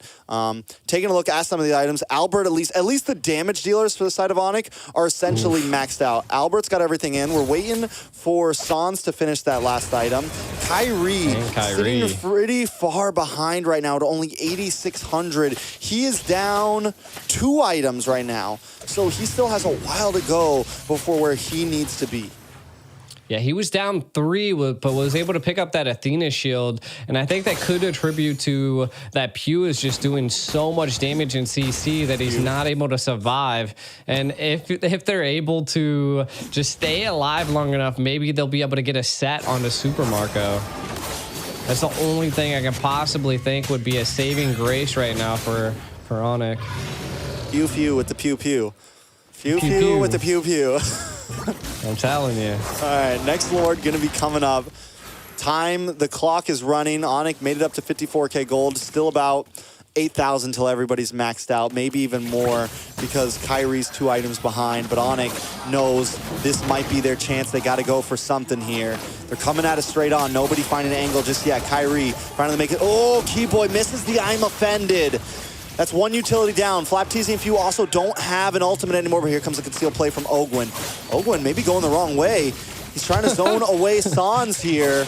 Does do his job, though. Kyrie still able to find a way in. Kyle Teasy just making work of the Lord. Kyrie not going to go for it. They got to back off. Flapteasy getting the chip damage. Ogwin comes in. Doesn't have the final slash. Way to use it. Gets 1. Keyboy able to get knocked back. Still nobody goes down, but Super Marco with the Blazing Duet. Kyrie misses. He's under fire, but he's okay. Onyx still backing off. Flapteasy able to keep them in the base. Stay in your spot. Don't worry. AP Bren's coming soon. That was a lot of utility baited out right there by the side of Onyx. I mean, they could possibly survive the Lord if they're able to keep it at bay, which I think is going to come down to the combination of Boots being able to zone the back line and Keyboy just keeping the Lord in place. Oh! A lot of damage on a Flapteasy there. Mortality pops. He's the winner, Truncheon, but he buys enough time. And the double pin from Kyle Teasy. He's going to let the Lord get a little bit closer. Look at the damage on the Keyboy. Hold on, Kyrie able to find Super Marco finally. Once and for all, and Super Marco goes down, but the base is too low. They had a valiant effort, but it's still not enough. AP Bren takes it to match point. My God, AP Bren is so disciplined. Being able to just push Onyx against the wall. And I mean, you gotta AP Bren being able to bring it to match point, but Onyx just put up such a great fight. It was just, I mean, it was anybody's game into the early match, and we'll kind of probably jump into some of the highlights and see some of the turning points that definitely caused Onyx to just fall back a little bit. But man, what a game. Definitely an amazing game, and here's the thing, man. Onyx is doing everything they can. I feel like Onyx is playing the best they can right now, the best any team can play right now. But the Bren effect is just too much, man. Because I mean, it's not, I mean, Onyx is literally thousands of gold behind, and they're still putting up such a great fight, but it's just not enough. This is when AP Bren really started to just push in more and more. And Onyx, every time Boots in the back line, getting huge stuns like that, getting huge plays like that. But still, it's nothing right now in the face of AP Bren. Yeah, I mean, they just really couldn't find a moment to be able to take a lot from AP. And like you were saying earlier, even though Boots goes into the back line and dives in a lot, you could just see the combinations and the strategic plays AP Bren brings. Super Marco's patient. Like, look, he could have took out Keyboy right here, but he's not sure who's all under that bush, right? And Albert's there, so could have been a little bit of a rough play for him, but the patience was one with Super Marco.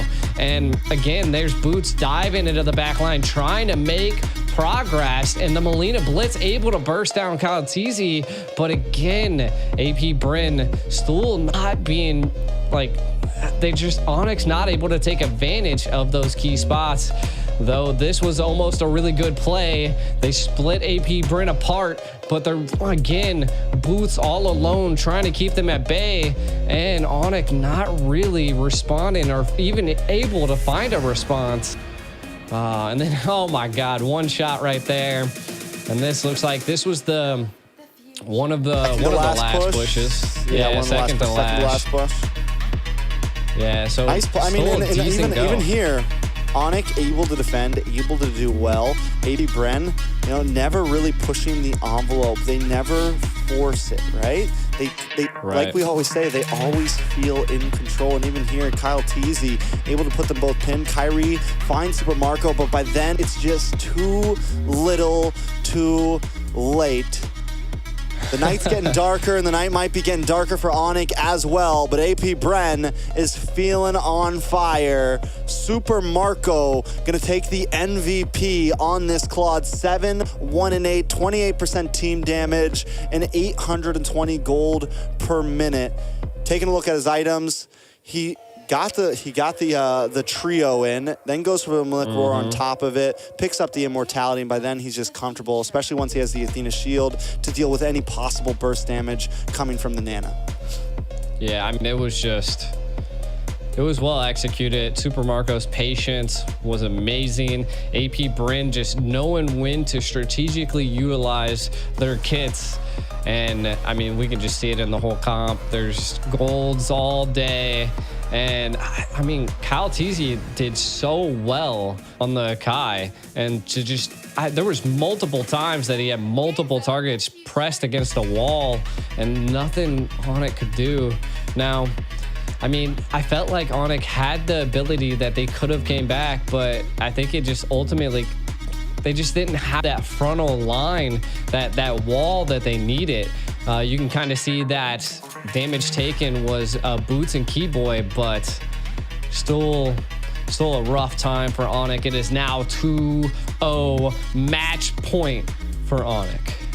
I don't know. I have to kind of differ.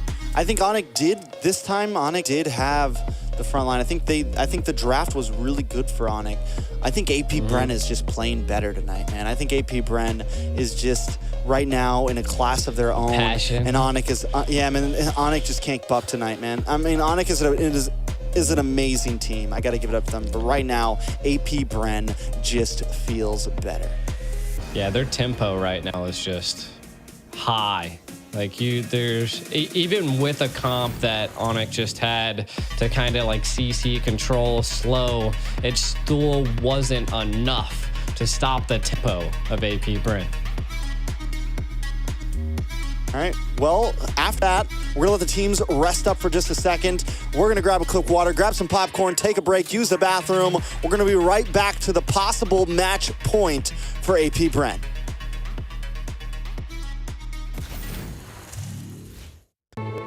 In a world that seeks a balance between metaverses and healthy lifestyle, video games and traditional sport, live shows and web entertainment, we found the only way to harmony. Introducing a new era in the realm of sports, Phygital, a revolutionary fusion of the physical and digital worlds. This is an unparalleled mix of the most exhilarating and dynamic youth sports disciplines, all integrated with popular video games and cutting-edge technological devices. This unique sports format is accessible to all. Anyone can participate in Phygital competitions. Any sport has the potential to evolve into a Phygital experience. Football, basketball, hockey, racing, martial arts, shooters, and many other sports have successfully adapted to the new reality. The 2024 Games of the Future is a global multi-sport event that represents the pinnacle of Phygital sports worldwide. The event is attended by best clubs and teams, bringing together 2,000 participants from over 100 countries. It marks the beginning of a series of top Phygital tournaments that will take place annually worldwide. The current official program of Games of the Future includes 21 innovative disciplines. They are classified into 5 groups, which we refer to as challenges: sports, technology, speed, tactics, and strategies, openness, show, fun, and healthy lifestyle. Coming our way is the exciting Phygital era, So stay tuned, join our global Phygital community, and come over to the upcoming Games of the Future. Emerge as winners and heroes of the new era. Games of the Future, made for young generations. All right, G, we are back. It's match point for AP Grand Bren. finals. Grand finals. Whole lot of money on the line. Whole lot of pride, ego, and everything on the line right here.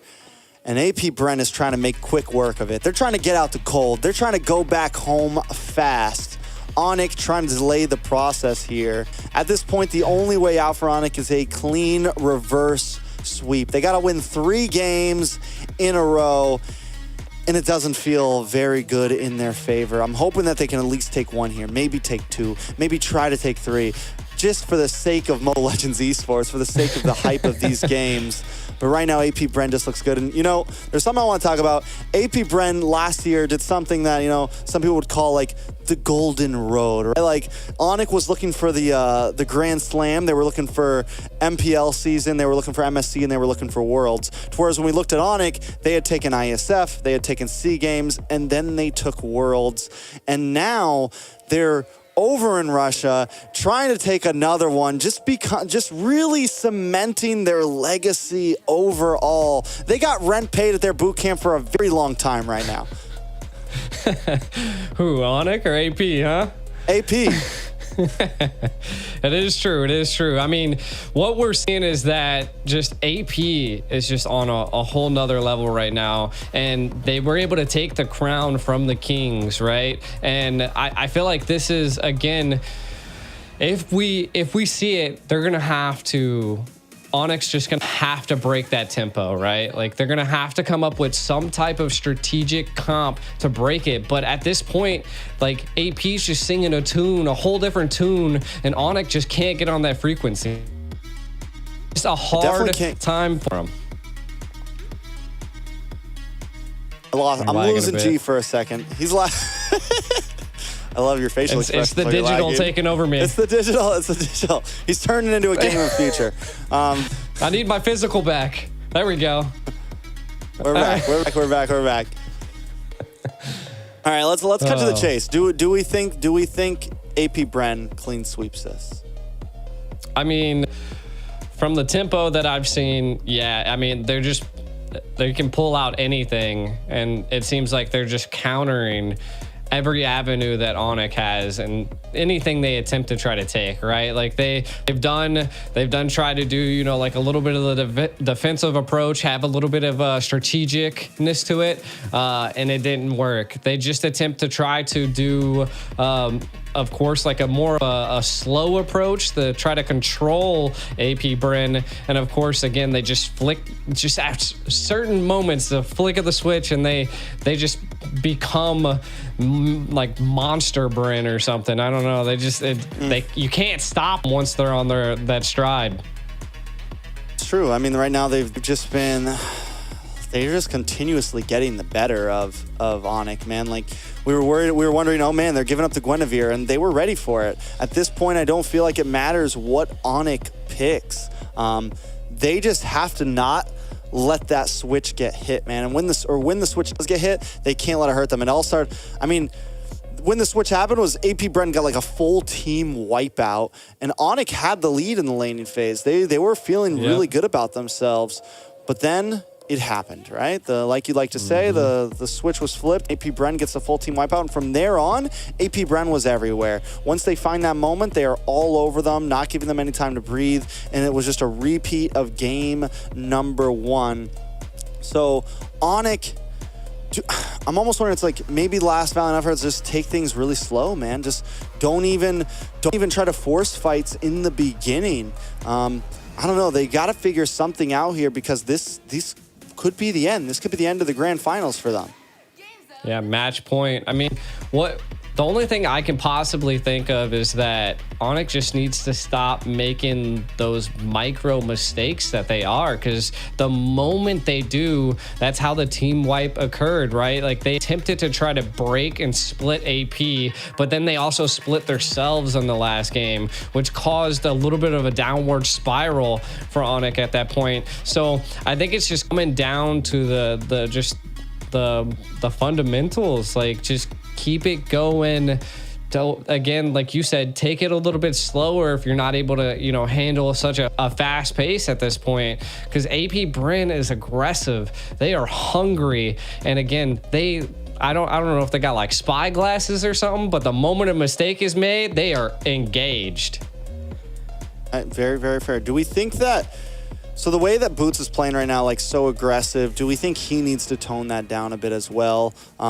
Like I understand where he's coming from. He's looking for the trades, right? Because when you're behind 5,000 in gold, a trade is a trade. And if you just lose Boots, but you're able to find Few or you're able to find Super Marco, it is worth it, right? It is like a 1-for-1 when you're behind in gold is a pretty decent, it's kind of a win, right? Especially when you're that far behind. But I think at some point they have to know when to kind of like put on the chill. And I'm wondering if Boots maybe also needs to slow down a little bit. Yeah, I mean, Boots definitely was diving into the back line multiple, like I could count like 3 times that they were attempting to try to just make a play. And I think maybe that could have caused, you know, a little bit of a disruptance on Onyx half. Like they done lost their EXP lane, and again, that's one of the frontal lines that they had, right? So they with the Arla, or not the Arla, the Lapu just going down, it just left Onyx wide open. So I felt like it was good, but maybe not as well calculated as I'd like to see. So coming into the next series, maybe not being so aggressive, maybe diving into the front line instead of back line could be a little bit of a better approach. That way you have your team behind you. I feel like those are what we need to take a look at. Now, I think again, the slow approach is probably what we want to go for, but I also think like a slow approach with some control like they did last game, because I felt like they got baited into the Guinevere, and I said this like that, but it looks like I might be lagging a little bit again. A little bit. Sorry, we still love you, G. You still look great, I promise. And yeah, we're gonna be waiting. We're gonna be waiting on this draft.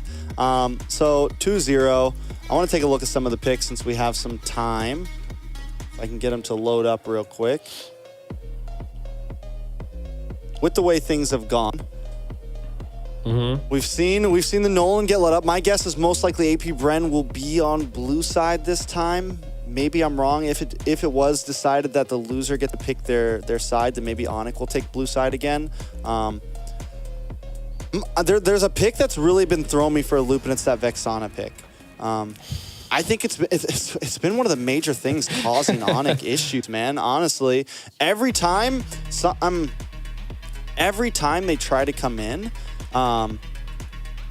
they're just able to stop the engage with the CC. They get terrified, they get knocked up, whatever it is. Either way, it always ends up kind of being a problem. And I'm wondering, like, is there a possible thought of throwing that off? Because Few's just playing it so well, from the zoning capabilities of it in the laning phase, able to make sure that Keyboy's not able to get too aggressive, not able to move too much in. Is that something that maybe Onyx want to throw in their bands? Maybe just do a bit more targeting in game 3 and leave some more things open, because at this point it's like, we know, all right, it doesn't matter whether they have Nolan or they don't have Nolan. It doesn't matter whether you have Gwen or you don't have Guinevere. You haven't been able to win, and it's kind of sad that it's just a best of 5 and we're already at match point, because you don't have. If it was a best of 7, you could maybe risk one more game, right, and then try to pull something off. But you're kind of on the line here, so. That's been a pick that's really been kind of standing out to me. AP Brent has been focusing that Vexana pick for a while now throughout this bracket, and I think AP Brent believes it's really strong, or else they wouldn't pick it every single time. So I think we're at a point where maybe Onyx wants to look at that. It's the only pick that's been completely consistent.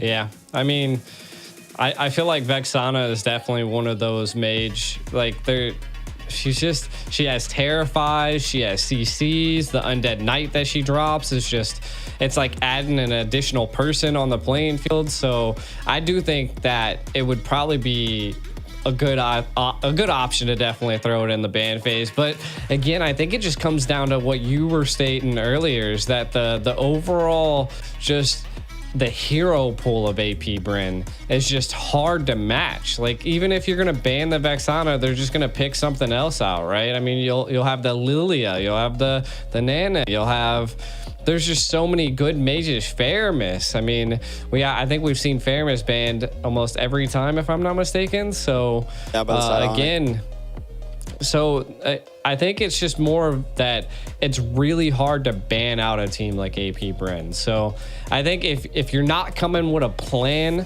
to immediately toss and throw AP Bryn around, like you're just ultimately going to have a hard time, from what I'm seeing at least, right? And again, I think it just comes down to that you just have to just be better. You have to control the lanes. Get good, kids.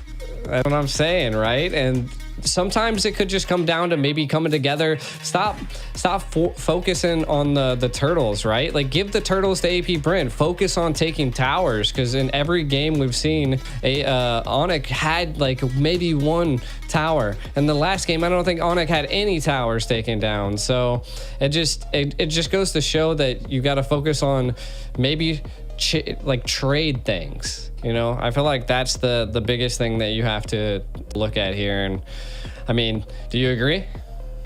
Yeah, I definitely agree. I mean, I think there's a lot of variables, and in the end, yeah, I mean, in the end, Onyx, because that's what AP Bryn is doing. Like, they're not too, like, yes, they're drafting wonderfully, but they're definitely also just kind of getting the outplays. Even when they're behind, they're winning out on fights and stuff. So Onyx got to find an answer to it. A lot of eyes really on this game right now. I feel like they're really strategizing right now. Like, this is do or die. Like, what do we pull out of our sleeves to just, like, you know, knock the socks off of AP Bryn? Like, I feel like that's the ultimate decision Onyx has to make here, is do we go risky? Do we just take it textbook? What are our options? We've been pushed back against the wall. We've fought back, and it's just been a little tough for them. Unless, fair. I mean, if G the Ico was in the coaching position right, he'd just be like, "Get good, yo. Hey, yo, get good. Get out there. I'm telling you. Pick whatever you want. Stop making mistakes. Stop making mistakes. Hey, you stop that, all right? Which one of us? Just you, all right? Fair, yep. Fair, very, very fair, very fair. You know, as I was saying, a lot of people are watching right now. We got a lot of eyes on this game right now, since we have some time. You know, we got all the boys back home watching. We got a lot of players watching. I'm excited, man. I think the possibility is definitely there for Onyx to be able to take this game back and maybe give us another one. We've seen them do it before. You know, you were mentioning M5 earlier, and they took a loss, they took a win. They were sitting at match point against AP Bryn in the World Championships, and were able to come back and take 2 games and bring us to a Game 7. So it's definitely not out of the book, but as momentum is, they have to be able to shift that. They have to be able to, because right now AP Bryn is feeling themselves, man. They are just, and they're a team that you can see them when they're on camera, man. They're a team that they feed off of that, man. When they start getting the better of you and the way they play the game, you can tell their pace just gets faster and faster and faster and faster. And then once they get you down to the breaking point, they have all the inhibitors gone. That's when it's like, okay, we back off for a second. And then they get back, like they're so good at moving between the aggression to discipline, aggression to discipline, aggression to discipline. And it's, you know, it's the Bryn effect, baby. We're gonna coin that. You're gonna coin it, huh? The Bryn effect. Coin it. The Bryn effect. We need the Trex effect. Where's that at? The Trex effect is here. Waiting, waiting for the next game, waiting for the next game. All right. No, and I mean, I can understand it, right? Like it's a tough game for Onyx, right? Like what they've done in the past to kind of change some of the tides around is that I think they need a more aggressive gold lane, right? Like the carry just is too frontal. I think they need, maybe they can pull out the Wan, you know, like pull out something that could possibly change the tide, something of the sorts, you know. Oh, there goes G again. All good. So yeah, right now still just waiting. I definitely think they need something that can change the tides of this match. G, you look great as a microphone. The microphone actually matches your tie, G. So I just want to say that. It actually kind of looks like G. There's his little arms. We're just going to wing this here. So yeah. Here we go. Still waiting on AP Bren up against Onic. I'm guessing both teams are taking their time for sure. I mean, like we said, this is the biggest prize pool we've ever seen. Big shout out to all the watch parties around right now. Mirko, Naisu, I see you guys. DJY, Chicken back home, all my boys. We're having a lot of fun up here. Just waiting on G the Ico to reconnect real fast. And yeah, I think at this point, like me and G have said time after time again, as we've been trying to say time after time again, AP Bren, I mean, Onic just needs something. It sounds like G is back with me. I can hear him. You are. Don't know where you're. Hopefully soon. I don't know. I'm just hitting some ninjutsu, man. I'm just like, you know, disappearing and reappearing, you know. Bam! Good looking's back. What's up? Good looking's back. The microphone actually matched your tie. I'm just going to say, man. The microphone actually matched your tie. So it kind of looked like you. I love it. I love it. Well, hey, at least when we're in game, we're able to, you know, just deal with what we have to. I'm not sure what's kind of going on here, but we'll get through it, I think. But I think G honestly just left me, guys. I think he was like, yeah, I'm gonna go grab a glass of water real fast. I'll disconnect real quick. He's like doing it on purpose over here. He's just been messing with me all night, I feel like. Yeah, I don't know. Who knows? Maybe it was the cat. All right, so here we are at GOF Podcast. I'm going to do it like they do over in MPL Indonesia when the breaks get very long. We're just going to hang out and talk, you know? Let's break it down because we talked a lot about Onic and AP Bren. What have been some of your top teams so far in GOFG? I mean, so like other than AP Bren and Onic, what have been like some of the big games? You've casted a lot more games than me. What were some of the exciting moments for you? I mean, most of the exciting moments I would say definitely happened in like the playoff area, you know, like I was voting for Blacklist International and then Fireflux just like sweeps the rug out from underneath of them, which was just, it blew my mind away. Another one was that Deuce Volts, I thought they were going to, you know, in the upper bracket, I'm actually a little surprised what I'm seeing here. I think this is the wrong thing I'm looking at here. There we go. Burmese Ghouls, Twisted Minds. Twisted Minds actually looked really good. Like they, if I'm not mistaken, they actually took, I think they took a game against AP, if I'm not mistaken. Or no, they took a game against Homeboys.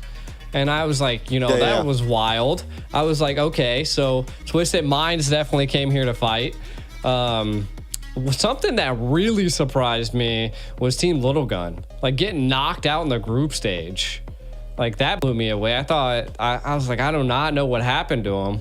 But that was a big surprise. Team Little Gun still needs, I think it's almost kind of sad because there was like so much hype around Team Little Gun before M5 and before the wild card, and because they got a really good, I forget what team they went up against, but they got a really big win, and it was either ESL or some qualifiers. They got like a really big win against a big Filipino team or something, and there was like a lot of hype built around them, and I think it was almost too much hype because now it's like, I think a lot of people feel like there's this big disappointment in them when really it's like they're still a decent team. They've still done well, but maybe it was just a little people were kind of overdoing it around Team Logan. I think they still need some time, maybe a roster change or two. They do have the same exact roster from M5 still for this and still weren't able to make it out of group stage. I think we can still see a lot from them.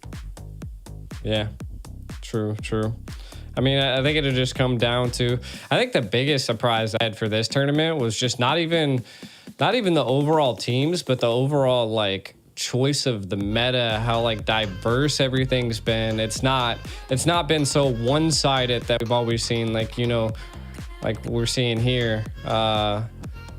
Normally teams are not able to fight back after a certain point, but you can definitely tell that teams have the grit, they have the knowledge to be able to just fight back from what we've been seeing. And I like that even if a team's behind 10,000 gold, like it could just, you know, flip, and they just have the overall strategic qualities to be able to flip the game like that. And I feel like that's the biggest thing that I've seen from a lot of the matches in this tournament, is that the teams are just, they're learning, and you can tell which ones learn on the fly. I like it. I think a lot of teams have done that. I think with the amount of events that have been going on, even from last year where MSC started to include multiple regions, now we have this with multiple regions. A lot of these regions are also getting a lot more international experience. They're getting more experience against some of the best teams in the world, more experience against Philippines, more experience against Indonesia, more experience against Malaysia, more experience against the Southeast Asia region in general, which essentially, whether we like it or not, is the heart of Mobile Legends, right? Right. So teams like Fireflux are now getting a chance to shine. Teams like RCC are starting to get a chance to shine. We're going to be taking a quick break for a second, if I heard correctly. We'll be tuning in very soon to get back to this game. Thank you guys for watching. Take a second to get yourself ready.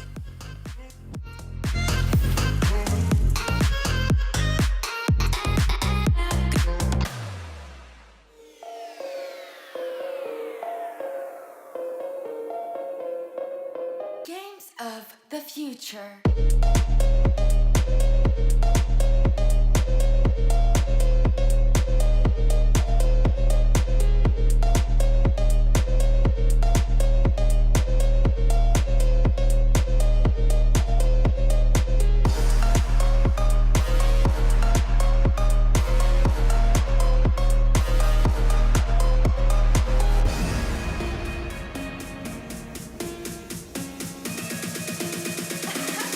Games of the future.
the future.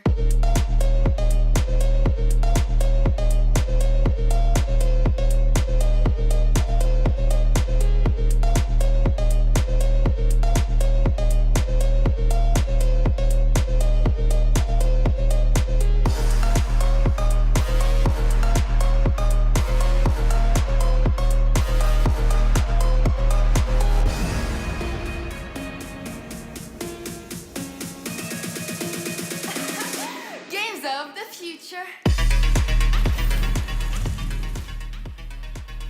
All right, here we are back once again. G, doing a little dance, doing a little jig. Yeah, Is that you the didn't AP Brand's hear gonna that, win jig? that video? That video? Like you don't feel like you should dance after that video? I will say this. Games of Future has had some great background music. I will say that. They've had some like deep trance music. We were watching and we were all like, everybody put your hands. Yeah, you get it. It was definitely a vibe. It was definitely a vibe. So we're gonna be jumping. We're finally, hopefully, gonna be jumping into AP Bren match point up against Onic here. A lot of people are waiting. We got the Philippines up at like 1 a.m. right now. I mean, personally, us here in NA, we stay up till about 5 a.m. to watch our games, but it's so I don't want to hear those complaints. I checked in with some of the boys. They're all waiting as well. Everyone's happy. We got a lot of half asleep streams going on. A lot of people waiting for this game. A lot of anticipation. Can AP Bren close this out and let us all go to bed early? And I think I mean, that approach, okay. I'm not going to bed, but I'd like Onic to actually come back. I'd like to see them, I don't know, like do something that just, again, is out of pocket, just something that just blows like everybody's mind, something of the sort. Get crazy at this point, right? Like, what do you have to lose? Just go for it. That's what I'm saying. I mean, and I feel the same way. I think the moment that Onic turns this around is the moment all of us reinvest, right? Like nobody wants to see a 3-0 sweep, but once it gets to that point, once we're at like game 3 and like AP Bren has, I mean, the reality is AP Bren has been kind of dominating these past 2 games. They've been dominating just like they've dominated the teams that have fallen before them in the bracket. So Onic, to kind of re-spark the fire of all of us, has to do something big here, has to turn this around. And the moment they do, that's when all eyes are open again. All of us are happy, ready to go, surprised, and wanting this to happen, G. Yeah, the digital world just doesn't love me right now. I don't know what it is. Okay, we can still hear you on the mic. Okay, all right. The physical and the digital are coming together right now, so. Mm-hmm. So, yeah, I mean, I agree. I like, kind of just like what I just said. I feel like they definitely should be pulling something out of the hat, like match point, vice versa. We'll see. Hopefully we'll get into the games here soon. Hopefully we will get into the games here soon. Was trying to catch the drafts and bans. Here we go. They're finally up. So, like I said earlier on, we were talking about AP Bren, the Vexana pick. It was crucial. It's been the only pick that has stayed the same. So I do think that could be something that Onic look at here. Even if it's not super meta, I think Few is just that good on it. On the side of Onic, also have not picked anything similar. So we know they're trying different things.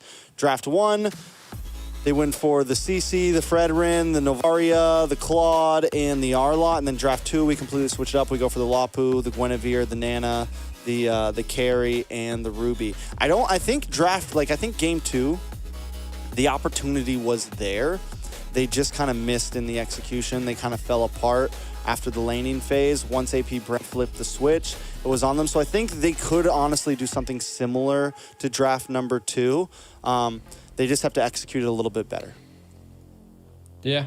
And I kind of want to know, like, your opinion on it, that Onic keeps being in the Axborg, and we're seeing every other EXP lane come out. I mean, we've seen the R-Lot, we've seen the Glue. At this point, is the Exborg a viable ban? Like, are they that scared of it that like they should maybe ban out the Vexana instead, or you know, something like that, kind of just building off of your band? I mean, the Exborg ban normally is in the second phase. So, I mean, it's kind of, it's not like they're like prioing it. And by the time you get to second phase, Vexana's already picked up, right? So if they're gonna use a ban on the Vexana, they have to either drop something like the, they have to drop the Matilda, they have to drop, the Matilda, they have to drop the Fermies, something like that. They have to drop something major, right? Last game they went for the Minnow, Matilda, and Fermies. So it's not like they aren't willing to switch it up. The game before that, they banned a Phoveus. It's not like they're the ones banning everything super meta. Like, they're throwing some off-brand picks in here and there. So I think this time, what it's really going to come down, like, I think, yes, they could throw the Vex on. I think they could leave things pretty open, maybe even not ban out the Matilda and go for the trade up. Definitely a lot of possibilities out there. I think at this point, when we're coming into game 3, I mean, it's not unheard of for either of these teams to just leave a lot of meta picks open. And I think that might be the answer here. That could be the opportunity here. So we'll see exactly how it goes. Welcome back, G, once again. It seems the Games of the Future doesn't like you. This is true. I know you're trying. I feel you. You're just leaving me hanging. I'm also trying my best. Having a blast right now. You know? We're podcasting, man. Yeah. We kind of left it off on the Exborg ban when I disconnected. Was and I'm guessing that we're kind of at that point that it's just like, yeah, it's viable, but because it's like, let G talk. Hashtag let G talk in the chat, please. We're gonna jump back into a video, I think. Think so? Oh, we're jumping into the draft, baby. Okay, G leaves me. All right, G, you can just stay away. You know what? It's okay. We finally get in the draft the moment that G leaves. I'm okay with that. Here we are, AP Bren up against Onyx. If I got to solo it, I will. No fear at all. We're going to jump into the bans, and Onyx is going to be on the red side this time, second pick. They ban out the Matilda. They ban out the Nolan on the side of AP Bren. AP Bren bans out the Vexana.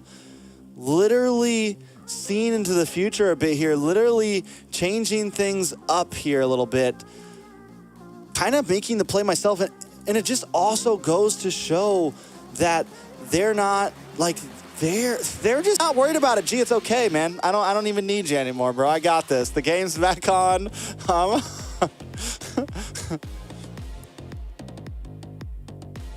That's all you ever were. That's all you ever were, G. You were just a blue mic all along. So now, Onyx on the third ban here. Still need to figure something out. Novaria gonna get picked up. Gonna get banned out from AP Bren. Onyx at the point. Now that things have changed up, the Gwynny's still open. I think with Onyx, they're going to ban out the Gwynny. I think that's a safe pick. They got to still play it safe. They decided not to leave a lot open because they went for the Matilda and the Nolan band. So at this point, you kind of have to ban, you have to commit to fully just meta bans. AP Bren up front. The R-Lot could be a possibility here. The Nana could be a possibility here as well. AP Bren has really been focusing on the R-Lot. I think it's something they find very viable in the current meta. So I think it could definitely be a solid up front ban for them. But no, the Fermies has finally been left open for Onyx, and now we're seeing why AP Bren sees this as viable. I feel like Onyx has to respond with the Claude here, hopefully, to kind of counter the Fermies. Also, you take it away from Super Marco. We saw how well Super Marco did on it before. They go for the Minotaur. Also viable. I think at this point, Bren maybe picked up the Claude for themselves so that Onyx can't respond with it. The Minotaur also works against Fermies, right? Because we get the big Minoan's Fury when they are grouped up. Not to mention, they get the taunt from the Fredrin. So Onyx having a front line now just kind of need to build out the rest. AP Bren still has a lot of options on their plate if they want to go for it. Still has a lot of things that they can do. Excited to see what they pick. And AP Bren, it's so hard to guess. They go for the CC and they go for the Basha. So we've got some heavy mobility. They also have kind of formed their front line, but theirs has a little bit more damage so far. They have the CC. Flapteezy has just been a monster on this. It's like Flapteezy, no matter what you put him on, whether you want him on a heavy dive, heavy CC composition, you could put him on a glue, whatever, it all seems to work out, or something like the CC that can just zone and harass and cause damage to something like the Fredrin, something like the Minotaur. It is definitely a great answer here. Onyx, on the other hand, decides to pick up the Lilia, another decent counter to the Fermis, dropping the Gloom, getting AoE damage to multiple members. Also, a nice defense against big pushes. If AP Bren's able to get some of those first Lords, you can set up all of those glues to kind of help clear the ways when they're coming at you. Second phase of bans is coming in. Onyx gonna ban out the Grok here, and also gonna ban out the X-Borg. Still waiting on another ban from the side of Onyx. Do they continue to go into the roam? Aiko, I know you're just getting back. Feel free to get a grip on everything. AP Bren has picked up the CC, the Basha, and the Fermis. Onyx, on the other hand, has picked up the Fredrin, the Minotaur, and the Lilia. Wow. All right. AP Bren picked up the Fermis this time around, huh? Yeah, everything right. was, so Onyx decided to go for a full meta ban with the Matilda, the Noland, and the Guinevere, and I completely forgot that the Fermis has been banned every time, and it was literally first picked by AP Bren. So Onyx obviously knows something not everyone else do. This is something that AP Bren is heavily focused on. This is what I suspected, like, if they were going to ban out the Vexana. Like, and the crazy part is AP Bren banned out the Vexana, right? So, like, it's a little almost wild like AP that they Bren went that knew, route. man. It's almost like AP Bren's like, listen, we're going to ban the Vex this time because they're going to give us the Fermis. It's like, it's disgusting, honestly. It's so disgusting. And they're going for like a pretty sustainable build. I mean, we still have the Claude is still open. So like if they run Claude once again, Super Marco is just gonna excel at it. I feel like. No, this is a respect in, right? Like Boots Lapu was probably the most annoying part to Onyx last match. Boots Lapu was definitely important for Onyx. They banned it out. Still, I mean, he could go for, if he still wants something divey, he could go for something like Terizla. He could pick up the glue here. That's what AP Bren did against the CC. I don't know if Boots is going to be able to run it or not, but he could get a little crazy, pick up something like that. Definitely still several possibilities for him. Yeah, definitely. I mean, we see the X-Borg ban once again. I feel like Onyx did that last time, not AP Bren. So, I mean, still a good go. Well, and the X-Borg would have been a decent answer to the Fermis as well. Onyx has already picked up a few with the Minotaur and the Lilia. They opt to go for the Brody here instead of the Claude, which, okay. I mean, the Brody does pack a punch. Yeah, definitely a little interesting. I mean, it's not a horrible pick. Definitely needs some scale. I mean, it definitely needs, like, Brody has kind of the snowball effect. I think if Brody dies, if Brody gets picked off in early game, it can be a very rough game for Brody. If Brody picks up a kill or two in the early game, he can be very deadly. I could see it. I feel like what is AP Bren's response, right? Like, I mean, to be honest, whatever they want. Yeah.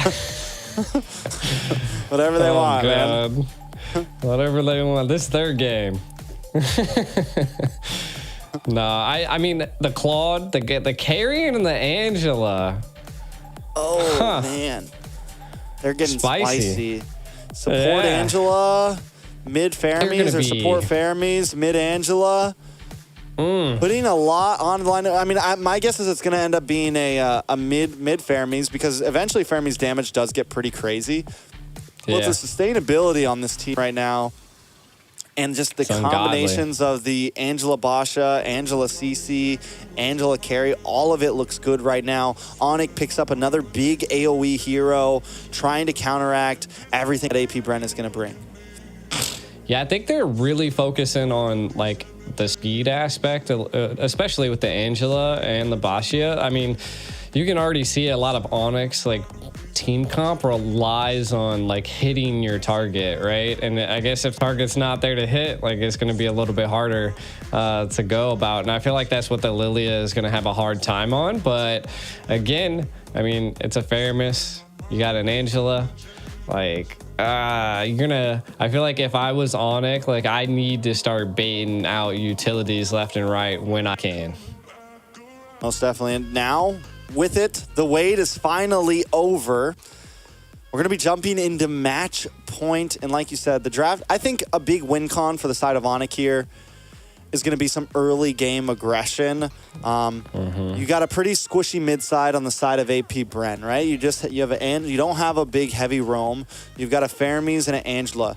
On the other hand, look at Onyx, and they've got the Minotaur and the Lilia. We know how deadly this combination can be. We saw it from Fireflux before. It's one of the ways that they won their games. It is definitely something that you can get into the face of your enemies. And Onyx needs to make sure that just because they took some harsh losses, they got taken advantage of in game 1 and 2, they need to not be scared to get aggressive, because I think that could be huge for them here, trying to immediately shut down the pace of AP Brent.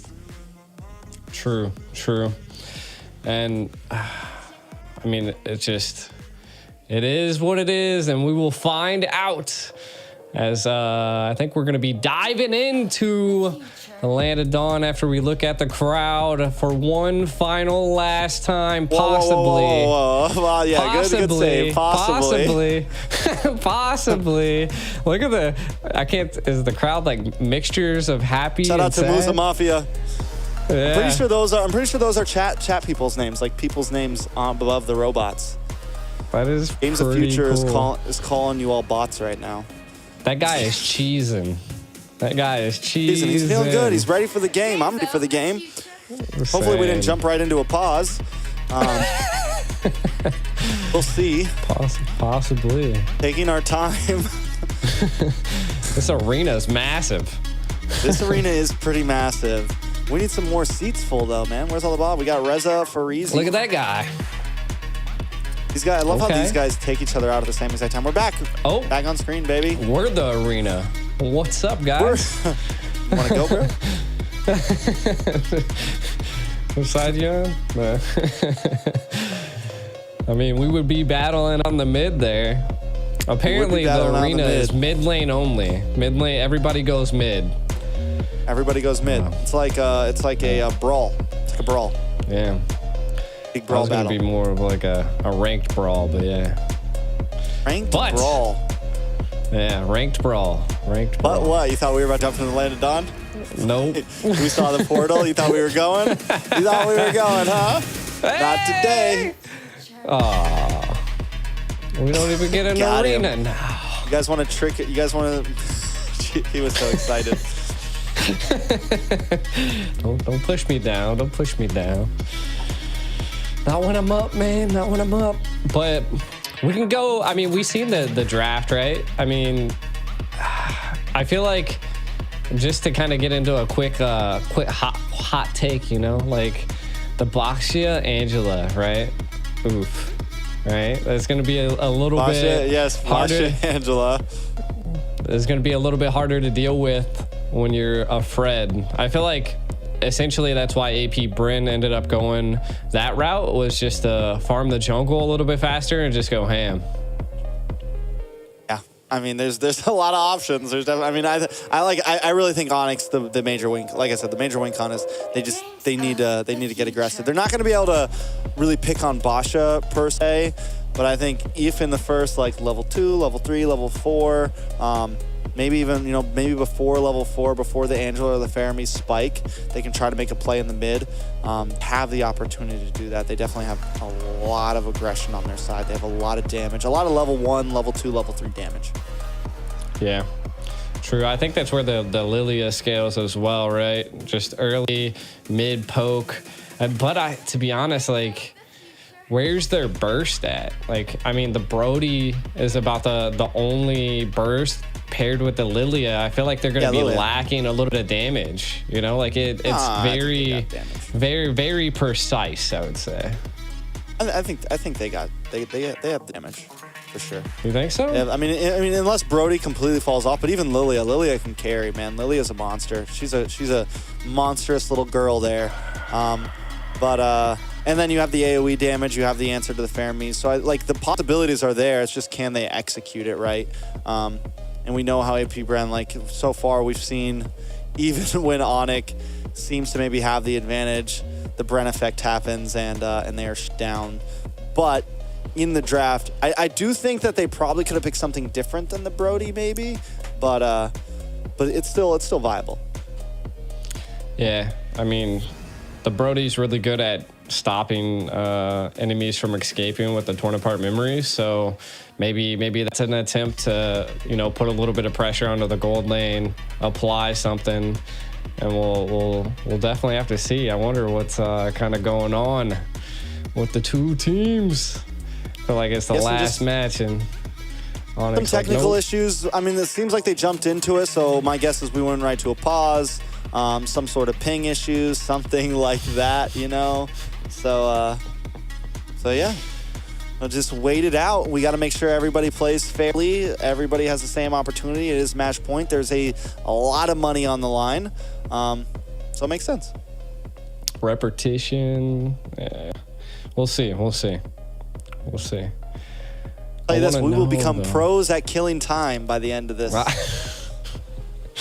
Or is time killing us? A little bit of both. Time's always killing us, G. Hey, look, listen, yesterday I was Pastor G. Today I'm just truths. You still look like G. Pastor G, though. Do I? I don't know, dude. Blue, you do. You look at good, the man. pasture? You look good. Blue, you got the blue lights behind you. You got the baby blue tie on to match the suit. What are those patterns on your shirt, G? They're flowers. They're flowers. That's cool. That's cute. Yeah, I know. I have dinosaurs on my tie. It's just my tie is pretty plain. This is what we're going to. At this point, you know. Hey. I mean, it's all coming down to, like, I mean, this is the last game, maybe. Who knows?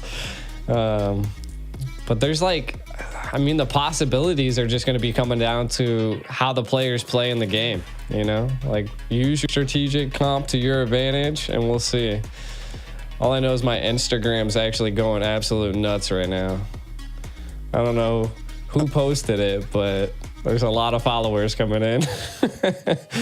There are some technical problems on Arena right now. We're just waiting. That's pretty much the word right now. So yeah. I would love, you know, I mean, at this point, it's like, hey, has anyone heard about NACT? It's going to be happening in like 2 weeks. Feel free to tune in. What region are you tonight. Most? Top 16 is tonight, Fred. Yeah. We're gonna. Anyways, what are you gonna be tuning into this year, G? Are you like are you gonna be watching any MPLs? Are you gonna be like what region are you most excited to watch? You know, I'm dude, you don't understand what my Instagram's doing right now. I'm like receiving tons of messages. It's crazy.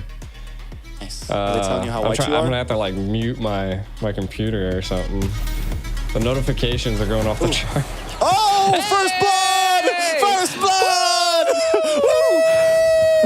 We're in the lane. We made it! Let's go, baby! Here we go! Let's For the love of God, I'm about to toss my chair around. That's what I'm talking about, boys. Onyx also starting off aggressive. First blood onto Oakwin already. Let's get it. First blood onto Onyx. Who got it though? The San. Okay, the Lilia. Let's get it. Mid lane slaying. All right, I like it. We're about to get wild, ladies and gentlemen. I'm telling you, last day of the grand finals. Let's Games of future, baby. Yeah.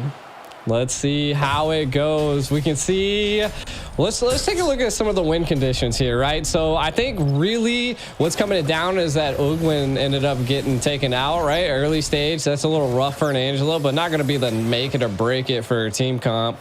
I mean, Kyle Teesy's level 3, while we're looking at Kyrie's level 4. So we're already seeing a little bit of a jungle difference for the side of Onyx, which is good, right? I mean, you got 14 seconds to the next turtle, but that's what you want to see into the early stage. And when you're dealing with a Bosch, that's just what you want to do. You want to out jungle him because he has a lot of pressure. Most definitely, but AP Bren not trying to let up. A little bit of dash through. Boots able to get a bit of damage on a Flap Teasy there. Basan's also taking a face full of yo-yos. Back of the turtle. Kyle Teasy able to take it right out of Kyrie's hands. Well played from AP Bren, keeping himself in the game, and that's what they do. Even when they're behind, they make sure that they get the objective where they need it to make sure the goal doesn't get too far away.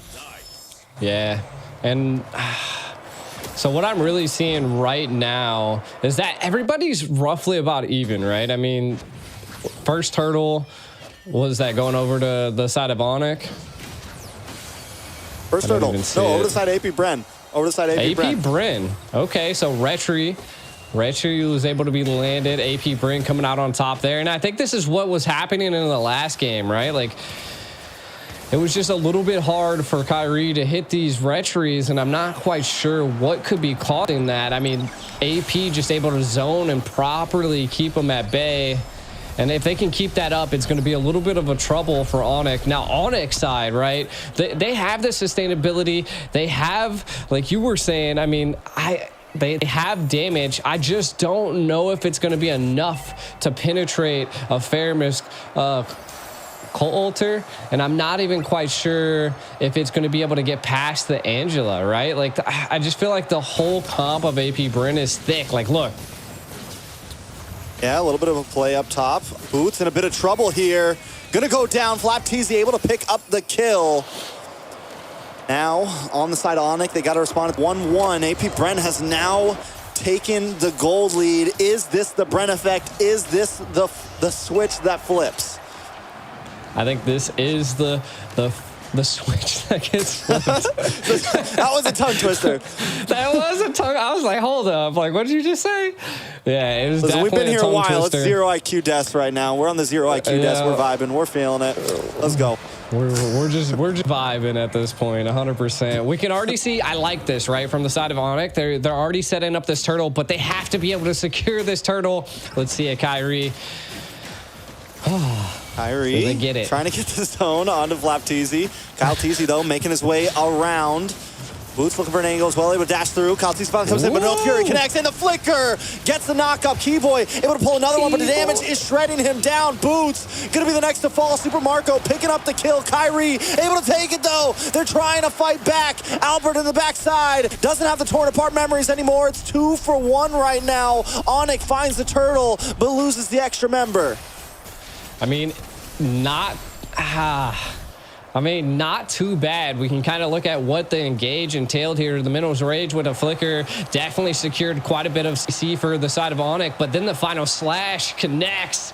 And then, of course, the torn apart memories just take down AP Bren little by little, and Albert was able to take out Kaltizi. I feel like that was the grace that they can get. That's a little bit of the breathing room Onyx needed, and that just slows down the enemy jungle a little bit. And Bashia is able to just jungle crazy. We can kind of take a look at some of the items. Molten Cores picked up by both jungles, which are clutch. And then you're also looking at Albert already has the Bladed Hep, which is just insane first poke damage. So again, Onyx could be doing a little bit of peel here. We can already see it's 2v2 in the gold lane. I think the Brody right now is definitely winning against the carry, but I think Super Marco is definitely going to be coming out on top when it comes into the mid to late game, but we'll see. I think it's going to come down to Keyboy just giving that pressure and helping his gold lane. All right, now both teams still making work. AP Bren has definitely bought some time. You mentioned that, and I think that's exactly what they needed. Super Marco getting plenty of time to scale. Flapteezy already having the War Axe in, not having to go super defensive in the beginning, kind of like what we saw for Boots previously when he had to pick up the Dread armor before he got the War Axe. This means that Flapteezy is going to be able to kind of play the front line, and when you have something like the Faramis paired up with you, that you can just hang out even longer and just continuously harass with that skill, it becomes a problem. But second turtle, or third turtle now in, we're 6 minutes in. Gold still at an immediate tie. They're looking for Flapteezy here. Albert able to get a couple of free shots here. Keyboy with the Minoan's Fury once again gets him knocked up with the Netherrealm. Connects Kyrie, able to take the turtle. Heartguard does lock on to Flapteezy. He's going to be able to unload. A little bit of damage. The Torpar Memories comes off, but still no kills for the side of Onyx. AP Bren able to disengage well. Neither team losing a member. They're definitely holding on very well, though. You can already see. I love the read by Super Marco. That must have just been Flapteezy that was able to give that call out, but it is again going to give up the turret here. From the side of Onyx, they need to keep this pressure going. Like, they're able to secure neutral objectives. They've taken a tower already, which I think they just need to continue that focus. And if they can continue that, then AP Bren will be kind of pushed back against the wall. Now, what I think's really coming in on AP Bren's side is that they are kind of lacking a little bit of damage. It could be that we see the Faramis going with a Quantum Charge, which is a little interesting for a mid lane, I would say. Just looking to be engaging and being in the battle. So I think they're really relying on Super Marco, which again, I mean, he's 1-0-1. He could still get there, but I think it's going to come into the mid to late game. I mean, if AP Bren gets the time, they will definitely become a problem. A little bit of damage on Flapteezy. A nice knock up, but the Heartguard comes in the nick of time, but Albert gives him a face full of torn apart memories. Onyx finally starting to have the advantage in a map, but they still have to be careful. As we always say, AP Bren could make the strike at any moment.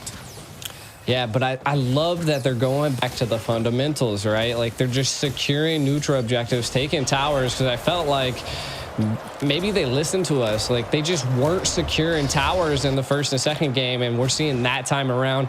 Towers don't always mean wins, but it also allows you to punish a team when they overextend during Lord fights and, you know, other things like this. But this is where AP Bren normally flicks the switch, so this is where we're gonna have to watch out. First Lord is here. Can AP Bren flick the switch, Trex? We'll see. It's definitely a possibility. Super Marco hasn't taken a death, can still pack a punch. The only problem is AP Bren doesn't have that much. Oh my God, never mind. I was gonna say not that much damage, but look at Flapteezy shredding down San. San's forced to use the black shoes before the Lord fight. Lord down about 20%. Here comes Minoan's Fury, the flicker once again. Every time, time after time. Onyx now trying to clean up. A Keyboy goes down. Few able to pick up the kill. Albert gonna be next, but he finds a kill on a Kyle Teasy just in time. Kyrie able to take the Lord. But he loses 2 members. 3 members make it. AP Bren standing kind of on top. I think it could be a win because they're gonna get a tower here. Onyx, yes, they get the Lord, but at what cost? Yeah, I mean, you can kind of see at what cost the final slash did come out, and it kind of offset AP Bren there. Torn apart memories definitely took them down low. I think they kind of like tunnel focused right there, and then they forgot that Kyrie was in the center of board pit and was still there, and he was low HP. They could have definitely jumped on him, so a little bit of a mistake by AP Bren. I mean, they were able to take out Albert, but again, they lost the Lord, took a mid tower. They need to kind of focus up and take the left and right tower as well. Looks like they might be trading the mid tower here as they're trying to come in to save it. Yeah, Onyx wants to go for it. They've lost their whole mid, so their side is honestly a bit more open in a sense. They need to try to crack this tier 3. It's going to be huge for them. Since they've taken so much on the sides, it's going to be, if they can crack that tier 3, it definitely opens things up, because right now they're still stuck in the bottleneck of rotating around the map. The moment they get that, it gives them a lot more freedom to be the aggressive team that they want to be. I feel like what's causing a real problem for AP Brent at this point is that Lilia's Ice Queen one. Like, it's just slowing down the team to a crawl, and it's allowing Albert to scale. Now, he did take a death there, and you can kind of see I like this. They're focusing now on the turrets. I mean, there's not much else on the map to kind of focus on. Kind of put a little bit of pressure, but you got to remember that you're missing towers as well. So overextending could be a little bit of a problem and something that Onyx can capitalize on. We'll see 65 seconds to the next Lord. It's wild. I mean, at this point, Onyx has to be careful still. Flapteezy is becoming a menace. We saw the damage that Flapteezy did, able to get the kill on Albert earlier, able to keep Sans away. Positioning is going to be key, and they gotta catch Flapteezy because he's the big damage dealer right now. And I think what they're doing is they're using that Minoan's Fury to make sure that Kyrie secures the Lord, which is important. It is huge, but if they continue to not catch some of the damage dealers of AP Bren, they're going to continue to get shredded. And look at that. CC should not be allowed in this game. She's a monster right now. Once she gets War Axe in, it's just ridiculous. Yeah, I don't know. I've never been beat up by a yo-yo, but I can only imagine it would be a little rough. But yeah, I mean, kind of looking at AP Bren, they're taking it slow this time around. Again, trying to be calculated. The next Lord is up. This one, if I'm not mistaken, should be a little enhanced. So this is something that AP Bren's going to want to get, and Onyx is definitely going to get. So we got to watch out for Keyboy. His positioning in that Minnow's Rage has been the key factor for Onyx plays right here. But if they're able to whittle him down and maybe make a different play, we could see something big here. Yeah, the Keyboy is kind of switching it up a little bit, trying to give Sans a little bit of space. He's going to get pulled back in. Kyrie and Kyle Teasy, foes of their time, facing off on this Lord again. Ogwin. See, here's the great thing about the Angela, right? Yeah, because she can heart guard at any moment and be in the fight, and that's one of the tough things about going against an Angela is you constantly have to worry about that because Angela doesn't really have to be in the 5v5 until she pops the heart guard. Onyx gonna reset the Lord. Kyle Teasy making an engage. Kyrie able to get the taunt. Out comes the Nether Realm. That could be huge. Black Shoes for Sans. A little more damage. Oh, there's the flicker. Can they catch one? Not yet. Flapteezy does get the heart guard. They're looking for a little bit more damage. Onyx still taking this slow, but minions are on their inhibitor in the bot lane. Someone's got to go back, and they choose to make it Sans. Kyrie going to try to make his way in. Kyle Teasy there as well. Heart guard going to be gone. No Nether Realm for the side of AP Bren either. Still several ults for the side of Onyx. I think they need to maybe try to force this now before the clocks start ticking and the cooldowns are up. But Onyx doesn't want to rush this. They don't want to force it. Yeah, what it seems like is that they're just buying time at this point just to be able to push towers in against Onyx. And Onyx, I mean, they are, you know, pushing the lanes in as well. Left lane's kind of pushed pretty far for them, but I feel like their control, AP Brent's controlling the lanes a little bit better. Lord kind of low. Are they going to be able to opt to reset it or not? Oh, the Kyle Teasy takes this Lord. I'm going to lose my freaking mind. He gets stunned. A final slash. Pushes him to the side. Can they do it? Keyboy actually able to take it with Minoan's Fury. But AP Bren not quite done yet. Still unloading. Finally, Flapteezy goes down. He's been a nuisance to the team for a while. But now Keyboy goes 1 for 1. Onyx finally coming out on top in a Lord fight. I mean, right now, we're definitely seeing... I can't believe Keyboy ended up getting that Lord. Both retries weren't available. But hey, I mean, that's a win for the side of Onyx, right? They're able to utilize an enhanced Lord, keep them at bay. Kind of taking a look at some of the items we do see. Super Marco missing 1 so far, so not too bad. Brody as well. So both marksmen's about to be online. Onyx trying not to go home empty-handed. Definitely not. They want to take us the long haul. They want to keep everybody up late tonight, and I'm okay with it now because Onyx is up. And I didn't want to see a sweep. I was getting a little tired, but that's okay. But wait a second, in the top side, Albert taking a little bit too much damage. In trouble. Few gets the killing spree. Kyrie is the next. The Brent effect is online. The switch has been flipped. Oh, it's not too bad, though. It's not too bad. 2 fall on the side of Onyx, but super minions are barreling down onto AP Bryn. I mean, it's a good game. It's a good game. Onyx clapping back, but AP Bryn seems to be winning in the team fight area. They just have to switch it up a little bit and be able to secure some of those neutral objectives. Now, if they can't do that, then Onyx is going to constantly keep being on top. Neither base are pierced yet, and I feel like that is going to be a big factor when one team's able to do that. We do see a little bit of a setup here. Maybe that could be the flick of the switch. You can already see that they are zoning lanes so well, Trex. I will say this is the first time we've been this far in the game and Onyx hasn't been down about 5,000 to 10,000 gold. And they were able to defend before at a huge gold deficit.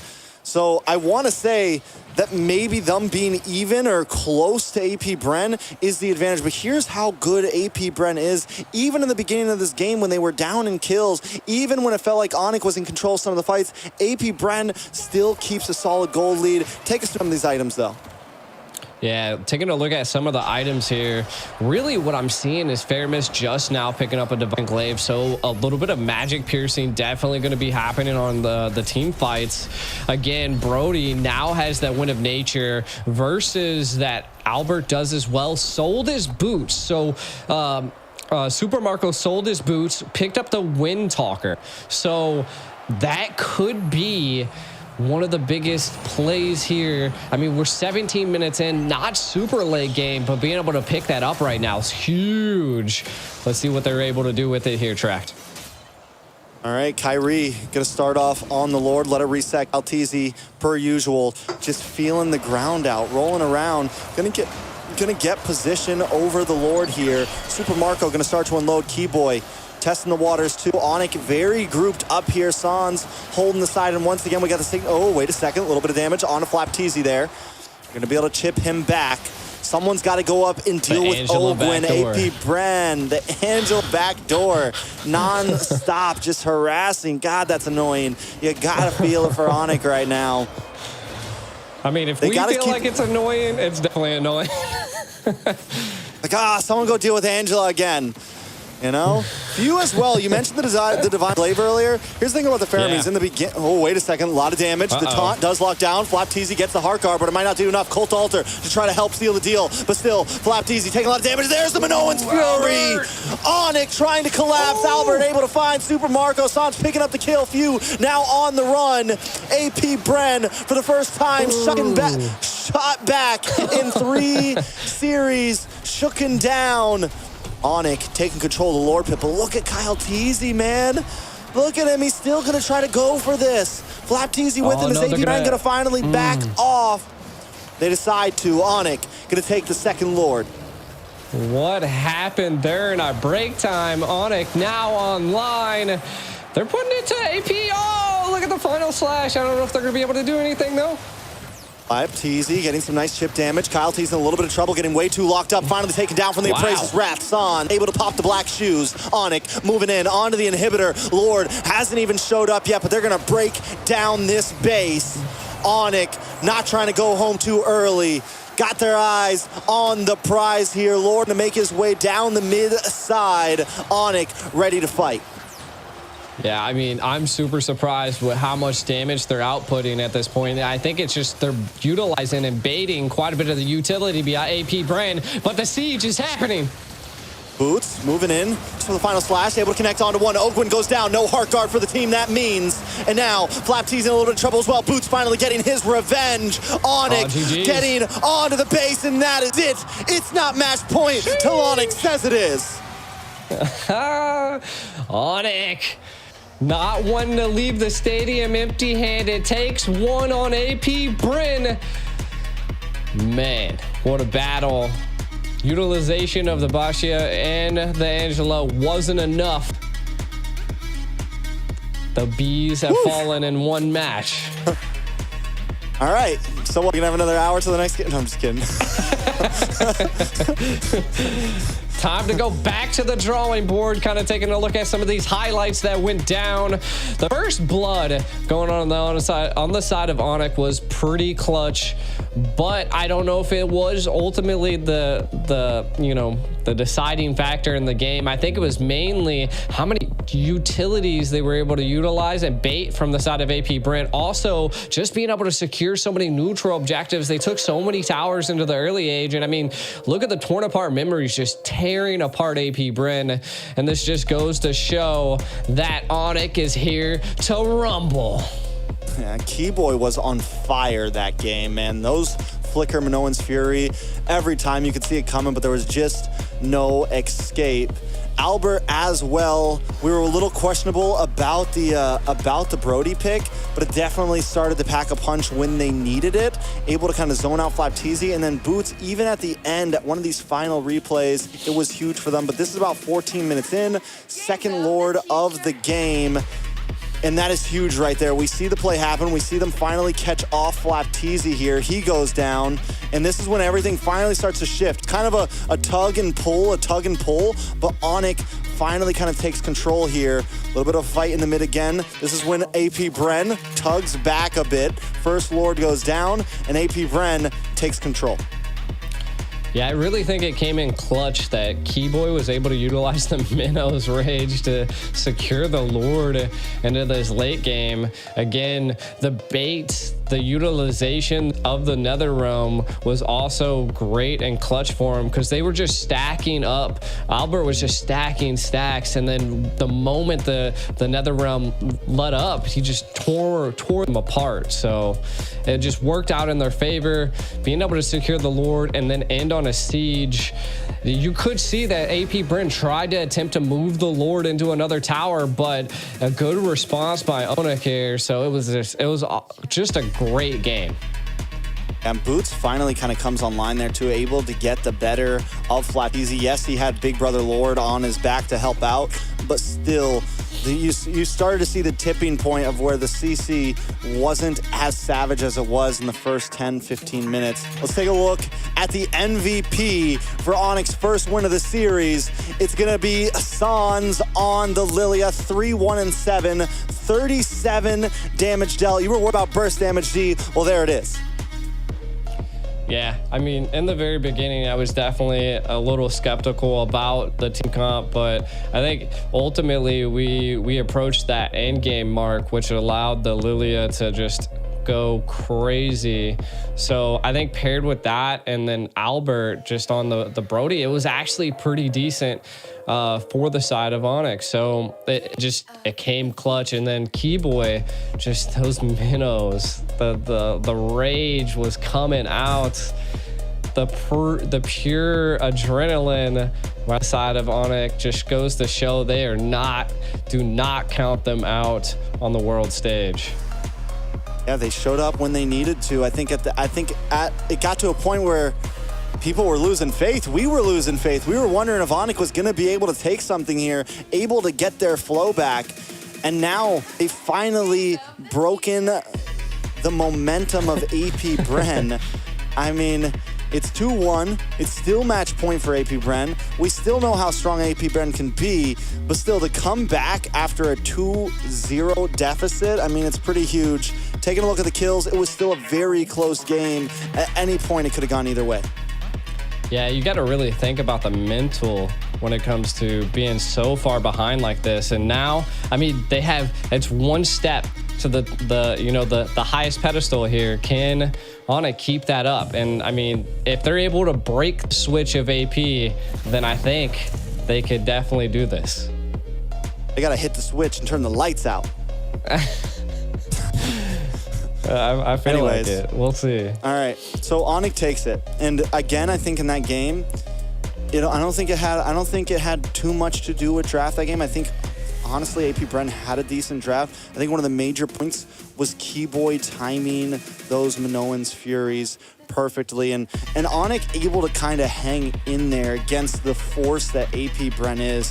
And I think they had a very clear job going in there is, okay, we need to just make sure we're able to secure these Lords. Like, even if we're a little behind in gold, even if we take a death or two, we have to secure the Lords, and the best way to do that is Keyboy to time the No One's Fury perfectly so that Kyle Teasy gets knocked up and that Kyrie can get a clean retribution off, can have free space. And first Lord, you know, even some of those turtles, they took losses on them. They would take 2 deaths. Onyx wasn't really winning off of those, but what was definitely not happening is they weren't losing off of them. You know, they weren't falling behind 5, 6, 7K gold by the 15-minute mark. So Onyx maybe has found an answer to at least keep up with AP Bren throughout the early to mid game.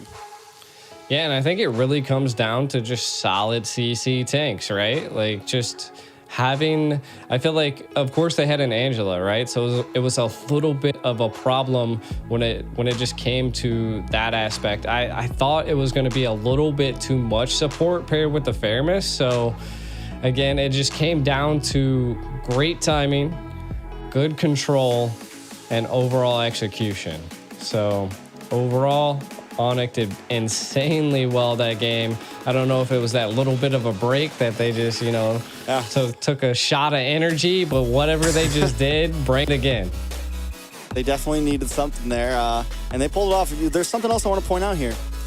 No Vexana that game. Yeah, you did say that earlier. You said that if Vexana got banned. It was AP Bren who banned it out, but still, like the pressure that Few brings on, I think any kind of mage like that, I think is something that we definitely need to look at, something that definitely needs to be made clear, because the zoning he's able to give him when you put him on something like the Faramis, it's just not there as much in the early and mid game, and it kind of slows down the pace of AP Bren. True. So, I mean, we've seen quite a few comps come at AP Bren now, and quite a few comps pulled out by Onyx, so it just... we'll see. I mean, if they can keep this up, I like the momentum's now in the favor of Onyx. AP Bren now having to take a step back and kind of, you know, re-look at what was going down. Do they force the Vexana in the lineup once again? I mean, it seems like the Lilia has just been a game changer for some teams. So maybe targeting the Lilia. I mean, there's quite a few options that they could possibly go with here. But I think right now, Onyx just stays on the same path that they're on. Just keep the solid CC up. You definitely need it for when you're taking a Lord like that, because every time it seems like it's coming down to a 50-50 retry battle. So we'll have to see. I feel like Onyx on a good path now.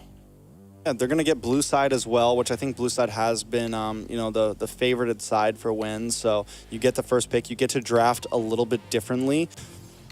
On blue side, you can kind of choose to target a bit more if you want, and let red side see if they want to do the more of meta bans. Things like the Joy, the Matilda, you know, those things we've been talking about for a while, which we know AP Bren is normally willing to at least leave one of them open, like the Guinevere. But still, I do feel like you're a bit more in the driver's seat when it comes to the first phase of bans. Picks a little bit different because you're pretty open to get countered to, but still, I think Onyx is in a decent position right now to definitely make this series stretch out. Yeah. My overall thought is now, like, what does AP Bren do, right? You know, they're a little bit on the back foot.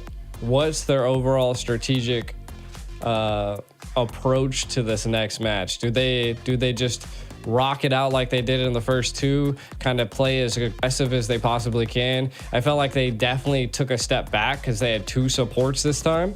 So I feel like that could have been a big factor into their overall gameplay. So maybe not utilizing the Faramis in the mid. It doesn't seem like it's super effective against Onyx, especially when they have that burst mage in the center.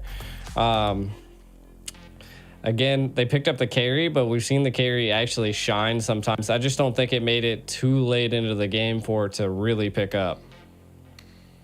I mean, it definitely took some time, and it wasn't really able to get into the zone. And again, I think the Boy was a big answer to that. Boots was a big answer to that, because if Super Marco wanted to get inside of that Netherrealm area, you're in constant danger, right? You're in constant danger from the Final Slash. You're in constant danger from the No One's Fury, from an Appraisal's Wrath. Just a lot of the AoE damage that was coming from the side of from the side of Onyx there kind of made Super Marco forced to stay back a little bit and not really able to scale. Also, something Onyx did great in that last series was, you noticed it, once they got a lead, they turned that lead, or once they got a kill, they would turn that kill into enemy objectives, right? Into taking those towers, into controlling macro, so that even though they were getting split pushed for a bit there by Oakwin, it was still kind of evened up in a sense of towers.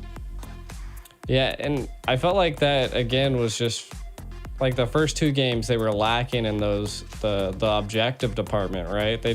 They weren't taking towers.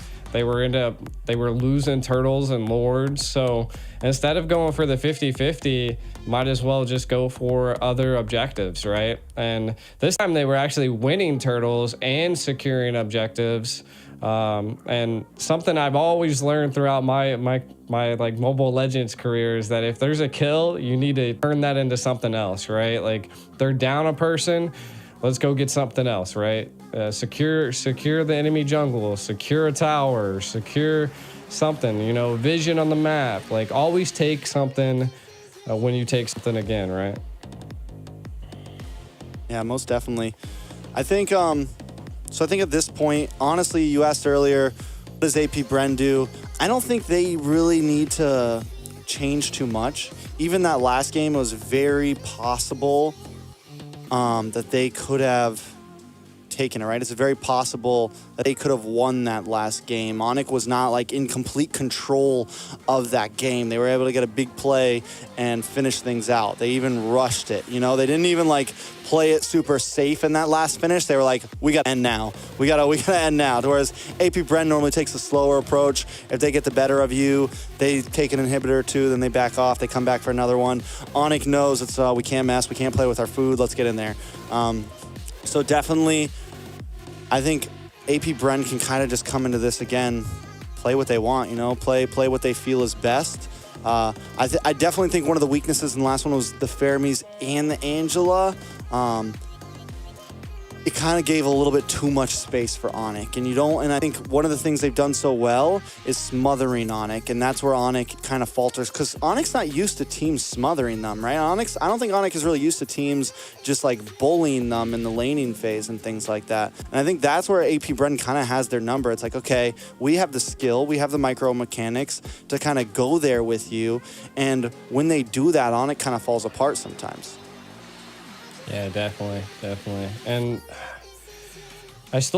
I enjoy the strategic approach that like you're stating, you know, but I'm still like, do they run with the same comp? I know that they were kind of just lacking a bit of damage, and I kind of felt like that was going to be the case, especially since, I mean, I know that Asha definitely does counter the Fred a little bit just because of that jungle speed, but I think the early death that he took was like one of those downfalls. It already slowed down his jungle at that point and kept him at bay. So I do think that ultimately the Angela just didn't help like any of the other roams did that they've played, right? Like the Angela just can't jump in there, can't get vision, or she'll pay for it, which I think in the very beginning she was the first one to die, which again is just a little bit of a tough choice. So I think it was ultimately they were trying to bring the AP Bren style into something that is a little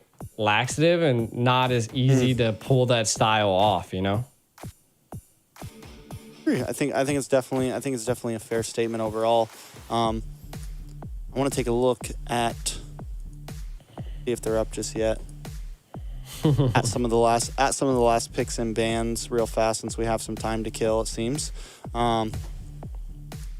First bans for the side of AP Bren there. They banned out the Vex, they banned out the Joy, they banned out the Novaria. This time Onyx is going to be blue side again.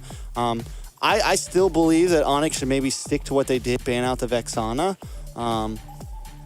Maybe even if they don't want to first pick it, maybe even ban out the R-Lot, because in the hands of AP Bren, that R-Lot is just vicious. Whether it's Ogwin, whether it's whoever, does look like finally we're going to be jumping into the draft. Still match point for AP Bren. Onyx trying to get the rerun here, trying to tie things up and bring it all down to one game. Yeah. Good. Onyx had we're not going to be able to first pick the There it Minnow. is. So let's get rid of the Minnow. Let's get rid of the There it Vexana. is. They're targeting key heroes that were definitely disrupting their flow. And I think they're ready, right? Like, this is match point still, AP Bryn. So Onyx gonna have to really strategize here when it comes to this. And you know, like you said, it's not a best out of 7, but they're kind of, now that they have this extra game, like they've been able to learn. They've been able to see the little bit of a weakness that AP Bryn had. Be it the draft, be it the overall control in the game. But I think this is the time that they're able to like mount up a game plan. Now they're going the Fairness. Now there's 2 options here. Do they leave open the Matilda or do they leave open the Guinevere? I mean, definitely, I think it's, ooh, they leave both open. Just force it so they can get one? Yeah, I think they leave both open. Yeah. I mean, that's normally the strat here. They might leave the Gwynny open. That's what we saw in game 1. They left the Guinevere open. They banned. This was like literally almost the same exact position. So they know they can play well against the Guinevere. They might just ban the Matilda here if they see it as that much more of a threat. They go for, no, they leave both open. So does Onyx prio the Gwynny or the Matilda? I think they got to take the Matilda. I was thinking so too. But, I mean, what we did just see, I mean, they're going for it. Yeah. I was like, but it seems like they need solid CCs to interrupt Calteezy. So picking up that Matilda, does that force them out of that comfort zone that they just had in the last match? Like, you're going to have speed, but are you going to have CC?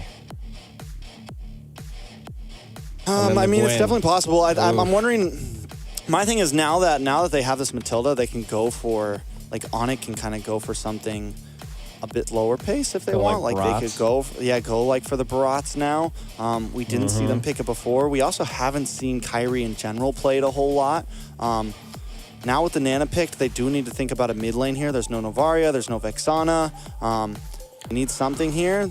They could go for the Lilia again, lock it in now. Could be solid. There, Barats Lilia. Woo. 3 for 3, baby. I mean, we're just good. Good. We've been here a little bit. Now for the side of AP, their final pick here, I mean, they could lock in the Arlott. I mean, that would be a good team control. I mean, the Minnow's already banned. I mean, they could go Tig as well. Yeah, Tig, I think the Arlott's honestly really solid. Just, I mean, because it's flexible. We know that both Flap and Ogwyn can play it if they want to. It leaves them very open. And they both of them, Flap TZ and Ogwyn, both played amazingly. But they go for the CC. CC's a monster. I mean, CC's like a point away from just being on the ban board every single, in the draft, honestly. Yeah, but I feel like is she going to be able to keep up with the speed that the Matilda offers, right? Like, I feel like she has to have that presence to harass. And if the Matilda's there, I feel like that's where the conflict happens. And I mean, Flap TZ definitely, I mean, we know who he is. So it just all depends on location and positioning of the team, I would say. So I still think the Arlott could come out. Maybe they're just waiting on it for a little bit to kind of see what the second ban phase leads into. Do you see the Claude? The Claude would have been a good go here. I'm wondering if Onyx gonna go for the Ixia Matilda combo here. The like the full barrage and the guiding winds combo. I'm wondering if they're going to lock that in. We haven't really seen Ixia a whole lot in Games of Future so far, but it is still a pretty viable pick. Trades pretty well, and with Claude gone, I'm wondering exactly what they want to pick. Or do they go like full speed here? Oh, maybe finally lock in the 1-1. They could go for the Brody as well. I mean, pretty much anything fits with the Matilda. Now that you have that on the field and you have your Barats holding on the front side, they have nice damage. Albert has a lot of leeway room here. Yeah. I mean, they need to find some type of way to deal with the Lilia. I feel like the Lilia was definitely a pain in the last game for AP. Onyx, though, banning out quite a few marksmans. I mean, Natan and Nathan's still on the board, so maybe AP's maybe thinking about picking that up, but Onyx could pick that up as well. Definitely agree. They get the Ruby, though. Solid. So Ruby, Roam, Jungle, Gwyn, EXP, CC. Nana, they still need a marksman here. They will get last pick, so I think it's a solid kind of waiting for that. See what Albert's gonna lock in. Hair's still a possibility. Wanwan's still a possibility. Brody, Bruno, Ixia. They go for the Wanwan. Wanwan. Which is actually not bad here, just because of the nullification of CC with the second skill, right? So if the Gwynny lands on you, you got a way to get away. If the Ruby catches you, you have a way to get away. I don't know if it works against transformations. I know it works against CC and Lockdown, but I don't know if it works against the transformation of the Melina. I want to know this last pick. What marksman? Is it the Nathan? Is it the Beatrix? I mean, all you got to do is really click the attack button with the SMGs, and you're able to hit the Wanwan. So I could see it. You can also snipe it. You can also play range against the Wanwan in the early laning phase with the sniper. You can build for whether you want to do shred damage against the Barats, whether you want to do burst damage. You have plenty of options and plenty of outs. So I think it's definitely a flexible, solid pick for the side of AP Bren. It's definitely not a marksman we see all the time, but I definitely don't think she's just like fallen off or anything like that. She's definitely viable when the time is right. Yeah, AP Bren's pulled it out, I think, once or twice before, so they're comfortable with it. We'll see how it goes. The Wanwan's wild, and I was talking about Wanwan like during one of our breaks. I was wondering if Onyx or someone was going to pull it out because it just was never banned. And I think it had just come down to seeing how well it can be utilized in team fights. Earlier in the comps, we've seen Wanwan scale and go crazy. So let's see. Yeah. Well, I think Albert's been the only one to pick up the Wanwan so far. I don't think any other team has ran it yet. I think he's been like the trademark pick for it, unless it happened in group stages. But here we are, jumping into the land of Dawn. Onyx trying to tie things up. AP Bren trying to get out of here early. It's match point once again at the Games of Future Grand Finals. This is AP Bren versus Onyx. Yeah, we can already see that AP Bren's kind of rotating early with the Ruby, which is a little wild. I guess maybe trying to help clear the mid lane a little bit faster against Lilia, which is a little understandable. But the passive, they tried.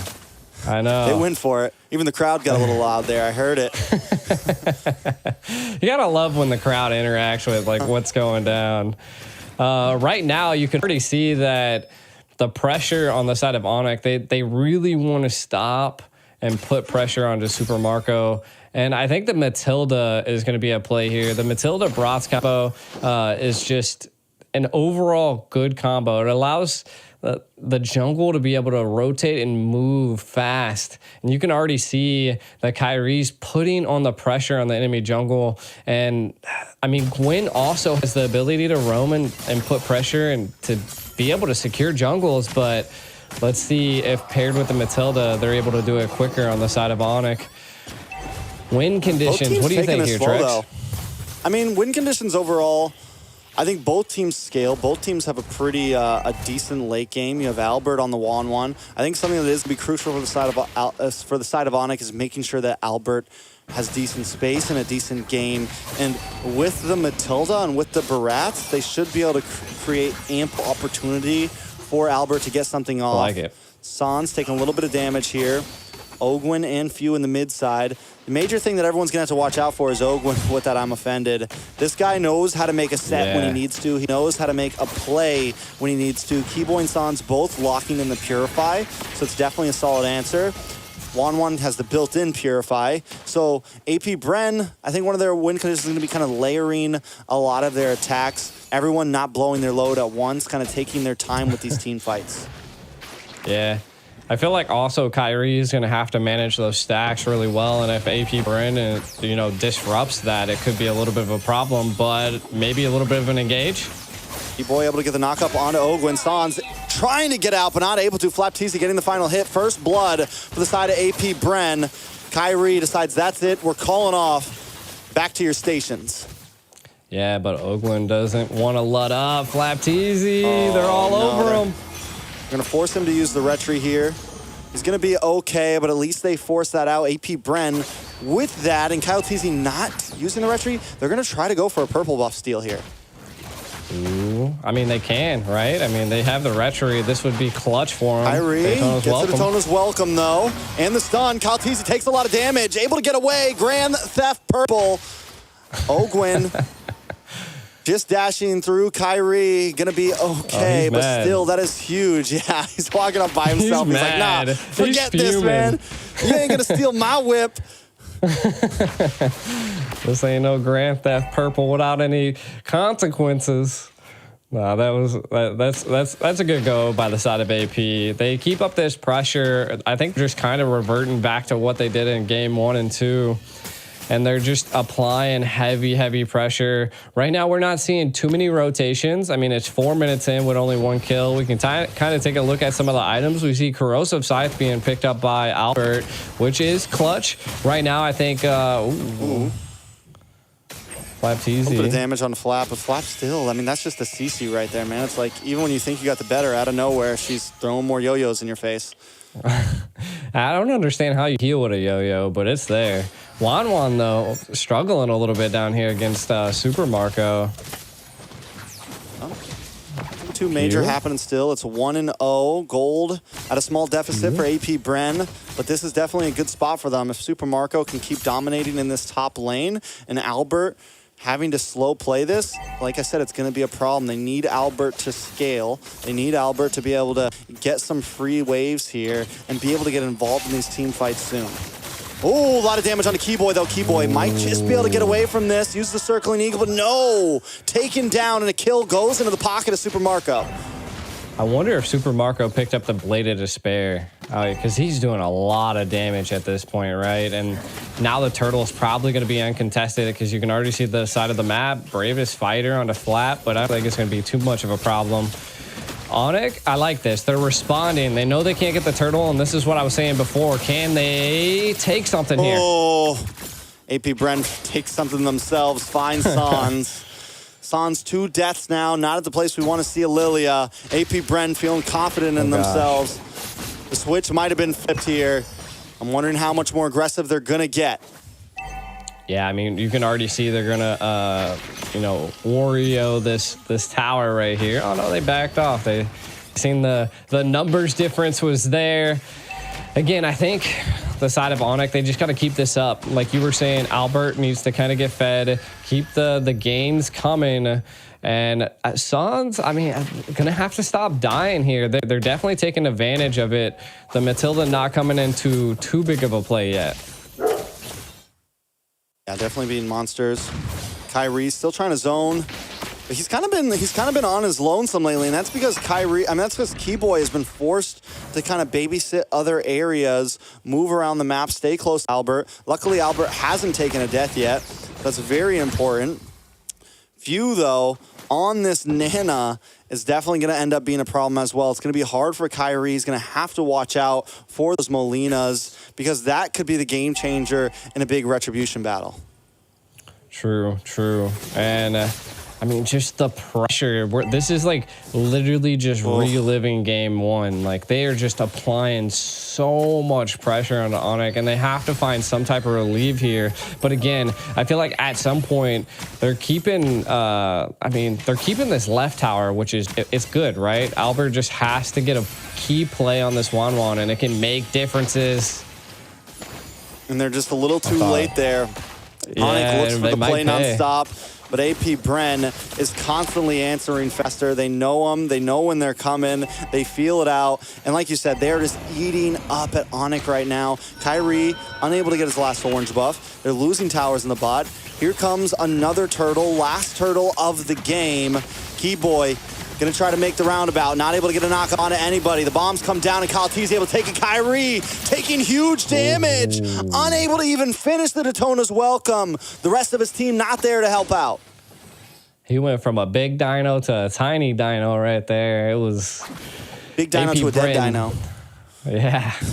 AP Bren just controlling the field, turned him into a fossil. Onyx gonna have to figure out a way to bite back. And I think, I mean, they're controlling it here. I just think at some point we need to see Albert into an engage, but they don't want to lose him. I thought he was going for the quick no scope right there. Almost hit. Super Marco definitely becoming a threat. 2-0 and 1 the 360 no scope.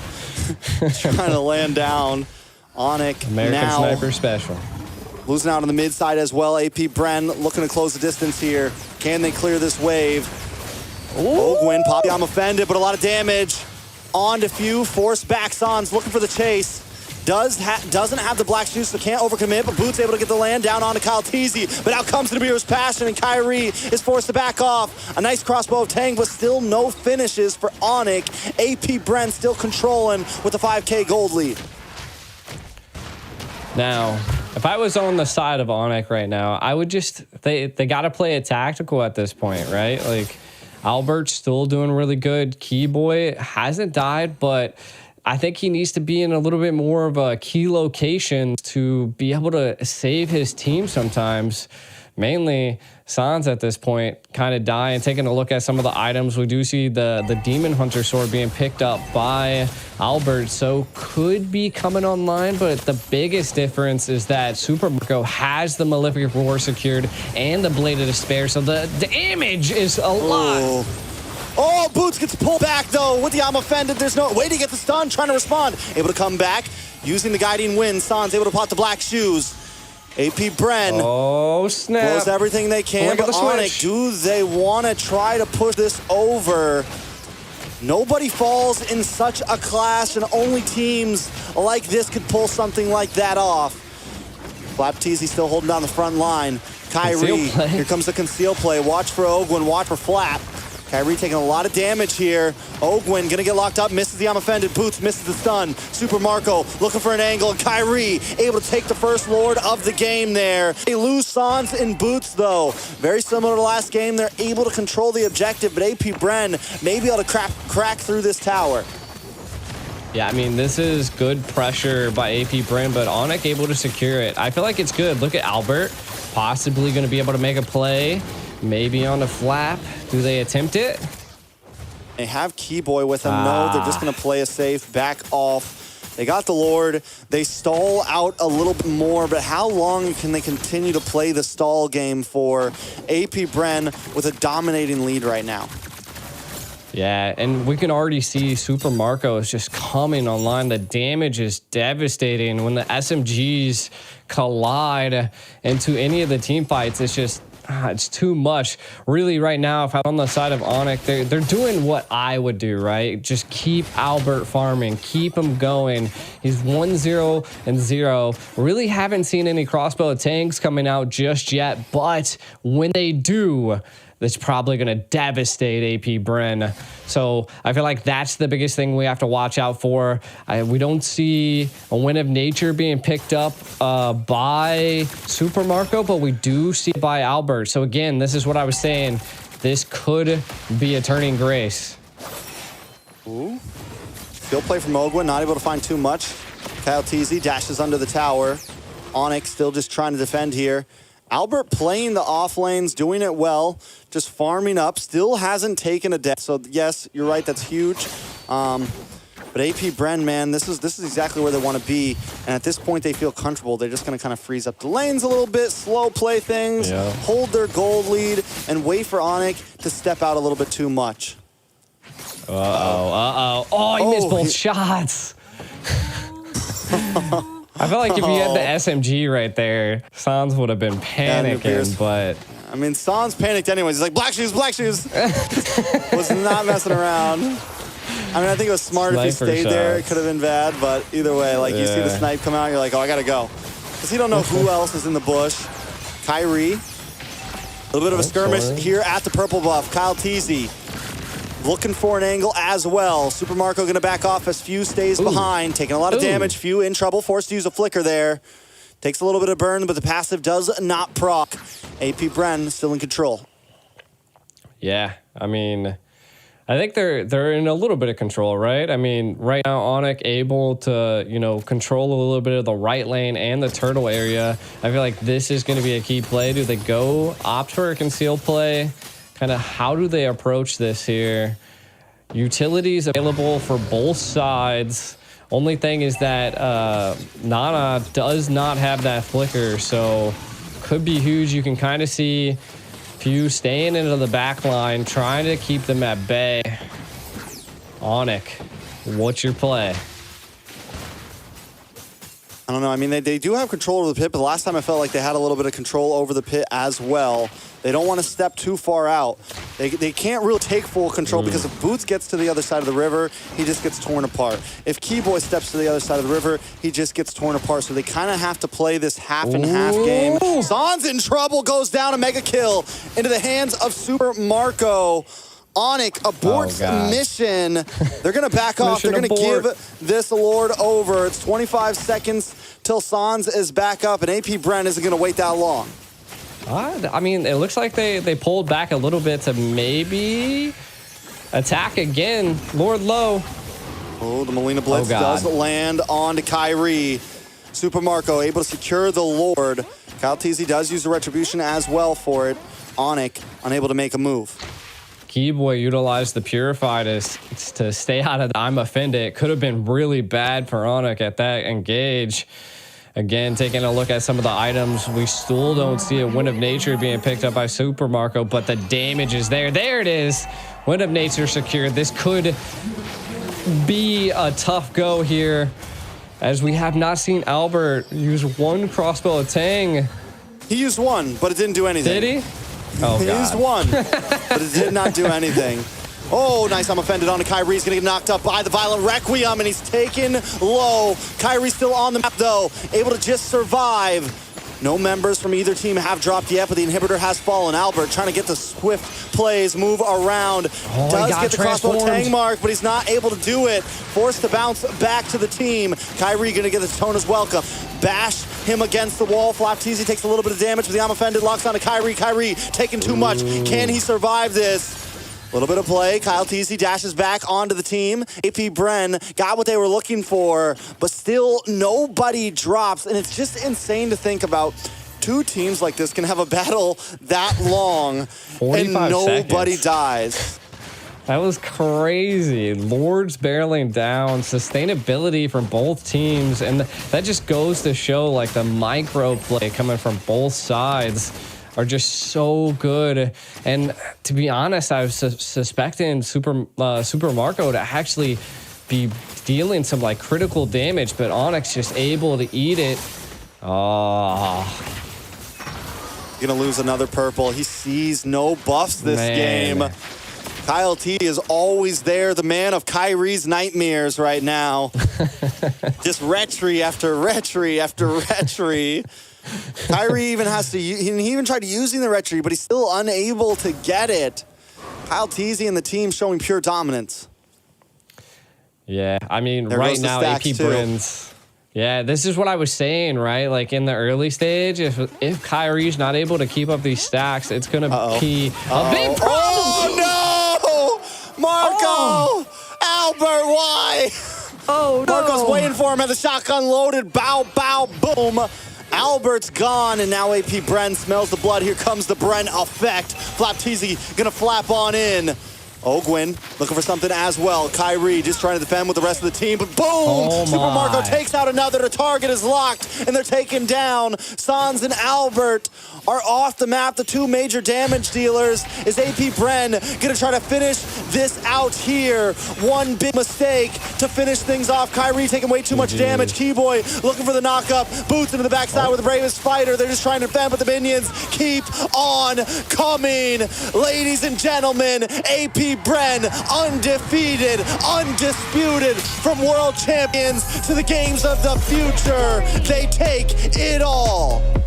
And now they're the Phygital Games champion. And you can see how happy they are. They're standing on chairs. Look at, I really wish I could hear the crowd. It's probably going wild at this point. Man. I love it. I love it. And one of the things I love most about seeing AP Bren is their reactions every single time. These guys are the best in the world right now. They're the best anywhere they go. Anything they touch, they are dominating in. We saw a full best of 7 this time, last time, but this time in the rematch, AP Bren makes quick work of Onyx. I mean, very well done. Fans around the world, I'm sure it paid off if you've been watching. They did it. I mean, the fans are kind of looking quiet from our side, from what I've seen. But hey, looks like it was a good game. I love the sportsmanship right here, right? Look at this. Like they're just that is like Flatteezy, man. happiness Flatteezy. on a whole nother level. Happiness on a whole nother level, and it looks like are they gonna be raising the trophy? I think we're gonna have a trophy raise here. Both teams stepping up to the podium. I'm excited to see it. Yeah, I wonder who's gonna get to raise it. Are they all gonna do it at once? Let's see. I never really got a good look at the trophy, but I've seen it in like the videos. And they're not even worried about the trophy. Like the excitement on these guys are just overpowering all of their physical.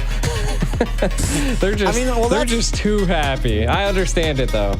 And that's the thing, right? It's not just about the money. It's not just about the trophy. It's about the win. And right now, these guys are feeling themselves, man. It's 2 huge championships back to back. AP Bren has done it over and over again, and they feel great about it. Look at them. I mean, that's another notch in the belt there. Another huge win for AP Bren and for the Philippines themselves. These guys are the best in the world, and it's just undoubted. AP Bren able to set off the year of 2024 with a blast, taking one of the biggest international tournaments that we've seen by storm. And just, man, you could just, I'm like cheesing over here just because like, you could just see how excited they are. And it's lovely to see that a team that's worked so hard and has this type of dedication just goes crazy. Man. I'm wondering if there's going to be an interview. I'm wondering if we're going to get to hear anything from them. I would love to personally. It does look like there's going to be a stage. I want to say that you can watch the actual interview. It's probably going to happen on the Russian channel, most likely. So if you guys want to catch that, feel free to jump on over. I think it's Games of Future official. I'm sure the full interview will be there. We're working on a clean feed right now, so we're kind of missing out on some of this. I'm wondering what that blue thing is that was handed off. Is that like another trophy? Maybe an MVP that we just couldn't hear? I'm guessing it went to... Is that Super Marco? That's the only thing I could possibly really think played of. amazing. I think that's going to be it for us, though. It was an amazing experience. Yeah. And we see a huge win from AP Bren. I can only talk about it so much, but they have definitely just stormed the stadium. Let's take a quick look at these highlights. Look at the last highlights of the night. Oh, man, we just got to give it up to Super Marco. Overall, the whole team, like you said, Trex, like they just controlled it just like the very first and second game. You can see that even though they lost a Lord, they still took 2 down on the side of Onyx, and that was one of the turning points. And then also Super Marco right here being able to take down Sans. Just it pushed them back. Like you said, they had to hit the abort button. They were like, oh God, we're not going to be able to contest this Lord. They did attempt, but it wasn't enough. 15-minute mark. Kyle Teasy diving back, kind of baiting out a lot of the utility. Again, AP Bren at every corner, it looked like they were low. The fight just kept going. They kept poking and peeling and trying to take anything. Onyx and the side of AP Bren. Crazy. Man, I love to see it. Just Onyx they put up such a great fight. But the last game, AP Bryn coming in hot, coming in ready, and they took it all. One final reaction. I can never get enough of the Flap T's reaction to winning games. Stands up on his seat, almost falls. He knows, man. They know. And here's the thing. They have to, and that's the Bren effect right there, baby. That's the Bren effect. And it's the perfect blend of discipline and extreme confidence. And I think that's why AP Bren has won over so much of us, because not only are they an amazing team, not only are they a disciplined and honorable team, but also they have no problem getting a little wild. And that's like the big difference that separates them between several others. Yeah, I mean, I feel like at some point when you're this far in and you've had such a clean match, I feel like that's what you deserve. Like, you've put in all of this work, you put in all of this dedication, like, let it go. And that's what we can see from AP Bryn. I think we might possibly look at it. Super Marco. 7-0-3. Yeah, well, I mean, the game-changing play, the shotgun at the end, waiting for Albert. He was about to recall. Super Marco was 2 seconds away from recalling. Albert comes bouncing on up and just taken out, and that was it. That was just two shotgun shells to the face, and it's over. That's all it takes. I think Albert blinked, and then he was like, I'm dead. Yep. Yeah, that's what we face checked the bush, you know. That's the whole time. That's the same thing that happened in M5. One bad bush check. One bad bush check changes everything, man. Oh, that hurts. That's gotta hurt. Take a look at some of the stats. Few as well, 1-0-6. Super Marco 7-0-3. In the end, Onic only got 1 kill that game. But AP Bryn as well only got, 3 kills? It was 1-3 in the... No, that's the score up top. That's the score at the top. It was still pretty low. Yeah, it was still really low. But AP Bryn coming out on top, 3-1 in the grand finals of the Phygital Games of the Future. They just secured one of the biggest bags that they've had in a while. They secured a bag, all right. We're talking 350 grand to first place. Onic will walk away with 160. Fireflux and RQ will also walk away with a decent prize pool. It's been a wonderful event overall. Take some last looks at, this time it's the exact opposite. Last time, Super Marco unable to get any kills, and Sans was leading, but this time, Super Marco, 7 kills, 0 death, and Sans unable to secure anything. It just goes to show how important these two players are to the team. But with that, I think we're all out of stats to talk about. We're all out of games to talk about. It's been an amazing week. We've seen some amazing games at Games of the Future, and it's a blessing to be a part of this. A huge grand finals to be able to cast for. It's been a blessing to be able to cast with UG. Shout out to all the fans around the world, from Philippines to America. It's definitely been amazing to be a part of this. Well, those are good send-off tracks, and I appreciate it. I love being a part of this, and a big shout-out to the Phygital Games and the Games of the Future. It was amazing to get to see so many teams go at it, and it was amazing, again, to cast with one of my favorite friends' tracks. So until then, we'll see you guys later. In a world that seeks a balance between metaverses and healthy lifestyle, video games and traditional sport, live shows and web entertainment, we found the only way to harmony. Introducing a new era in the realm of sports, Phygital, a revolutionary fusion of the physical and digital worlds. This is an unparalleled mix of the most exhilarating and dynamic youth sports disciplines, all integrated with popular video games and cutting-edge technological devices. This unique sports format is accessible to all. Anyone can participate in Phygital competitions. Any sport has the potential to evolve into a Phygital experience. Football, basketball, hockey, racing, martial arts, shooters, and many other sports have successfully adapted to the new reality. The 2024 Games of the Future is a global multi-sport event that represents the pinnacle of Phygital sports worldwide. The event is attended by best clubs and teams, bringing together 2,000 participants from over 100 countries. It marks the beginning of a series of top Phygital tournaments that will take place annually worldwide. The current official program of Games of the Future includes 21 innovative disciplines.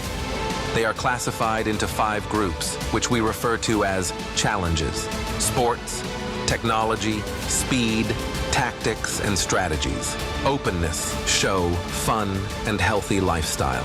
Coming our way is the exciting Phygital era.